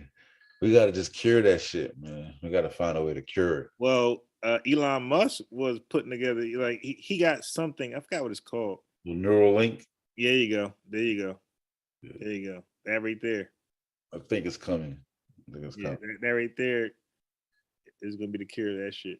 But the sad thing is that they're gonna be more advanced than us now. Like they get that Neuralink, niggas be smarter than us. They be the super fucking human. And paranoid. Shit. We gotta get something for that shit to kill that man. The conspiracy theorist said that Elon Musk must have Neuralinked himself first. That's why he's so fucking smart. That's what they say. Oh man, you know the niggas ain't put no goddamn Neuralink on. These niggas want to take a vaccine. You think they gonna put a goddamn Neuralink on? That's designed to go to your brain. Nah, once you put it on, bro, you could be under control of government, nigga. You could never be yourself again. Like, man, you could be a rope, man. Them niggas that go crazy, nigga. Polite 30 videos, nigga. Oh yeah, definitely. Yeah. The thing is, my boy, one of my boys, this hating ass jealousy nigga, had talked about that, and like he misrepresented it. Like it was some scary. He was acting like it's so scary, and they're gonna be doing this, doing that, and he was like dead serious. So I'm like, nah, I don't think that was done. So, bro, I went and researched it. So then I came back to him and tried to have a discussion. Now he didn't told me a whole fucking fake story. So when I researched, I came back to him to talk about it. You know what he did? He didn't want to talk about it. on some coward. Now I heard this nigga for a whole hour. Tell me how it's evil, it's 666. This nigga ain't want to talk about it at all, zero. So we didn't talk about it. So I waited. So his mom came out one day. He's like, yo, mom, you check out that video? She's like, which one? He said the Neuralink one. So then I said, good. I'm gonna bash this motherfucker for his mom. I said, nah, you ain't gotta watch that shit. I said, ain't nothing like he just said. I said, what you need to do is watch Elon Musk interview about it on what's the nigga name? Rogan. Yeah, Rogan. I said, don't watch some YouTube video about it. I said, watch his interview about it. Like, don't watch some little skit, because like that's what he did. He watched some bullshit YouTube video on it. I said, yo, who the fuck does that? I said, no, don't do that. I said, go watch the actual interview. And he was mad as hell at me, bro, for that one. I said, yeah, because your son lying. He misrepresented what was going on. He ain't talking about that. Yeah. They always gonna be that type of shit. I've been watching because I got my homegirl, her cousin was here. And I just noticed that the mindset is just wired that way for conspiracy theories. It's like a milder form of schizophrenia. Like a lot of them suffer the same type of psychosis, right? So of course, this nigga, he don't want to take the vaccine. So there's some. I don't know if you heard it. I was talking on another show. So instead of taking the vaccine, he go get a fake vaccine card. So I'm like, this nigga, you rather risk going. Yeah. I think I heard something. I think I heard you say something like that. But go ahead. So of course, and I've noticed this with all of them. Whenever you press them about the viruses, I'm like, nigga, it ain't no dead body. They always go this route. Nigga, I know 2 people in my family died from taking the vaccine. Right now. Always. Clearly, I know he's lying. Right. Because first of all, how did you even verify that was the case? Right. Nigga, but I'm like, but once he did it, I'm like, you know what? I'm not going down this road, because you understand the mindset, like just whatever it takes to win. And that mindset, they always know somebody. And what they're saying is they heard somebody tell them that. You know what I'm saying? And they use that as their proof. They all say the same shit. Man. Yeah. And the thing I do is, okay, 2 people died from the vaccine. Well, brother, 1 million motherfuckers died from the virus. All right. Now, okay, so now what? That emotional shit. You can't tell me I got 2 family members who died from the goddamn vaccine. That means I'm running out of goddamn shit to say. Yeah. I had a guy. Look, I no longer debate that because we won. So even Sean stopped because we won. Because so many kids, vaccinated. So I mean, like even more. So adults, rate wasn't that high, but the kid rate is high as fuck. So you guys showed me all these kids dying, right? So that one guy, would you around when that one guy, my boy hopped on the live and he wanted to debate me on vaccines recently, like last Tuesday? Yeah. Sosa, I told him in the Facebook instant message. I almost blocked his ass because he kept spamming me with all these fucking links. I'm like, dude, I don't care about that no more. I mean, one is over. I don't. Now he kept pressing. What about that way? So I finally said, dude, just come on live. So a week later, I sent him a link. He actually called in like, oh shit. And then, but I knew I had him because he sent so many fucking links. And then one I finally looked at one. It said some Vayers. I said, oh, he's done. I said, yo, you care to talk about that last link first? He's like, yeah. I got his ass. So I like, all right. So he read it. I said, yo, read that one more time. I said, yo, you know what Vayers is? He was like, he got quiet. He deflect. I said, dude, you know what Vayers is? The chief was like, I'm biased. He don't fucking know. Chief X, he rolls out. He don't fucking know, so just teach him. Yeah, they don't be knowing. And listen, because of course, I'm like, bro, you can't believe that. So you gotta look it up. Yeah, I be researching shit. I'm like, oh yeah. And they don't know how to research at all. So, and the thing is, like, we be trying to warn, like, dude, listen, my man. I've been looking at this virus shit, this vaccine shit for 3 years. The pandemic's only 2 years, or you can say 2.5 years because we started around. Unc got us involved around like September-ish, around that time. Because I remember I was debating Big Bang, and it was Unc who got me. He convinced me to do vaccines around like September, October, because he had a debate in December. So I remember not having a lot of time to like research it. And it took me a long time to even be convinced because me and Double X arguing Big Bang the whole time. But I'm trying to let my man know, like, yo, bro, I've been doing this for like 2.5, 3 years, my man. And you gonna tell me you just started a month ago and you gonna fuck with me? And then like, yo, humble yourself, my man. Like maybe there's some shit that I'm gonna get you on that you not prepared for. But what do you think you're gonna have for me though? And he still want to do it. Like, our people, man. And that's why when it comes to that bell curve shit, bro, I'd be like, I don't believe that's the case with all black folks, but I believe there's some merit to that motherfucker for a lot of us because black folks to not read and write for 250 years collectively, that does something to your fucking brain. In my mind, I ain't saying scientifically. I'm saying on some just my wild guess. That does something to your shit. It's something going to it, and it's like people don't like one. My nigga Weezy, niggas don't know. Like when you don't know how to research, you don't even know you don't know how to research. Right. That's the thing. I hate the most. Like, dude, you not a good researcher. You know what I'm saying? It's like they don't even, but they think they great. So I'm saying, and then they don't understand like how the internet is feeding you what you're asking for. Right. All Facebook memes and shit. Like, yeah, you know what I'm saying? You gotta work through the algorithm and do, you know what I'm saying? Like, yeah. So then he want to show me videos. I can show you what I got to do. Watch what he's saying. He got a video talking about. I'm like, bro. It be Phil Valentine and shit. Why would you even listen to him? He ain't no PhD. This is a regular nigga. What are you doing? Dr. Phil. What the fuck you talking about? Yeah, man. It's crazy. Say, I remember Summer Walker saying shit. Yeah, that shit can make you have your period. I know a couple girls that had a miscarriage. Oh my God. I bet you do, motherfucker. Yeah.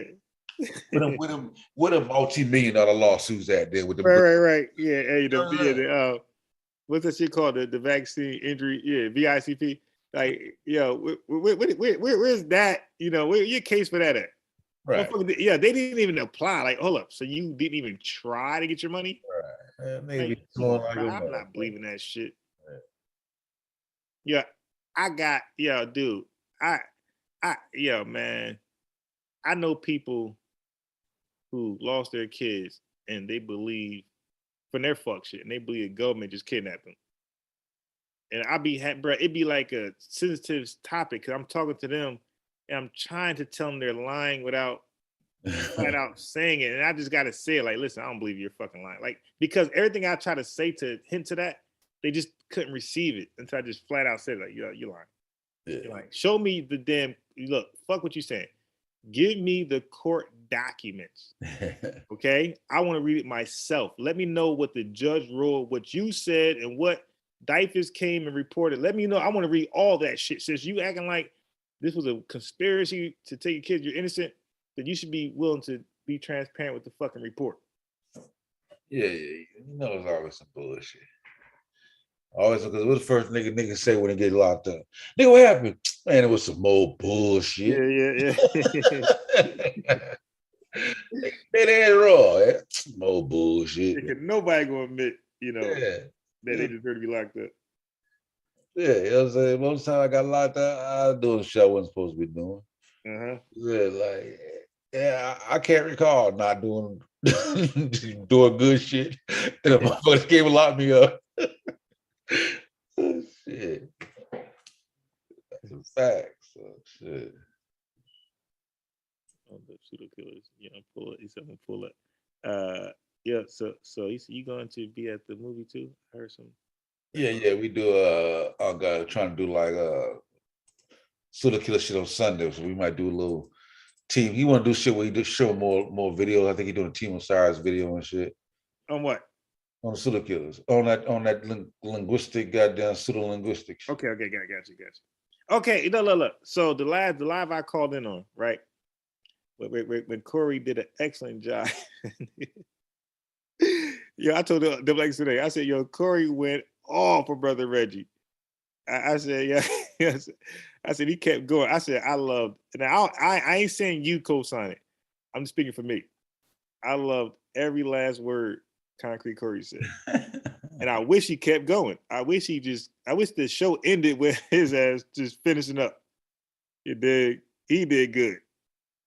Because when niggas pull that old with the degree, Corey's like, man, listen, niggas ain't even working out here. Niggas not employed. Talking about some fucking degree shit. You know what I mean? Like, yeah, and that's really the case. Like, dude, you're in a fucking, and I ain't saying him. I'm saying there's people like that who are doing horrible in life.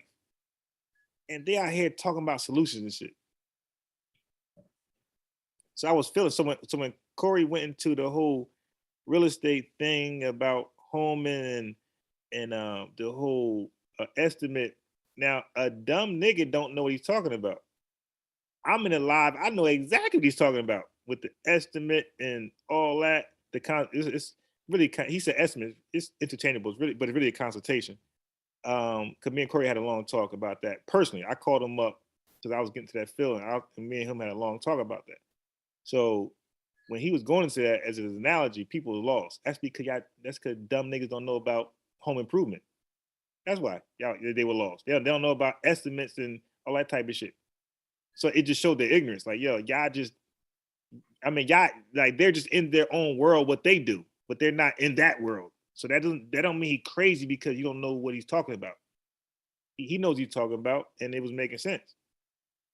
Yeah. So, but he was just saying, like, he's more like, fuck all that. Like, he's saying, like, the shit they're into, he's not into that. He's into real changes, like real self-development. Like, you gotta develop yourself first. You gotta be self-sufficient first. That's where he was going. Like, dude, like, you gotta have a skilled trade yourself, and you gotta have a proof of concept. Like, I'm able to survive. So the fact I'm able to survive, I'm qualified to teach survival shit.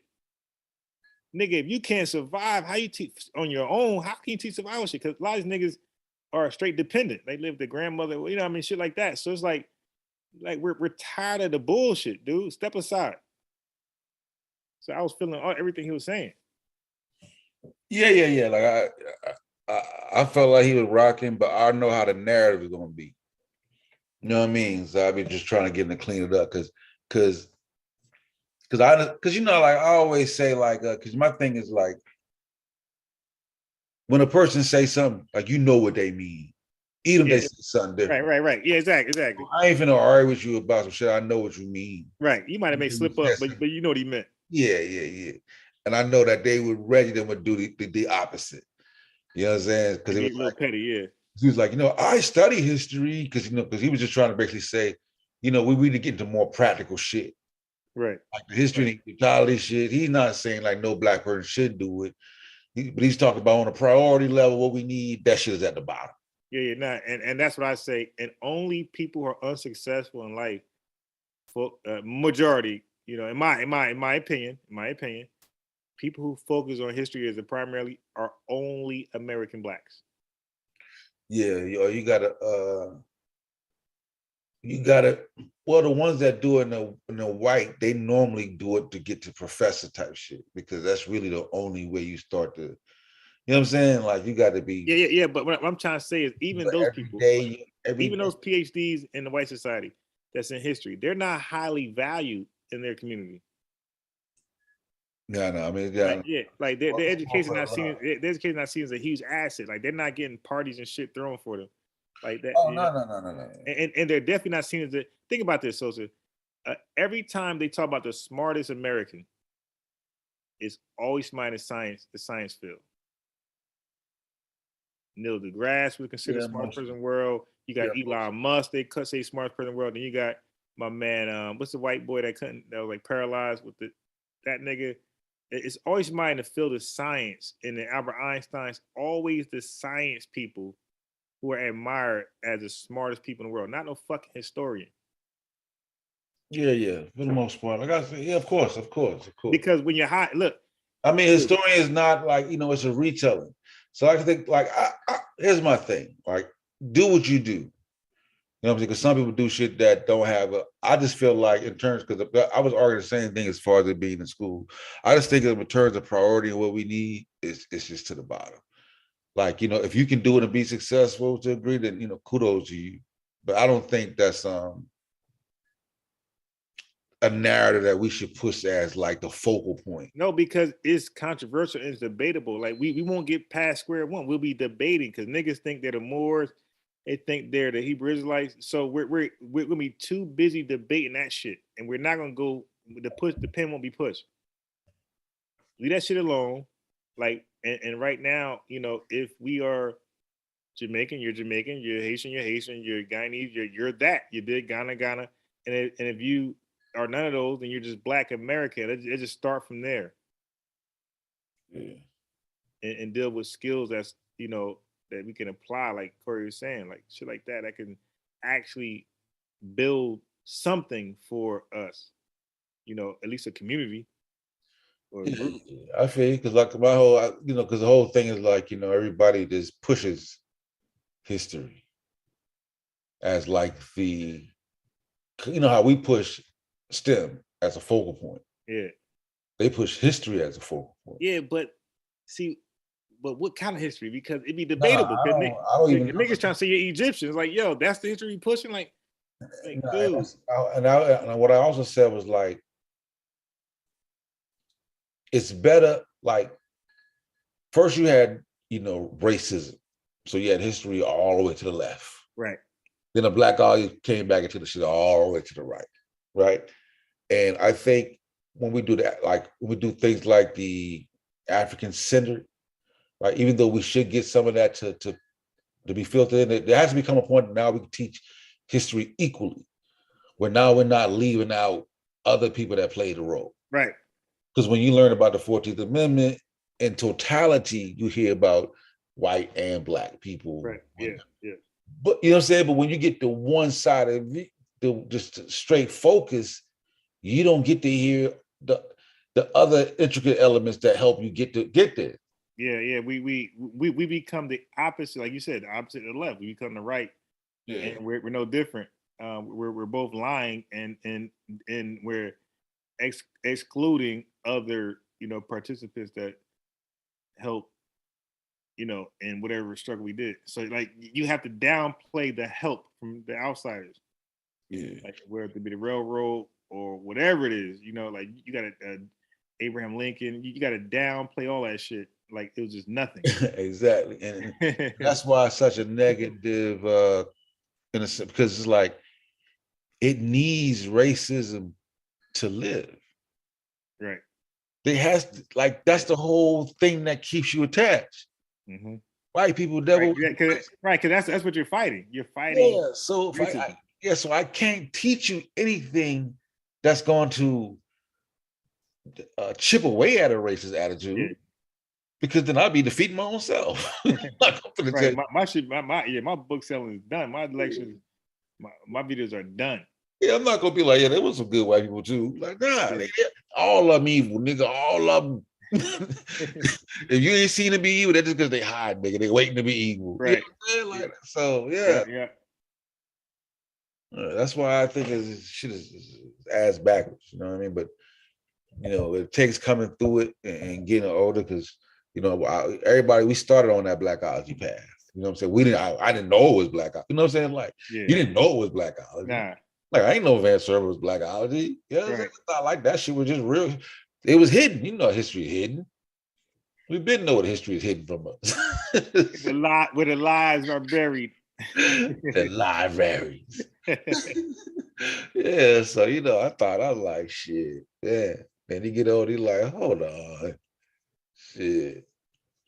But there's so much shit that we got into us that's pseudo. We don't even know it's pseudo till we look at it. You know what I'm saying? It's like, you know how, man, when I be around people and they be like, yeah, Dr. Sebi, I be like, right? They tell me right because last time I talked to them was like some years ago, and I was saying he was the man. You dig? So they right? So I'm like, let me tell you about that guy. So it turned out that he wasn't right. They'd be like confused, like what? I was like, yeah, he was legit, man. man, and we need, and it's sad too that I know we do it on a pseudo killers, but it's not blasted in your regular media in your entertainment circles. Zero. I listen to the radio and motherfuckers say that shit. Yeah, we need to get back to that natural healing, you know, like Dr. Sebi. Yeah. I'm like, and she put and saying other great men and shit. Like, nigga, you Dr. Sebi with them niggas. So that's okay. Now look what you just said. That's what I'm saying. Like the pseudo killers are like the Charleston White in the community. By themselves, the only people willing to stand on truth and oust the bullshit and the bullshitters. Nobody else is stepping up to do it. Yeah, even the ones you think you love, it's time to go. And look, and the sad thing is they believe like you, but they won't do it. So it's like, so how are you different than the white people who didn't stand up against racism and Jim Crow? Right. How you the same as them, motherfucker? You're black, you're white face, you're black face. Your white face. And that's what I'm saying. Like, yo, you're no different. So if things were reversed and black folks were oppressing white folks, these same people will be silent against the oppression, the same where those white people were. Yeah, that came out the other night too, right? Because we was, you know, because it's in all of them. You know what I'm saying? Because Reggie be faking us out like he with us. Yeah. And then he'll do something and be like, oh, okay, he's not with us. He's just being quiet on certain things. Right. Because he know he can't win an argument, so he'll just let it go. Yeah. So when, you know, he disagreed with Asar, but when we brought a white boy on that was explaining some of the shit that Asar been getting wrong, you know, Reggie got offended because it was a white boy. Oh my God. Like, you know what I'm saying? Oh, so you just let this white boy, you know what I'm saying? It's kind of like, but I think, you know, all of them got that in them. You know what I mean? Because they came up, especially in the conscious community, bro. Like all of them do.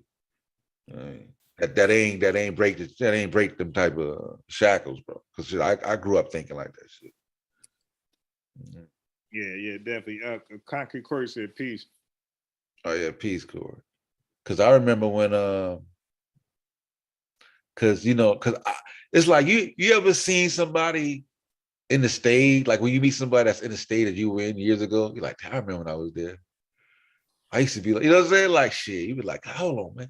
That was 2003. Yeah. You know what I'm saying? Yeah. So I was talking to a dude, you know, college community now, and he said the same shit. Yeah. You know, what's the dude name? The professor. Cornell West. Oh yeah, you know he's a coon. Right. Henry Louis Gates is a coon. You know what I'm saying? I was like, nigga, I remember them days. Yeah. I remember. I thought coming from Tariq Nasheed. I thought Rolly Martin was wrong and Tariq was correct. Nigga. It'd be the opposite. Like, oh, Tariq Nasheed? Come on, bro. You know the opposite. Like, yo, so hold on. So Rolly was right the whole time. Tariq was wrong. Like, what the fuck? Cause a nigga slick, cause he looked like you, he Right. smooth, you know what I'm saying? And then the other dude, he more square. He like, yeah. I don't know this nigga here. He like what I like. But I was wondering why Tariq never accepted the debate because Raleigh called him out for the longest. And Tariq refused to come on there. Like you ain't finna embarrass me, Negro, like that. And then like he's always talk about what's the dude named Lamont? What's the guy named Lamont? Something that Sunday interview. CNN nigga. Yeah. So Tariq was You talking know he about was a him. goddamn Nuwapian and shit. Huh? Yeah. I heard. Yeah, he said that. Crazy. Yeah. But he's clearly Oh, yeah. articulate. Yeah, he he's plays shit. educated. Yeah. Right. He knows his shit. Right. So, but you have people who talk shit about him, but won't say like a name like Tariq Nasheed. He might not entertain us, but he might entertain a Tariq Nasheed. You dig? Yeah. All right, come on, let's do it. Because I watched him go at it with certain people. Yeah, he destroyed He Tariq. be beating the shit out of him, right? So, Cause look. You know, Tariq, look, he had the better jokes with a little bit. okay, no. Tariq jokes are funny as fuck. Like, Yeah, that nigga's hilarious. you won't beat him on the only person I think who could give him a run for his money is probably Hassan Campbell. Yeah, I never really listened to Hassan like that. It's too much. Yeah, I barely listen to. I listened to a few things. At first, I know him as Poppy, right? From Sinetta. So I didn't really give him that much respect ever until I watched one interview he did, something maybe last month, where it was kind of like, it was a good interview. I said, okay, the dude is okay, but now he's not as funny as Tariq Nasheed. But what he's gonna do is he's gonna do it his way, and his way is as effective as Tariq Nasheed jokes. Yeah. Like, yeah, he'll shut you down. Like everybody who beef with him, Styles P beef with him, a couple rappers beef with him. They all got their ass kicked. Like even Kwame Brown beef with him, and they all took L's. Niggas like that. You know what I'm saying? Like, I already know, like, you know what I'm saying? Like, you like, you ain't finna beat no Tariq Nah. on no YouTube, on the internet, nigga. Nah. The only way you can do it is get them to sit down and debate. Right. Like, nah. That's why you see niggas beefing with DJ Academics. I'm like, bro, don't. Yeah. I started watching him recently. Yeah, he's funny. Matter of fact, he got at Lamont Hill. It was funny. He was calling him pussy. Now, Lamont Hill would beat the shit out of Yeah. But Academics was acting like I was spitting if I slap shit out of you. Like, dude, you're not. You're a chubby little dude. You're not gonna beat Lamont Hill. All right, but he can't lose because it's like, yo. Right. But I ain't gonna lie, it was funny. It was very entertaining. I'll spit in your face when I see you, man. Pull up to New Jersey. I'll fuck you up. You know what I mean? Like you a pussy. Like it was very funny. I was hollering, but it was very funny. Yeah, he did that shit. And he'll fall asleep drunk on Twitch and shit. He just fall straight asleep on camera. Yeah, so he like, you come at me, disrespect me. Like he was acting like Academics. You forgot we actually can see you. You do. Yeah. You don't look scary at all, my man. Concrete pulling up. Concrete pulling up at 2 a.m. Where you at? What up, Sos? What's good? Going on, Unbiased? Steve. Yeah, I was just telling. Did you hear me when I was telling when you was telling Brother Reggie ass off? Did you hear me on my feedback on that? No, I didn't hear the feedback on that. Yeah, now I was saying that where you was going into the home improvement type shit, like you lost everybody because they don't know about it. So because they don't know about it, they think you don't make sense. I said, yeah, he was actually making absolute sense. Everything he was saying about the estimate, all that type of shit. Like I know exactly what you're saying because we had that conversation. Said something about what you said. I said something about home improvement. Right. Because you went into the estimate thing, right? When you make it, because your whole point was application, right? Skills, oh, okay, yeah. Working. So you went into the. I got cut off right. Right. So you went to the estimate because people want to solicit business. in that home improvement thing, even what you're doing or building a home, same thing. Like they need an estimate, right? You just can't call and hey, come by. You know, I gotta see what the fuck you need. I gotta come by and spend, you know, surveillance your shit. I gotta survey your shit. Yeah, you were saying they charge you for the estimate, and if you and he was saying like they come do a job. You got to do a job assessment. Yeah, you the price. Right. So the way it works is the way it works is because a lot of the clients get confused on what that means, you know, because they think free estimate. Okay, an estimate is an educated guess, right? You're just looking at it and that's it. But a consultation is you're actually doing the measurements and you're putting in more work and you're putting in more time with the person. So that's going to cost you. So they don't understand that. And like it, but it's not going to cost you if you sign the contract. It's going to go to your fee. But if you don't sign a contract, it's a charge. And that's a lot of clients get confused on it. What the dumb ones do, but the ones who actually are serious about the job, they get it. But the ones who are not so sure, they act like they don't get it. Right.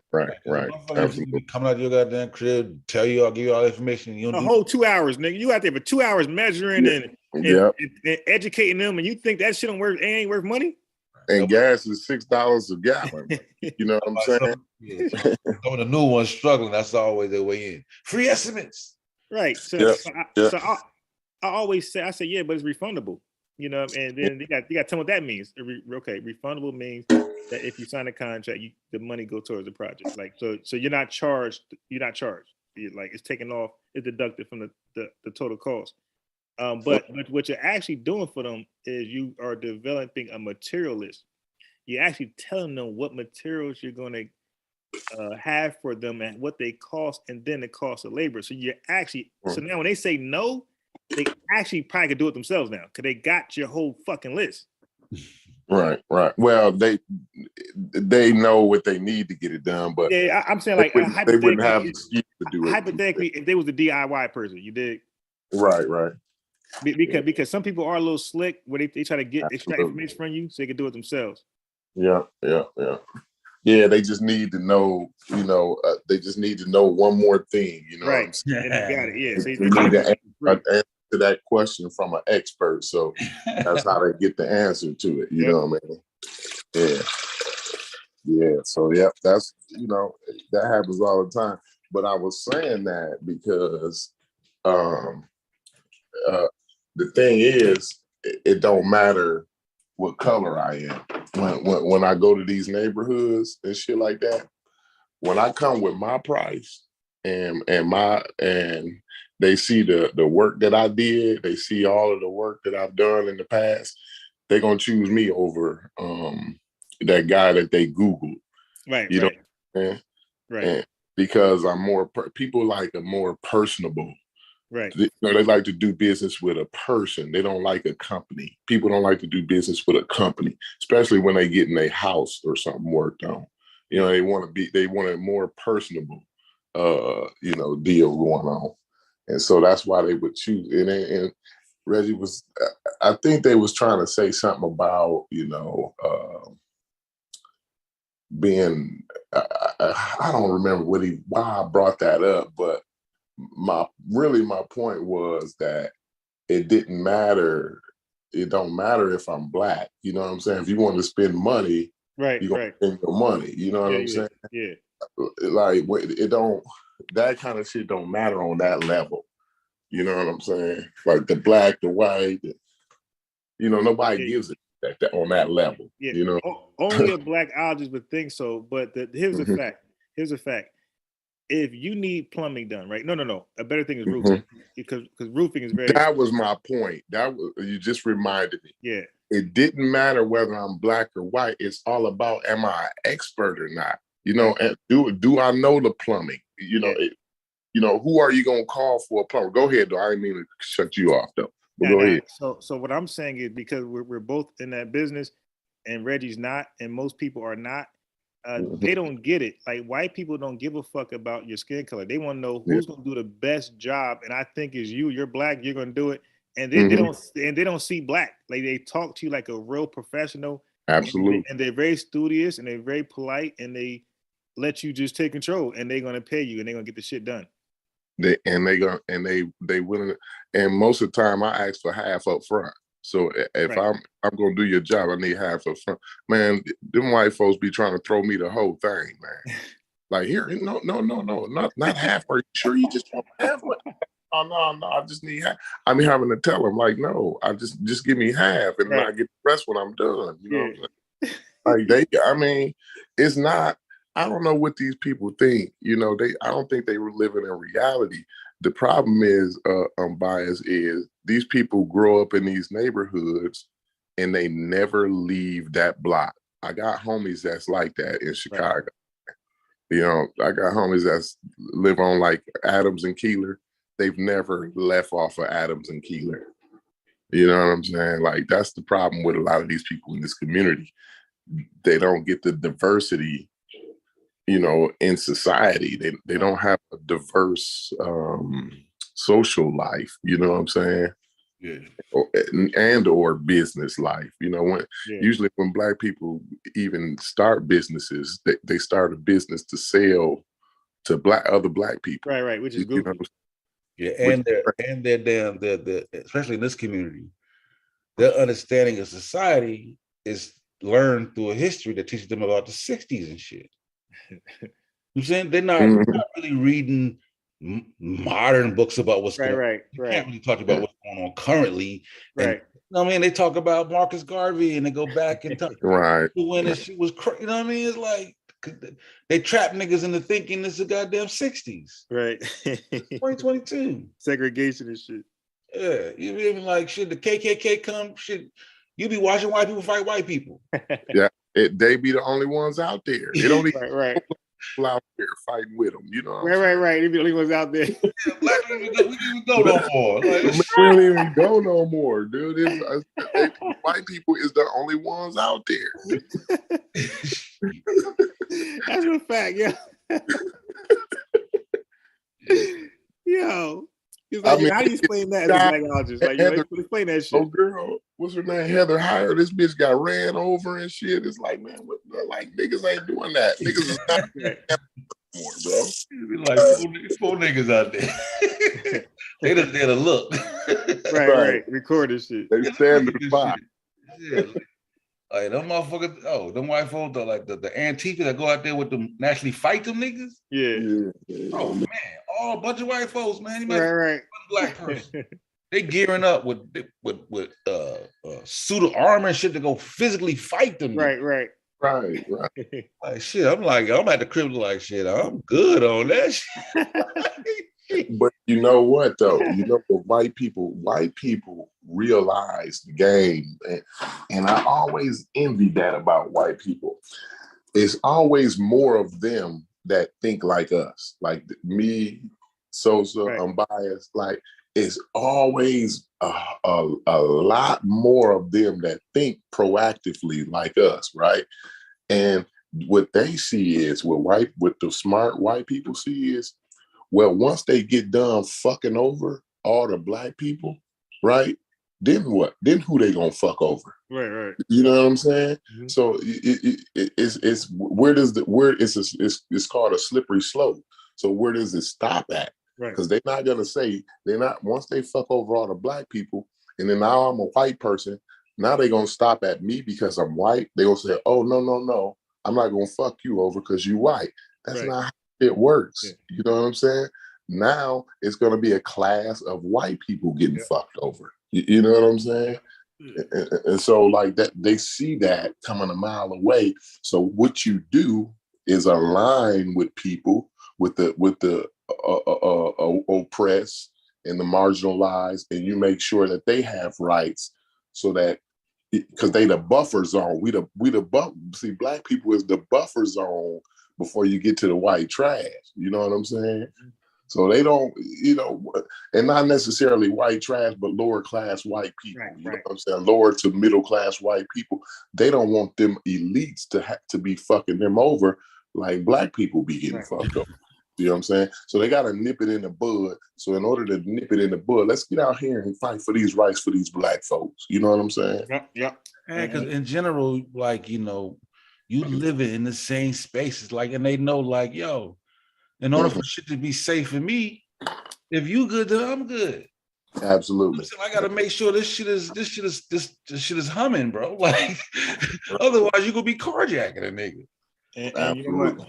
And like black folks are actually in a better position than the average white person, because when it comes to white people, they're split, right? You're either Democrat or Republican. So you got your views, they got their views. Black folks relate to both parties, really, because Democrats, they deal with most, like Corey just said, discrimination and things like that, where we can relate to that. We can relate to discrimination. You got the gays, discrimination, the women's, that's Democrats, and we relate to that, right? But Republicans, they believe the government is too abusive, too tyrannical. That's what we believe too. So both arguments, like, we can relate to both sides. So black people was originally conservative anyway, like, you know what I'm saying? And as far as politics go, black people ain't too keen on change like that. I mean, nowadays maybe we might be a little more progressive, but back in the day we wasn't too quick to be ready to change things. You know what I'm saying? Okay. Yeah, that's why I was saying that shit is just a detriment. You know what I mean? Like, it's more and more clear. You know what I'm saying? Like I used to, and there's an avenue for teaching, you know, a more African-centered Black history to get that knowledge, of course, but it should be balanced with a equal totality telling of history. You know what I'm saying? When we get into that pro-Black Pan-African space, it's totally unbalanced. So they can't even, if you don't live in a diverse situation and see it for yourself, and your knowledge and your information of understanding the world you live in is based on, Dr. Ben's writing, or, you know what I mean, people, and their speeches and videos who came off the heels of racial discrimination and segregated water fountains, then your mindset is going to be just that. You know what I mean? So,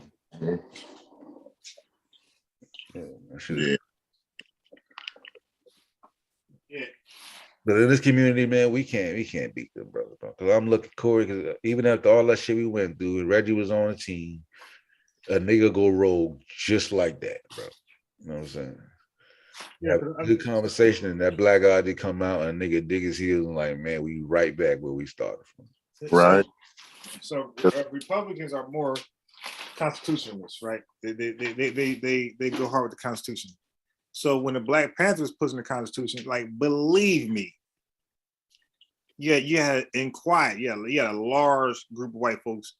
Like, yeah, they right. Like, yeah, we got to stand up for that shit. That, because look what happened. They ended up changing the law out there in California, and now you can't openly carry. You dig? So they kind of, I know Republicans took, that was a loss for them. Although they changed the law for the Black Panthers, that was a loss for Republicans, because now the Second Amendment was nullified, like gone.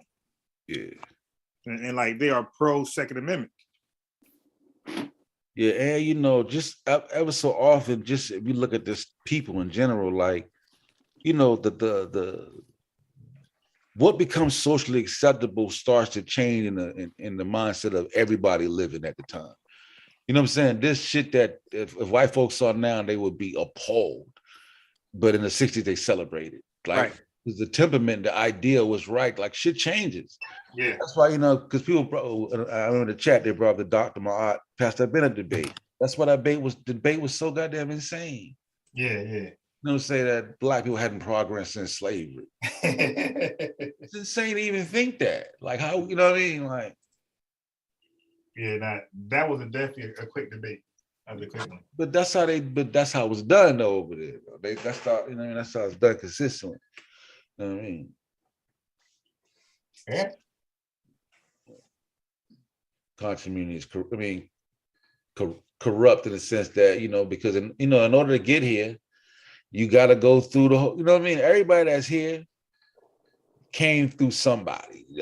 Van Sertima, they came through the Blackology realm. Yeah. You don't just, like, niggas, you don't just walk here just off of regular shit. Yeah. You just happen to see a live button and click it. Right. Like, nigga, otherwise, who would ever click a Dr. Ben video?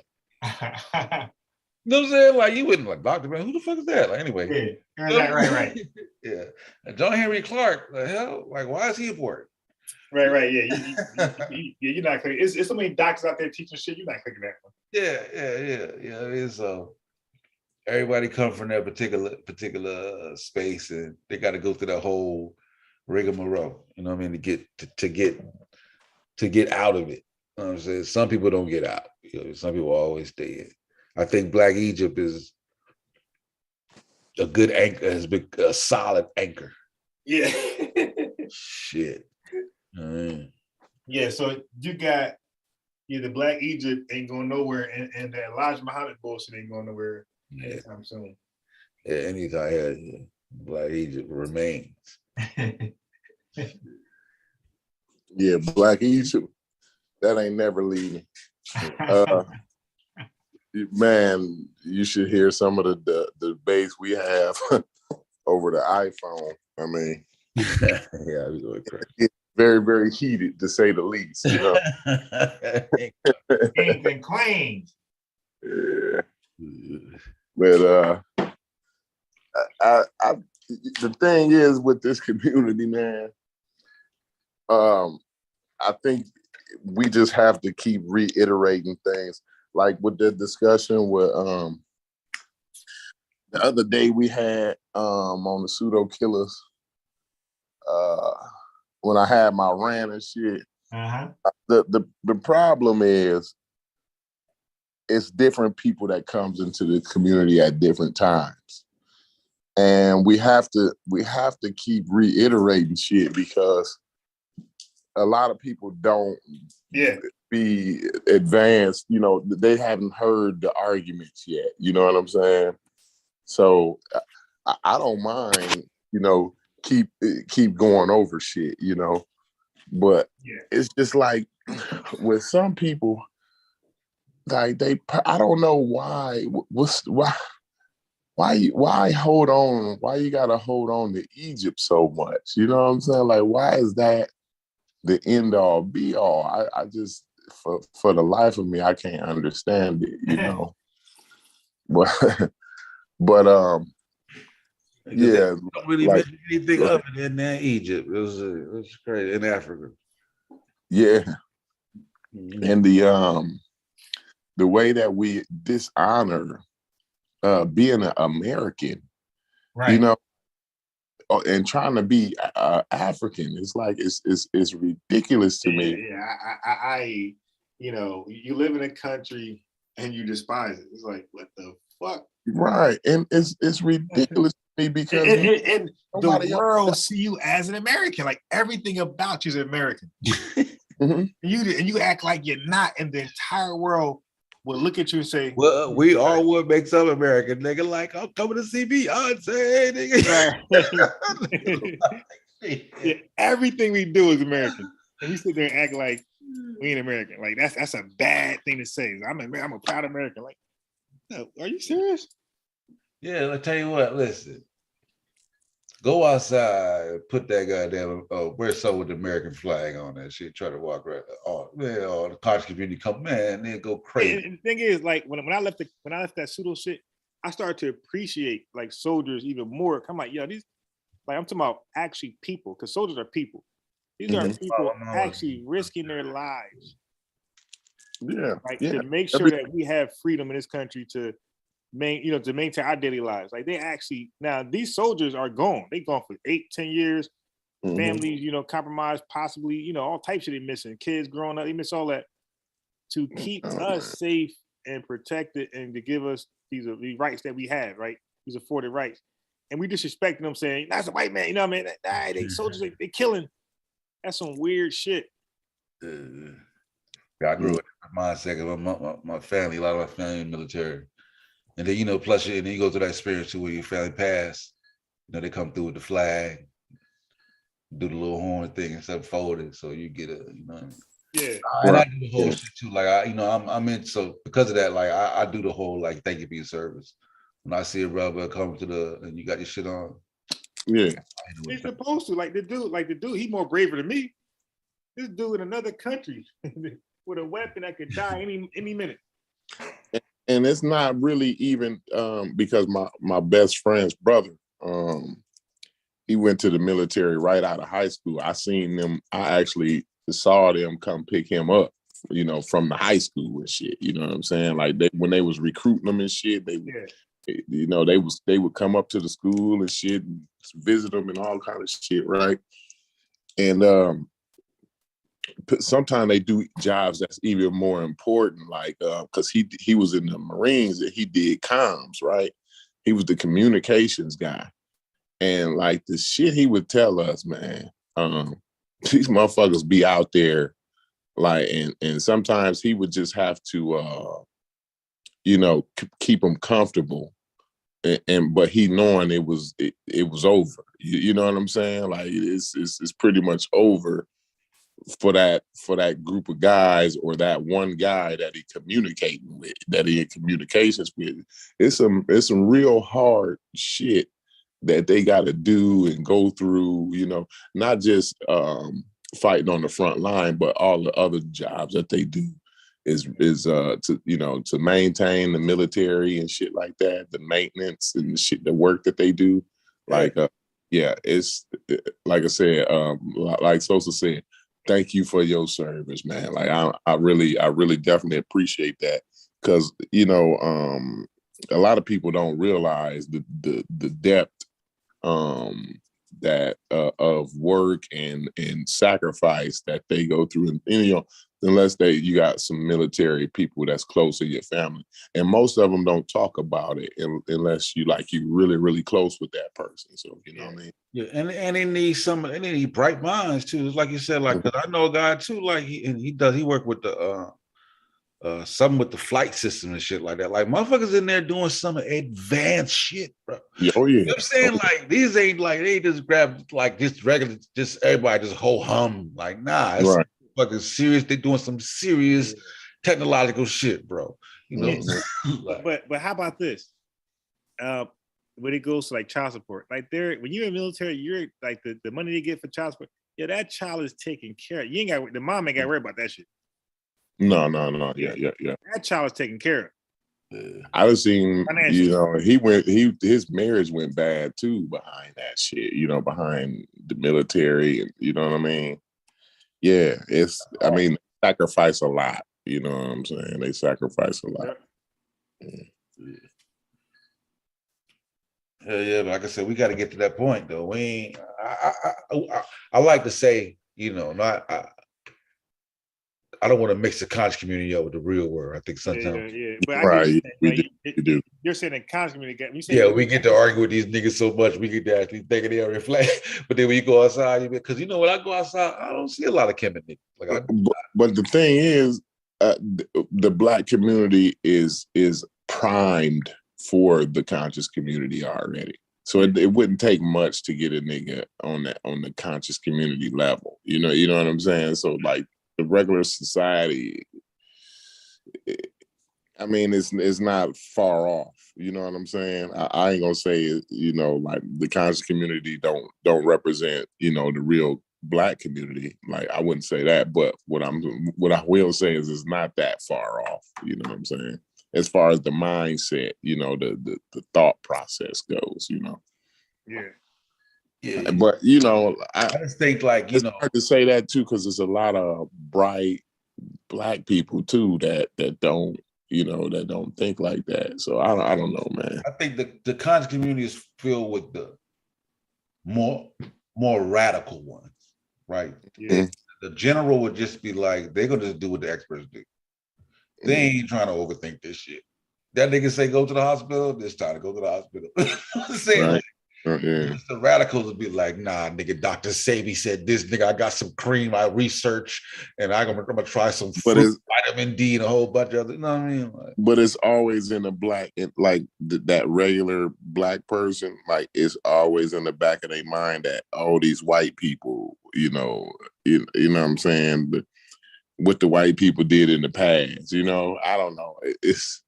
And there's nothing wrong with that. I'm not saying there's nothing wrong to think about that or have that on your mind. You probably should, but I don't know. I just think it's just what is practical, Corey? Because even for a hospital, Well, for niggas to just be steadily dying. Like they need to produce a survival rate. You know what I'm saying? Like gotta be some type of logic applied with that shit though. You feel me? Yeah, no doubt. But yeah, that's what I always like. Me and Sheffrin, we always like kind of talk about that. Like, yo, you know, this conscious community is not regular Black people. Like, this is not.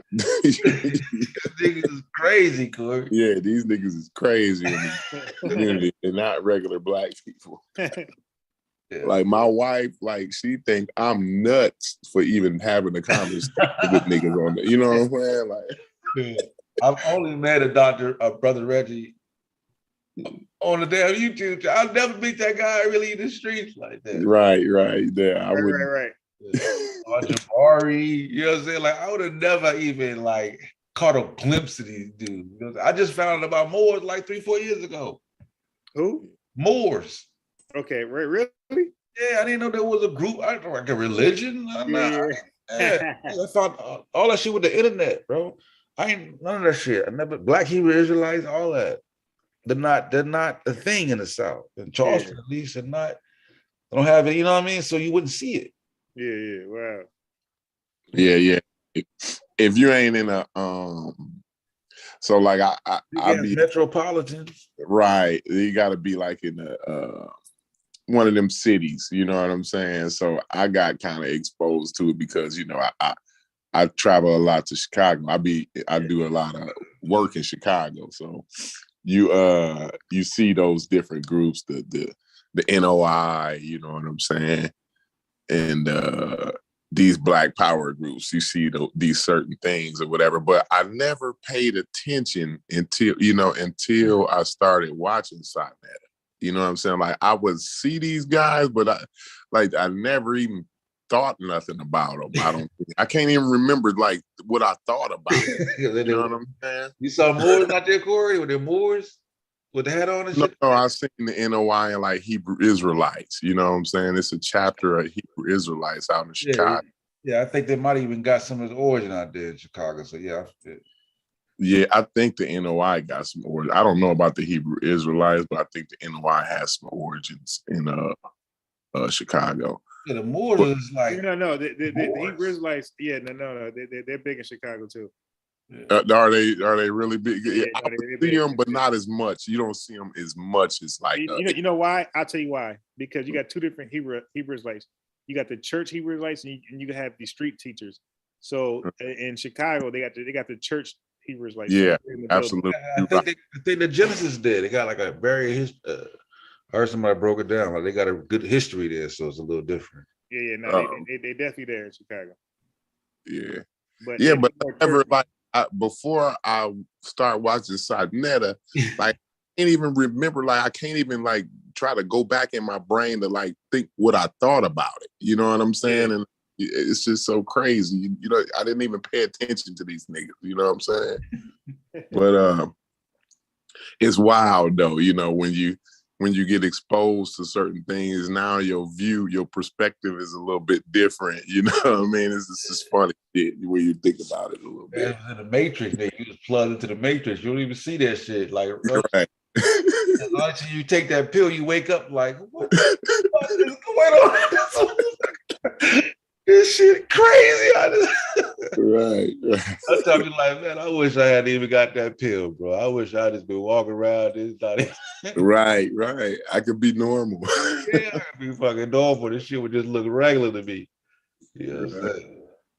Yeah, but I ain't no more was like, I'm like a religion. I'm like the different factions. I'm like, holy shit.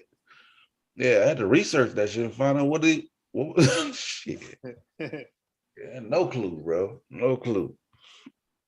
I had seen some Hebrew Israelites before, but they ain't had a uniform on shit like them niggas out in New York do. They don't do that in Chicago. Dressed like that. They be out, you know, preaching on the street or whatever, but they don't do the outfits and shit. They don't do that. At least I haven't seen that in Chicago. You know what I'm saying? When you see him teaching, you walk by, if you ain't thinking, you think that's just a regular nigga doing Christian shit. Yeah. With a speaker on the corner. Yep. Until you start, like I said, then you listen to Sonetta, and then the shit that they saying start to catch your ear as you walk past. Like, oh, he a Hebrew Israelite. Like, oh, did he just say, oh my God? Oh, 12 shark. The white man is a devil. I mean, this niggas be out on Michigan Avenue, bro. If y'all know Chicago, if Michigan Avenue is the main vein, it's called the Magnificent Mile. You know what I'm saying? Like, there's niggas out there yelling at what, like, these motherfuckers they shopping at, Giorgio. They coming out of the fucking Giorgio Armani store. You know what I'm saying? And you got a nigga calling you a white devil. You know what I'm saying? This shit is funny. Giorgio Armani show. That story. This thing is crazy, man. It's crazy. Like, bro, is you on Michigan Street doing this, bro? You should say, hey, bro, they're going to put you on the terrorist list. Like, man, look, this is why they be looking at me in the store, because of you, motherfucker. Right. This is why they walk across the street. Shit. Because of niggas like you, man. Right, man. Hey, nigga act like nigga. If they was worried about you, nigga, you talk about the feds, nigga. There's probably somebody in your group that's in the feds, nigga. Right. Trust me, nigga, they monitoring you, bro. But then, I'm sure they're monitoring you. I think about it too. Like, what if this white person, right? Because in Chicago, right, you be thinking it'd be a regular white person, but this motherfucker from Sweden or some shit like that. You know what I'm saying? But and then what if that was the first experience that they had with a black person? You see what I'm saying? Yeah. Now they got a bad taste in their mouth because of this nigga. You know what I'm saying? Like, you want to know how many of these niggas are there like this? And he only 12%. The problem is we only 12% of the population. So chances are she's that person that he yelled at out of the fucking Giorgio Armani store. Yeah. Probably the only like 4 or 5 black people that they gonna come in contact with. You know what I'm saying? For they stay here while they here from Sweden or whatever it is. Yeah. And now look, now they got a whole outlook on black people. You know, and shit's it's fucked up, bro. When Hebrew Israelite, they'd be like, nah, it was some black guy out there. Like, yo, they're not, dude, trust me, they're not over slavery. Trust me. You're right. They're looking to kill white people over there. I'm telling you, I saw my own eyes. Yep. See, and this shit, even a regular white person, like you get one of these white dudes from Indiana, like it's places in Indiana that you could grow up and you will never run across a black person ever. You know what I'm saying? And like it could be one of those white people that, you know what I'm saying? Like, and I'm not saying like, oh, we have to be on our best behavior for white people or nothing like that. Don't mind. I ain't saying no shit like that, but I'm just saying like we only 12% of the population. So that's a part of what the pseudo killers is doing. Like you got to get your brother, man. Get your brother, get him off the corner. You know what I'm saying? And take his ass in the house and get his ass a job or something, a career or something, like, because they making us look bad. You know what I'm saying? Your stepbrother is making it look bad on the corner out there. You know what I'm saying? Cut it out. You know, that's part of why I do these, like I had these conversations and shit, man, because my career and my job is all white people. Like when you're talking about building and maintaining the infrastructure, right? You're talking about white people and they serious about that, right? And we have to be in that. We have to be in that environment, and it's hard for us to get into that environment, you know, because of some of the stigmas that are placed on us. You know what I'm saying?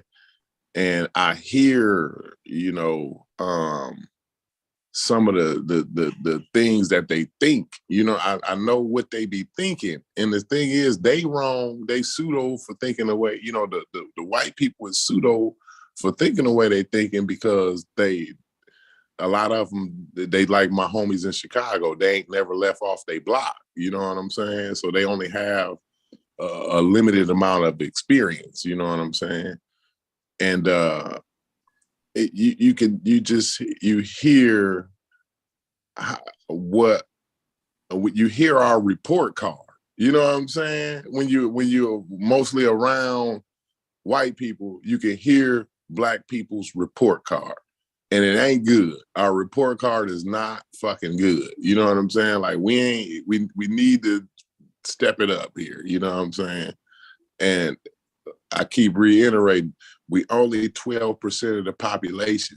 So 5 niggas can make all of us look bad, terribly bad. You know what I'm saying? We got, you know, in a population that's that's about to approach 400 million. We are only on a good day on in the summertime in June, we 40 million. We got a 40 million person population, right? A lot of them is kids. A lot of them is children, right? Out of that 40 million, and then another big group of those is old people, right? So we got children and old people. Then we have a group of people that's able. That's at the age where they can work. They're adults and they're at the age where they can be a taxpayer. The problem is in out of that group right there, out of that key group, the taxpayer able group, it's not even half of them that actually work. You know what I'm saying? That's actually employed and actually on a regular basis employed. The unemployment rate, it always exacerbated in the Black community. So if you know the unemployment rate is a certain rate in America, that number is going to be exacerbated when you segregate the racial lines, of course. Right. And this shit is crazy, man. You know what I'm saying? So our numbers, the few set the gauge for all of us, and we have to reel our little brother in. That's basically what I'm saying. Like, we gotta reel him in. When we see him out there, reel his ass in, man. You know what I'm saying? Because we all gotta wear the same jersey. You know what I'm saying? And we want to keep the jerseys clean. You know, that's all I'm saying.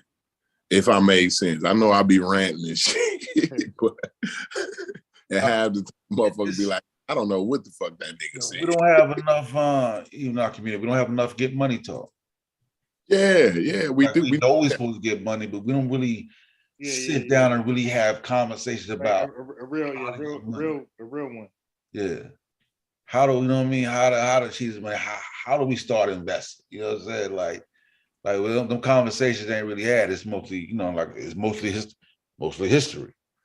You know what I'm saying? Like, and that's what I said the other day. So, and I know you was being the devil's advocate. I like that, by the way. No. I knew how they was. Brings my rant. I knew what you meant, but I knew that because certain things they come out like so finely said, they was going to use them to say, so you're saying history is not black people? Like, you're like, okay, listen, I'm not saying, you see what I'm saying? Because they go pigeonhole you in a little shit that ain't really got nothing to do with the crux of your argument. You know what I'm saying? But go ahead.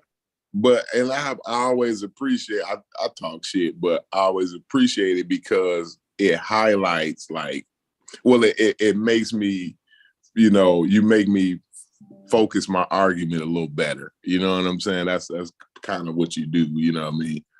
But that's what I was saying the other day. And I'm glad you was saying what you was saying, because it made me bring that point out that, like, the history shit, we don't went overboard with that shit, bro.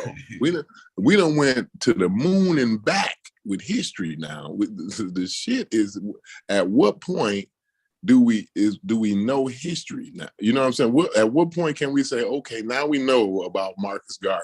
You know what I'm saying? Like, it's got to be a point where we get there. You know,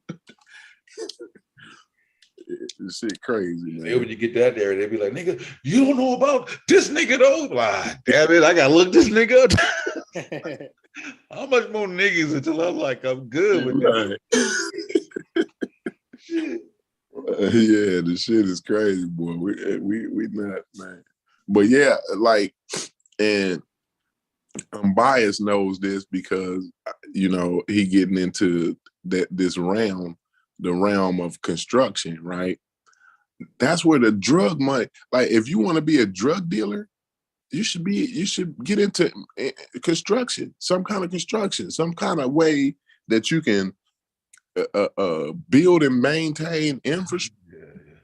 If you get into that, like being an iron worker, being a teamster, being a carpenter, an electrician, a pipe fitter, a plumber, those is the real dope boys. They get money the same way drug dealers get money. Like, you know what I'm saying?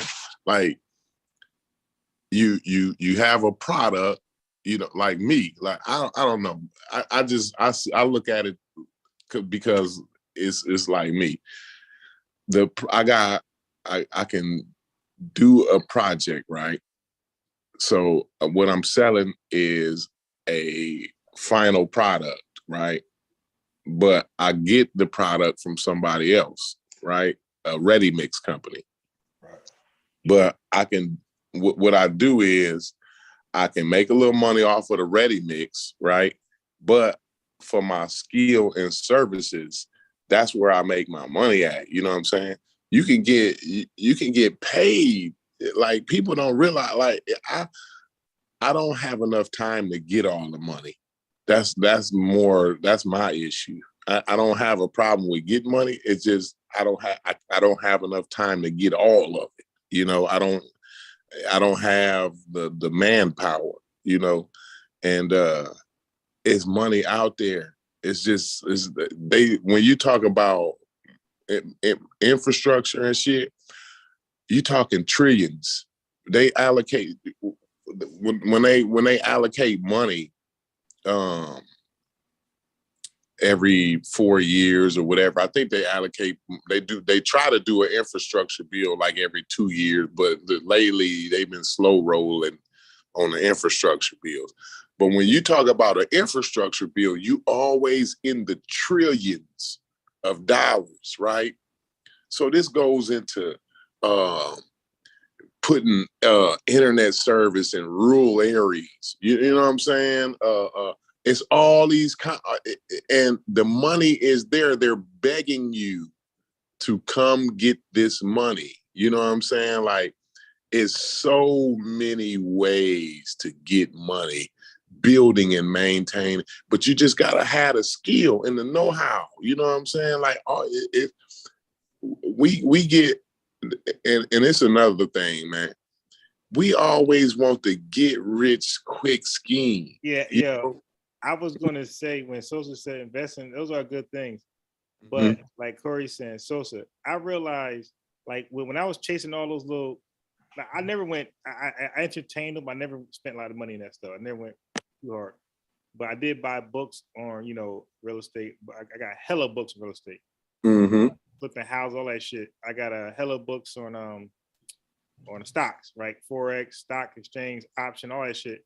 And when I was chasing that, I was watching Odd Jobs. You know, I forgot what channel that shit come on, but it was like millionaires from like shit you never thought you could be a millionaire from.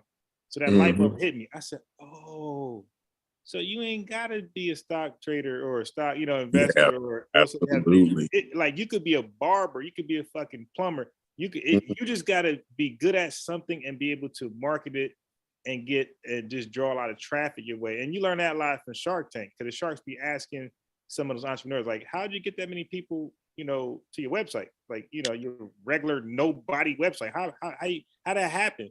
And like, those people pay for advertisement, Google reviews, all types of shit like that. And that's what I'm hearing from these guys. Like, it's all about advertisement, paid ads, and sometimes going out there yourself. But but the bottom line is that anything you're good at, right, that you can service or sell a product is a potential millionaire, endeavor. You just gotta, And see the good thing about what I'm talking about construction and infrastructure maintenance, right? You don't have to market the damn thing, right? Yeah, it sells itself. It's like dope. True. That's the thing that's what I'm talking about is it sell itself. Yeah. You know what I'm saying? If I do a driveway, if I do a driveway on my block, I guarantee you I'm gonna do 4 more on it. I guarantee you. It's a fact. Like when we did patios, one house, everybody gets called. When we do a deck on one thing, we get calls. Right, he's right. When you do you got to just do one job and do it good. And do it good. Yep. And people gonna say, "Hey, you did your shit," and they gonna, Yep. I got that shit. We did that shit with pressure wash. Cause we used to damn my man had the damn a hover shit. So we get on the roof and he'll get that motherfucker. So when that house is done, his whole shit is shining. Yeah. So then the other home is looking like, oh shit, my shit look terrible. Yeah. So you know what I'm saying? So next thing you know, bloop, bloop, bloop, bloop, bloop, bloop, the whole goddamn neighborhood. That power wash. That's another thing. I'm glad you said that. The power washing business, because you got a lot of people who got wood decks, right? And they want their decks clean. Clean them shit up, right? shining. The sidings. Yeah. So the entire power washing business for just one individual, not even a company, one person can make over $100,000 a year. Yeah. And we used to do damn restaurant because they got that grease spilled up in the floor. They want you to come in and goddamn pressure wash that grease out. Because I have a pressure washer, I have a steamer, I have a lot of that stuff. Yeah. If I pressure wash, like what I do is if I pour your driveway, I'll guarantee you a pressure wash for the next year, a pressure wash and a new seal. So I put this sealer on your driveway. So like if your car start leaking oil, right, it won't seep into the concrete and stay there, right? But I'll come out and pressure wash that. But if I like you said, if I pressure wash one person's driveway and seal it and the neighbors see, well, damn, all he did was pressure wash it and he sealed it and the motherfucker looked brand new again. Now I got 6 more driveways to pressure wash. You know what I'm saying? And let me add this. As far as white people, they are very competitive with each other. Absolutely. Oh yeah, all that, yeah, for sure. And two, I was gonna say too, the white people that I be doing, because I do decorative concrete for myself. I do regular concrete for my job, but myself I do decorative concrete. White people, if you tell them a cheap price, they don't want it. They think they're gonna say they're gonna think something wrong with it. They're gonna think something wrong. They want to be able to tell their neighbors, yo, I spent $20,000 on that. You know what I'm saying? That's what they want to be able to say. You know what I'm saying? Like the white people that I know, that I'm doing they drive. Because to get to like a stamped driveway, you're talking about $17 a square foot is what I gotta charge you. You know what I'm saying? And when you're talking square footage, that shit add up really, really. The average driveway. I think we were doing we were up to like 32, and not driveways, of course, but like decks and shit like that. I think we was up to like 32 a foot, on the expensive side, but we'll go down to about 20. So I do know the 17 foot can put you in the G's. Oh yeah, how large it is, yeah. Real quick, you're talking the average driveway. It's 600 square feet. You know what I'm saying? That's the average driveway. Yeah. And the ones I be doing be shit. You talking about 100 foot driveways and shit like that. You know what I'm saying? That's why I'm saying, like, I work for a company, right? But I do my decorative shit on the side. Dude, I'm booked up for the year. I couldn't even accept another job if I wanted to. You know what I'm saying? And that's what I'm saying. Like, is people need to get. You know how many people need their house rewired and shit? Like, motherfuckers need their house rewired, but they called the company, right? And the company said, well, yeah, we can get you, but it'll be in December. We'll be out there in December. You know what I'm saying? And now you gotta wait, like, because these companies is booked up. Yeah. Hey, Corey, let me answer that.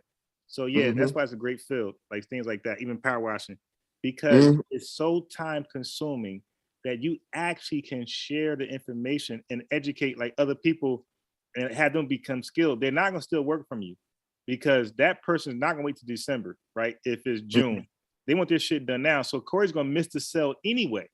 So why not have your boy go ahead and do it, and then vice versa? When your boy booked up your Corey, yo, I can't do this job. Like that's how that shit really works. And they even the big companies do it. Like I used to work for a bridge company, right? I don't do bridges and shit no more because I'm just too old to do that shit. I ain't got the energy to do that shit.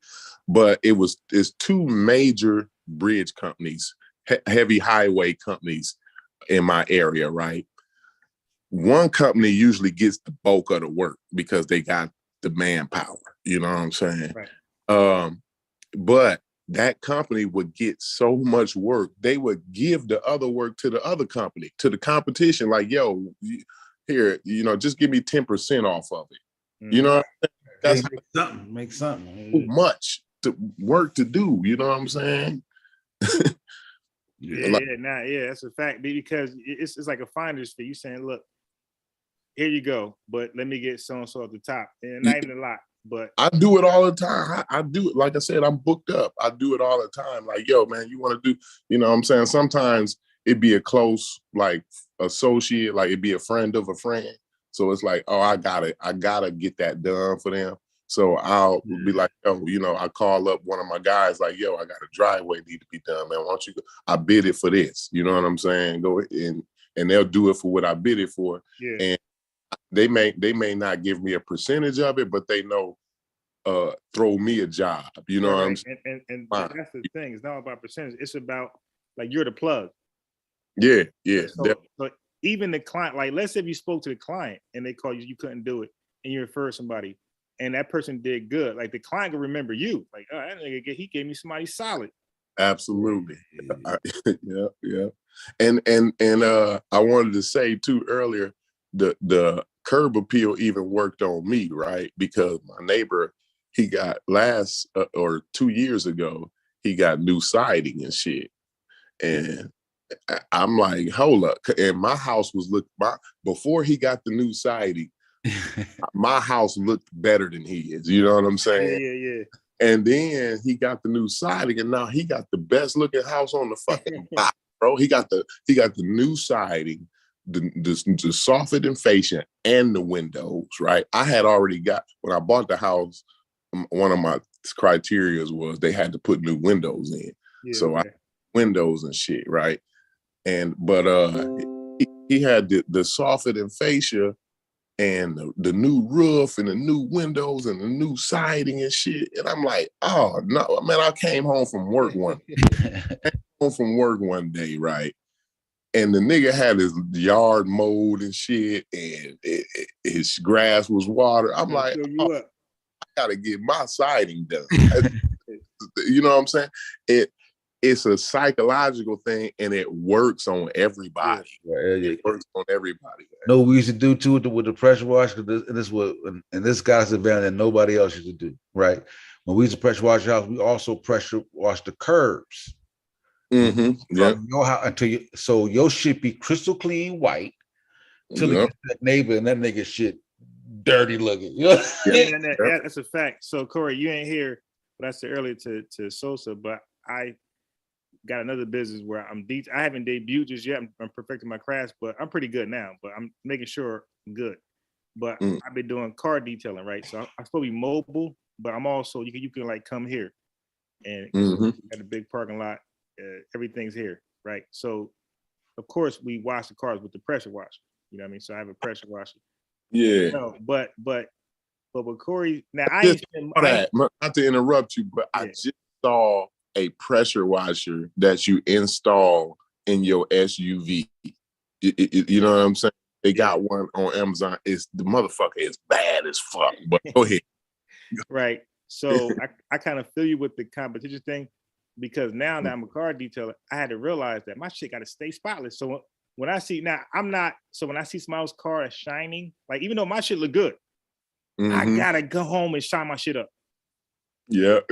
my shit gotta be sparkling all the time because I'm gonna feel like shit. I'm like, yo, I'm a car detailer. How's his shit more shiny than mine? Yep. Definitely. That's how it is.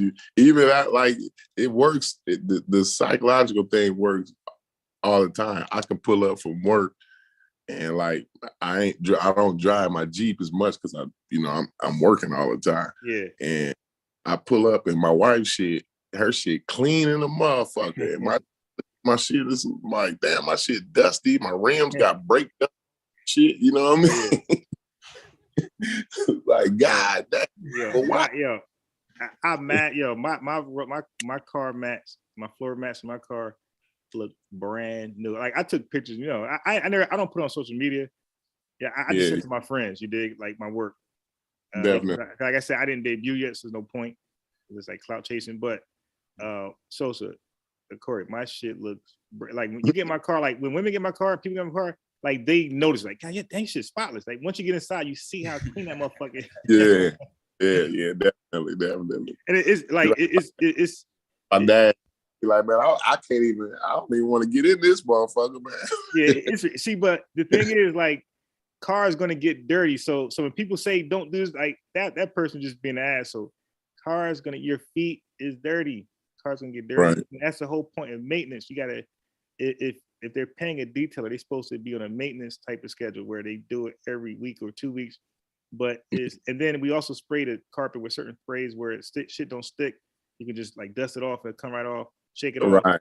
Yeah. Right. But the person shouldn't be afraid of certain things, especially if you got leather interior. Like you got nothing to fear. Yeah, there's a difference when that getting your shit clean regularly and when that dirt settle. Yeah. Bro, I had to clean wine out my car. I told Stu P, I spilled wine in my goddamn car, bro. That shit was the hardest shit ever to get up. I got every last drop. The red wine too. And look, it was aged. Like I didn't touch it. Some lazy shit. 3 months later, I finally decided I want to clean it. It was, it took me about 2 weeks, but I got it out. It took about 2 weeks. Yeah, all type of chemicals, yo. I mean, all type of shit, bro. That shit was hard to come out. Hey, you use Mothers. I use this shit called Mothers on my Jeep and shit, man. When I wipe it down, it's a spray on wax, like, and the outside or inside? Outside. Okay, yeah. So so let me say this. Let me put y'all on something. So the chemical guys, they even like in most stores, right? The chemical guys are like the most popular with all type of products, like all the chemical guys, like they're the most popular in that field. Shampoo, rugs, all wax, everything. The chemical guys, and of course McGuire, like those two are the most like probably famous names in the car, detailing business. Yeah. I use this product that was called Mothers. It's like a showroom. So you're cheating. I got something similar. They're pretty much the same shit. So I got something similar. So what it is like it's a cheating, like, so you don't gotta, if your car not really dirty, you don't gotta wash it. You do that spray on wax and you wipe it off with a microfiber towel, and your shit would be shining. Dude, your paint job looks so easy, dude, after that. You be like, wow. Yo, that shit, I can show you pictures, in Facebook. I did the people cars, no watch, just that they brought their car with a watch, and you could be slick, Sosa. When they come to drop their car off, if it ain't that dirty, if you want to be a grimy nigga, that shit he talking about, you can spray that shit up, that shit shining, and he'll think you watched it. Yeah, but the thing is, the shit costs like $25 a bottle, though. You know what I'm saying? It's like a spray. It's like a Windex bottle. You know what I'm saying? What's it called? Hold on, let me write that shit down. What's it called? It's called Mothers. Mothers Showroom Shine. That's what it's called.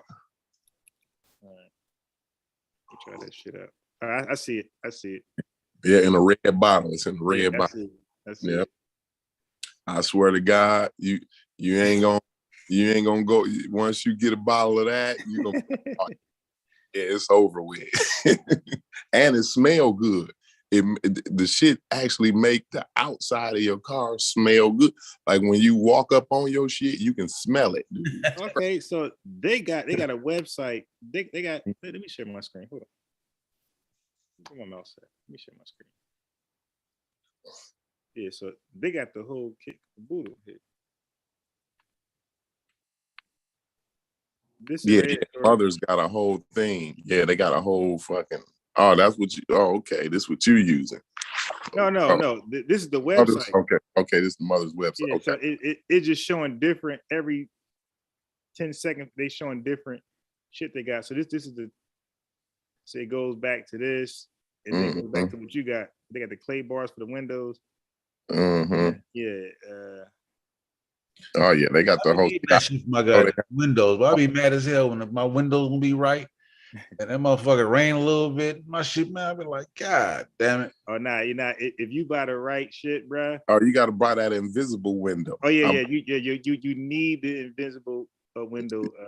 Yeah, I get that invisible. That motherfuckers be getting the Rain X. Everybody be thinking Nah. The Rain X is decent. I'm a Rain X ain't nigga. fucking with the invisible window. that invisible window is the shit, dog. I don't fuck with it. I'm definitely a Rain X.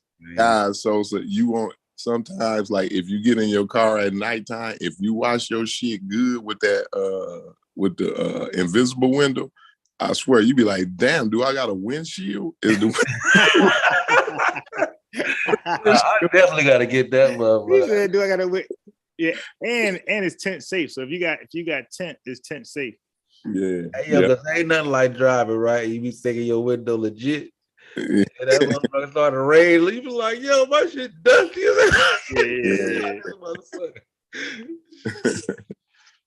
Yeah. But yeah, that mother's there. That's the shit right there, man. That is the shit. I'm a definitely. But so that product just came out 2022 that you just showed, though. Really? I'm gonna try it out. Yeah.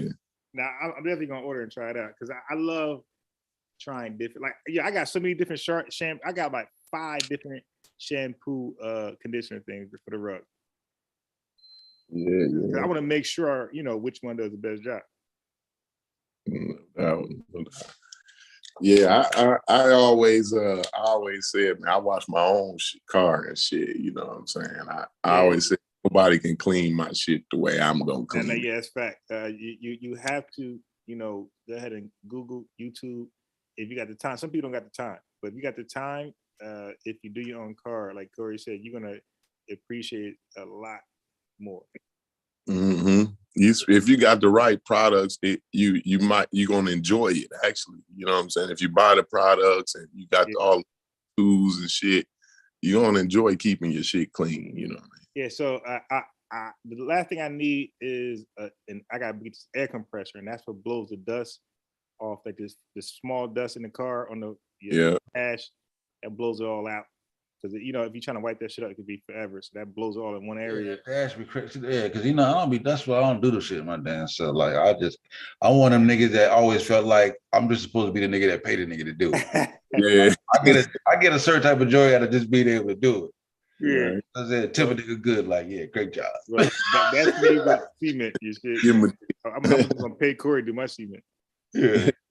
Yeah, well, yeah, when it comes to certain shit, yeah, definitely. Like plumbing, I'm not even thinking about no shit like that, I'm a DIY guy. Like I try to do most of the shit by myself, but like electrical, plumbing, most carpentry, I can do a lot of carpentry, man, but I just don't like it. You know what I'm saying? So yeah, I'm not doing no carpentry. I'm the opposite of DIY. I don't know the letters for that one, but I'm the opposite of that shit. Yeah, but you know what? I think at some point you'll be forced to. When you see how much that labor costs for certain shit, you're gonna be like, hold, the product only $6, labor's, $200. You're gonna be like, all right, hold on. I used to get hot at my girl when she be wanting to goddamn do the shit outside of the maintenance and stuff. Cause I'd be like, I want that shit to look right. You know what I'm saying? Yeah, right. You know what I'm saying? Yeah. You want it professional. You want it to look professional. Yeah, that's the thing. That's the Migos be hooking that shit the fuck up, man. I be like, man. That's the thing. When you're doing the carpentry and all that type of stuff, it has to be done spot on. Like so, Yeah. that's not the time to fuck with shit. Right. Absolutely. That's why I don't like getting into it because you got to cut all the cuts and shit. Yeah, and I because believe me, when you mess up, when we come visit, we gonna see it. Yeah. It ain't gonna work out. If you make a cut fucked up, it's gonna fuck the whole thing up. You know? It's gonna stick out for people who move into that. It's gonna stick out. Yeah, it's gonna stick out. That's why, like I said, I don't get into the carpentry, man. Especially like trim and shit, like in the detailed shit. Yeah. No, I'm not doing it. No, like I put some door. I needed some new patio doors, so I went ahead and did that because you can kind of rough that. You know what I mean? Yeah. And the door already trimmed out. You know what I mean? So. Yeah, I had a partner who used to put them he used to put them doors in for them cribs. Cause I ain't even, my ignorance, I didn't even know that shit was like, you can do that shit like that. Now for some think the whole house is fucking one solid goddamn block or some shit. Yeah. That nigga come right there, take that whole frame out, put a brand new fire-ass frame. I'm like, God damn, that motherfucker got this house fucking lit the fuck up. Yeah. It changed the whole, you put a new door on. It changed the whole dynamic. Like changed the whole fucking house, dude. Shit. Like my patio doors on my patio, man, shit, I went and got some Pellas, they floor to ceiling glass and shit. And them motherfuckers is nice. Really nice, you know what I mean? Double pane, they have double pane ones and shit. It just set it off. It make the whole patio look different. Yeah. My wife, wow, she was like, you did that? Yeah, I did that. That shit gotta be rocking. My girl had skimmed on the goddamn the fence and shit, fencing in the goddamn backyard and shit. Shit, man, you know what I'm saying? And now you go the double doors, go open them motherfucker. The shit ain't balanced right. I'm like, man, yeah. Then you had to turn around and pay a motherfucker to come do the shit right. You know what I mean? Yeah. Pay for that shit one time, right? You know what I'm saying? The first time, just eat that bill and just do that shit one time, be done. And that's the whole thing. Just do it right the first time. That way you know what I'm saying? You ain't out of a bunch of money. Right. Cause ain't nothing more annoying than a goddamn one-sided goddamn gate when you trying to come open that motherfucker one side. Yeah. That's one thing. Like your gate, the gate got to be straight. It's gonna look sloppy. It's gonna look ghetto. Yeah, you know when a nigga be doing that motherfucking that maintenance and that motherfucker for them fucking hedges and shit. Yeah. Some of the niggas be five, man. I be like, nigga, like, shit, this motherfuckers are artistes with some goddamn clippers and hedges and shit. But like, shit. Yeah. My dad, he got like a maintenance guy that come and do his yard and shit. I'll be like, man, his flower bushes and shit trimmed up and there. I'll be like, man, this motherfucker look like a resort. Yeah, I can appreciate the motherfucking skill. That's why I'd be like, shit, find the best nigga to do. I can appreciate a nigga skill. All right, so here's my work. This is my work right here, Corey. He said, now this is the red wine I spilled all on my car. And look, it's all over the car. This is just one section right here. Look at my screen. So, so all over the car, the hell you was doing, nigga? That's red. Hey, I had the bottom of my hand, bro. I dropped the shit. That shit split everywhere. So now you see it's getting a little cleaner. That it was right there. This part right here got clean. They there. Then went from there, and then boom. Oh damn! Yeah. Oh. Damn. Yeah, that's pretty tight right there. But if you get red wine up, I'm getting anything up, bro. Yeah. And them detail niggas always make a lot of money. But back then I was goddamn in the streets. But I knew they was making good. I knew the price. I was like, shit, y'all motherfuckers cap but hard. But they go out there and do that shit by hand. You know what I'm saying? But they always made good, good money doing that shit, detail shit. Yeah, no, it's and the thing about it, it's like the field of construction. Like one person can't dominate. It's too many cars. Right. And then when you go to the car wash, they don't give you the goddamn like a car wash I go to, they got them big flat ass hoses. Like I need a motherfucker, I need the tube hose for this shit, bro. I gotta get to. I can't even get it to this goddamn spot with this big ass nozzle and shit. Hey, let me show you what I've been. This is what I did this week. They wanted a diamond. Can you see the diamond? Oh yeah, I see it. I see it. Yeah, that's All what right. this week, you know what I mean? Just a little something. Yeah. You know, and that's what I do for myself, you know what I'm saying? Like decorative shit like that, you know what I mean? But let me stop sharing. I'm gonna show y'all another one. Because this is my pictures things, right? This is the shit that I be saying that costs like $17 a square foot that I do. Most people can't afford this. I don't do this often. I show you this. I did my patio, and I show y'all two of them. This is. Let me get that picture. Hold on. It's taking me some time because I gotta go through my personal pictures, right? Yeah. On this phone. Don't worry, you buy me time to get my shit. All right, here we go. See, that's what my patio looked like. That's concrete. It looked like slate rock. You know, you did that? That's called Ashlar slate. Yeah, it look like goddamn marble and shit. Yeah. And then I put a shiny. That's before I put a sealer. The sealer that I was talking about, it actually shines. You know? How long is that? It's that's a 30 by 25. Yeah, and this is what I did. Patios too? Huh? I guess you be doing patios. Yeah. I do patios, driveways, sidewalks, you know, shit like that. You know, Okay. on my personal business. I'm gonna share one more. This was what a big project that I did last year. I got paid off it. I'm still spending this money, actually. Hold on 1 second. Let me find it. This was last year, so it's back there a little bit. And I hate that it's like that I got it in my personal pictures because I could scroll through and show y'all a lot of them, but here you go.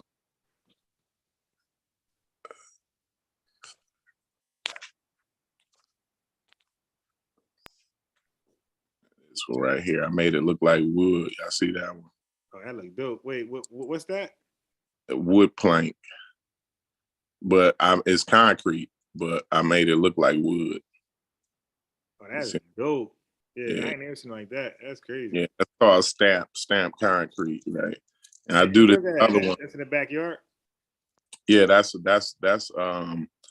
right off of their house, and then that's a lake house actually. And let me see. Hold on, I can scroll through and show y'all. See this is, you see they steps. That's me. That's me on a project at Notre Dame. You know what I'm saying? Like that's my real job. You know what I'm saying right there. But yeah. See, I did they steps too. I made it look like wood. Wait. Let me see the steps again. Go back to the steps. Go back. I got a solid picture of the steps. Hold on. Let me see. Let me show y'all.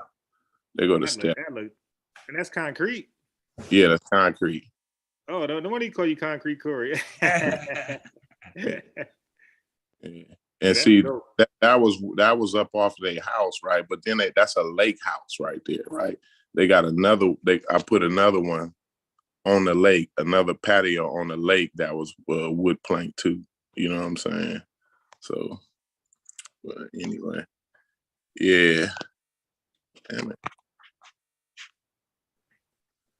Yeah, that's just what I be. That's, you know what I'm saying. That's just a little something I do. You know what I'm saying, for myself on the side or whatever.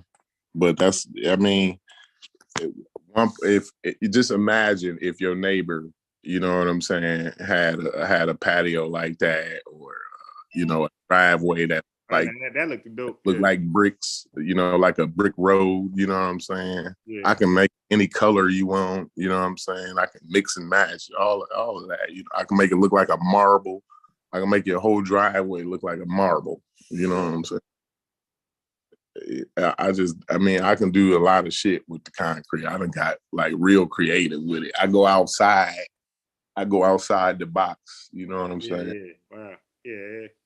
And so that's why I can't even, you know, you can't do like a big business like that, you know, like you can't run a major company because everybody don't have the skill. It takes skill to do that. Right, I got you. But yeah, so you like a sole proprietor type shit. Yeah, you would have to train a whole bunch of. He can't because he's like an artist. Train that, you know. Yeah, he can't train. He's like an artist. So all he could do is get people to help, like answer phone calls and, you know, buy products for him and shit like that. Put orders in. For sure. But at that point, he is the business. Right. I just sell my skill. You know what I'm saying? Basically. Yeah. He don't spend Elijah Muhammad shit. If he go, the company go. But that's, you know what I mean, and that's why it's like, yo, I can't even get all the money. I can't. It's no way I could get all the money. You know. Like, so you basically capped off because, like you said, like you only could do but so many jobs per year because of. And I got a real job. You know, on top of that, you know what I'm saying. So, so the only way you can maximize that is that you have to charge like you gotta be a high demand, just charge a fucking expensive penny. That's why I charge $17 a square foot. Yeah, that's the only way. Yeah. Usually, a regular concrete they charge like $5 to $7 a square foot is usually what they charge, and you know what I mean.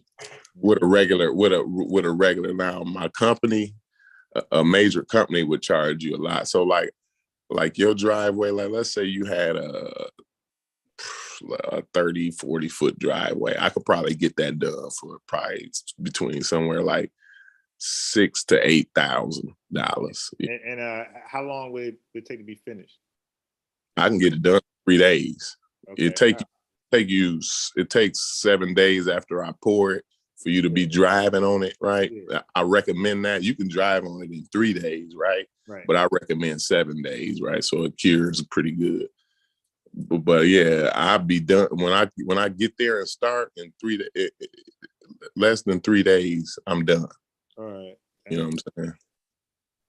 Yeah, I don't take time on. You know what I mean? When I come in, if I take half of that down payment, yeah, about 3 days, I'll be done. I'll be back to get the rest of that money. You know what I'm saying? Yeah. Yeah, that's interesting because what makes you different than a roofer is that, like, there's not, according to my limited knowledge, all right? So don't hold me on this. Mm-hmm. But there's not much creativity in fixing a fucking roof. No. So therefore, it's what it is. Yeah. Right. So therefore, you can't really separate yourself from other roofers. So that's interesting that you were able to do that. So but anyway, by showing me that right there, you just got my mind going somewhere it'll never went right before the conversation with what I'm doing. So now I'm going to try to find me a niche. There you go. With this cartoon shit. Now, for a fact, I'm definitely going to be, and I usually end up finding it. Yeah, you just put yourself in a position where they ain't got no choice but to spend the money with you. And it's easy. It's easy to get in that position because nobody want to do shit. No one. Concrete is a hard fucking job, bro. Like it's physically and mentally. Like my brain got to be thinking. You know, you got to know math, geometry, Euclidean geometry, and shit like this. You know what I mean? And you physically working. You know what I'm saying? In the heat, in the cold, all that. So nobody wants to do this shit. It's not a big line of niggas line to do my job. You know what I'm saying? Yeah, that's interesting. So like, you know, even with my company, like I don't have to have a good attitude. You know, Unc them will tell you, like they kick me out of I can't even come to the meetings no more. Like they email me what they said. There you in the go. You meeting. a transcript. Yeah. Because I interrupt, like the way I act on like is who I am. I am who I am, you know what I'm saying? He gonna brother Reggie him. Yeah. And so, because they can't get rid of me, you know what I'm saying? Right. First of all, in the union, so like they'd have to go through my business agent and all. It'd be some red tape, Right. But the second of all, like who they gonna get to do my job? You know what I'm saying? So, it's just like, you got the motherfuckers by the balls, But don't get me wrong, it's not always like that. Like in 2008, right? See, I didn't feel the 2008 crisis until like 2013, 14, right? Because it was already money allocated, right? When the 2008 crisis hit, Obama had already passed the infrastructure bill, right? So that money was there, right? But nobody was at that time. Then it went to a point where it was no more infrastructure money, right? And nobody was wanting to build anymore. Nobody had any money to build. Yeah. So work got slow, you know what I'm saying? Yeah. Later on, and so at that point, as far as these companies, as far as, being a union cement mason, you have to be the best. You know what I'm saying? So the ones, it's like the NBA, being in the union is kind of like the NBA. They have a collective, they actually got the same contract. It's a collective bargaining contract. Mm-hmm. You know what I'm saying? So the skilled people get the playing time and the scrubs sit the bench. Right. You see what I'm saying? So, you know what I'm saying? So that's why you have to be well-rounded. So I build high-rise buildings and I can do site work like parking lots. Like you saw me with that blueprint at Notre Dame. That was a site work project that I had. I did all of their site work, which is like they sidewalks and they patios and they got like barbecue pits and shit and all that. I did all that for them. You know what I'm saying? Like, and I do bridges and, so you have to be well-rounded. That way, you know what I'm saying? You are the one that they pick, you know what I'm saying? Like, we need him.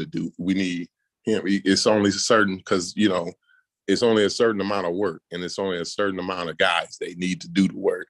So you got to be skilled. You got to be skilled, highly skilled over the next guy. You know what I'm saying? So yeah, it's but so right now though, it's a lot of work. You know what I'm saying? Like everybody's building. Everybody wants something done. It probably, if y'all go through y'all city, y'all probably see a lot of highway work and shit. Crazy right now. Yeah. And so, they don't even have enough people to do this work. So like right now, I got, the workers got the companies by the balls. You know what I'm saying? Like the companies want to make the money, so they gotta keep you working. You know what I'm saying? So we in the position right now to ask for more money. So our contract comes up like every 5 years and shit like this, or no, every 3 years. Every 3 years we got a contract that comes up, and our contract just came up at the beginning of the year. And what we did was we told these companies, we need a $10 raise over the next 3 years, and that's what we're gonna get. Or it's either they give us that, right, or y'all got all these projects open and ready to go. We'll sit down. We'll go ahead and strike. We'll stay home. You know what I'm saying? So what y'all gonna do? And you can't go get Joe Blow out the back alley to build a hospital. You know what I'm saying? So you got to, when you're in that position, and it's like that for a lot of, it's not just like construction. Like when you know it's in Chicago, they got the steel mills and shit like that. So when everybody building, guess what they need to build? They need steel to build. You know what I'm saying? The wood mills and all of that. You know how much a 2x4 costs right now? A 2x4, a regular 2x4 that used to cost like 2 years ago, it cost like $7, $8, right? That motherfucker costs like $25 right now. You know what I'm saying? Like motherfucker like think, oh, $25, that ain't a lot. But that it add up, because to do a project you need a lot of 2x4s. Right. You know what I'm saying? Like I mean, the wood, like they don't know that wood prices fluctuate, and it went up, and they don't see it going back down anytime soon. right. And that sets the bar. See that the products and shit set the bar, like wood and steel. And there's nothing you can do about that. Yeah. The product tells you how much you charge. There's nothing you can do about that. It's like, yo, listen, that's what it costs. That's what it costs. I And thought that effect of that goddamn it's so expensive right now. You know what I'm saying? Yeah. Because and wood, the price of wood has a lot to do with everything else being expensive. You know what I'm saying? People don't even realize how shit like one thing like that affects all other things. You know what I'm saying? Yeah, I can see how you say it'd be nothing you can do. 'Cause I remember, like, I went to the goddamn get an oil change. That motherfucker that went up like down in like $12, $13. Yeah, the last time I got one, I seen that price. I was like, oh, I was unprepared for that shit. Like, Yeah, whoa. like shit done went up because they got to stay with the rate. You know what I'm saying? Yeah. Out of their control. They're like, man, look, this shit costs this much now, and like, you know what I mean? We got to make the same money. You know what I'm saying? They got to pay their employees the same money. The employees ain't gonna take a pay cut. You know what I'm saying? So it all costs money. You know what I mean? It's Let a me trickle. show you some of my work on the screen, Corey.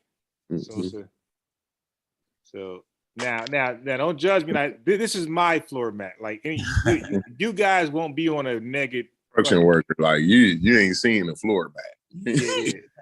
So that's before I got to it. So now you see where it's on now. See, this right here is on the floor, right? This is a whole different day, by the way. But this is what it'll be on. It'll be on this right here. Damn, that shit white as hell, and that's in the car. Yeah, that's crazy. Yeah, so working on this shit. And look, hold on, one more thing. This is my nephew car. I shined up, and look, I didn't wash it. I just did with Corey that wax stuff. That's the wax stuff, Corey. Yeah. That mother look like glass, man. Hey, with a car waxed up and shining, man, can't fuck with that motherfucker. You be like with a nigga motherfucker shining right, you be like, God damn, that motherfucker. Shit. Yeah, definitely. Yeah, but I'm gonna lay my ass down, goddamn. Yeah, I'm playing ball in the morning with the old white guys. I'm gonna tear their ass up. Yeah, it's funny. It's funny because, hey, fellas, it's I'm 44. It's 45 years and older, and you will really think that I'm 30. As that's how much better I am than everybody out there. I'm Michael Jordan for those guys. I'm the cheat code. You dig? You playing against some 60-year-olds? Yeah. No, they 45 and they my age. And some are 60, but they're 45 and up. And I'm just super faster than all those guys. It's like cheating because I can still ball to 25, 30-year-olds. Yeah. So when I ball with my peers, it's like just cheating, but I have to do it because I'm working on certain moves for the younger guys. Yeah. So I'm out here too. I got about 3-4 hours of sleep. So the killers more. I think I might do the. Yeah, we got Sunday. I forgot what they called it. Sunday. Sunday was a. So what's the subject? I don't know. It's just always a free for all on Sunday. All right, yeah, I might pull up there. Sunday we kind of be joking and it ain't as serious. We just have some fun. Yeah, who kept? Yeah, was that Brendan? He kept changing this from sports to some fucking language shit. Yeah. We gotta talk about the finals. You dig? Yeah. All right. Yeah, we can get that in. We can get a little bit of that in. Peace. All right, y'all, peace. Hey, who's that? 504. Yeah, if you tall enough, you might dunk over me. But now I'm just not getting it back. I ain't gonna lie, I'm just not getting it back. Like I'm not in my top shape like I'm supposed to be, because I had actually quit for a while, and then I found a love for it again. And you know how it is as you get older. Think about it. If Michael Jordan struggled coming back, imagine how I'm gonna look. So it took me like 2 years, like really to get my shot respectable again. Like it was like really humiliating. You know, people leave me open, and I'm like, if I'm like off and on. When my shot was like, you wouldn't even think about leaving me open. And so it's still not the way it was before, but it's like 85%. It's getting there. But I'm working more on like handles and like that Ja Morant shit though, where where I'm just going to the rack on some Kyrie shit. All right. So I'm trying to make you fall, basically. All right. But anyway, Weezy out of here.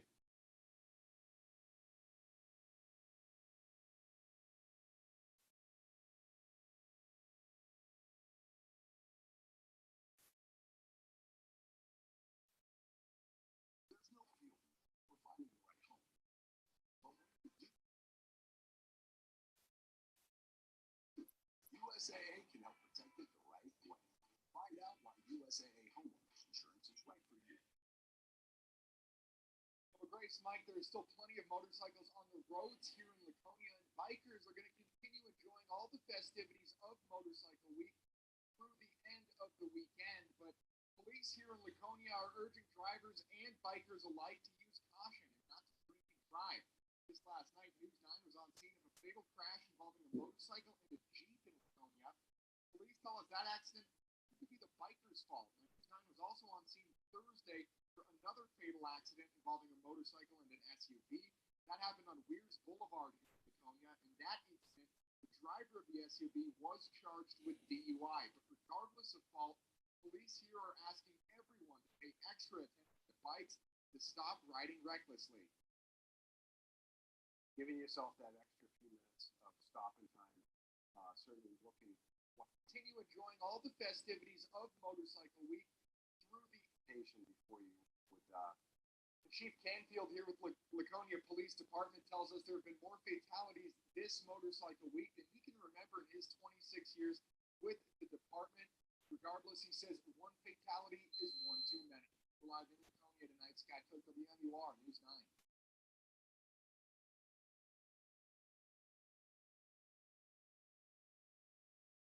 East Valley Red Robin was murdered inside the restaurant. It's still closed.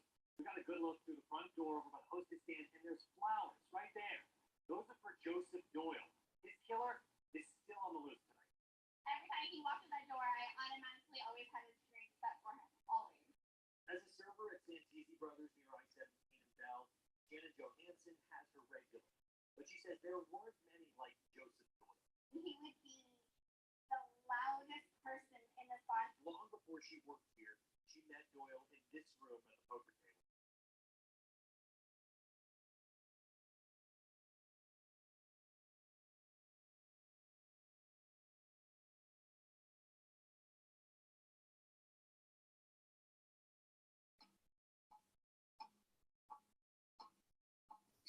What's going on, guys? Today, I'm going to make my case against why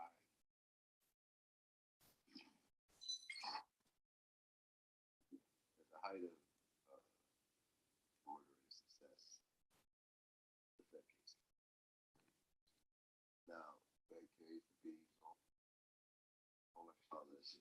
That shit just hit us like a brick.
Prepare for a deadly force encounter, but sometimes it comes on you all at once.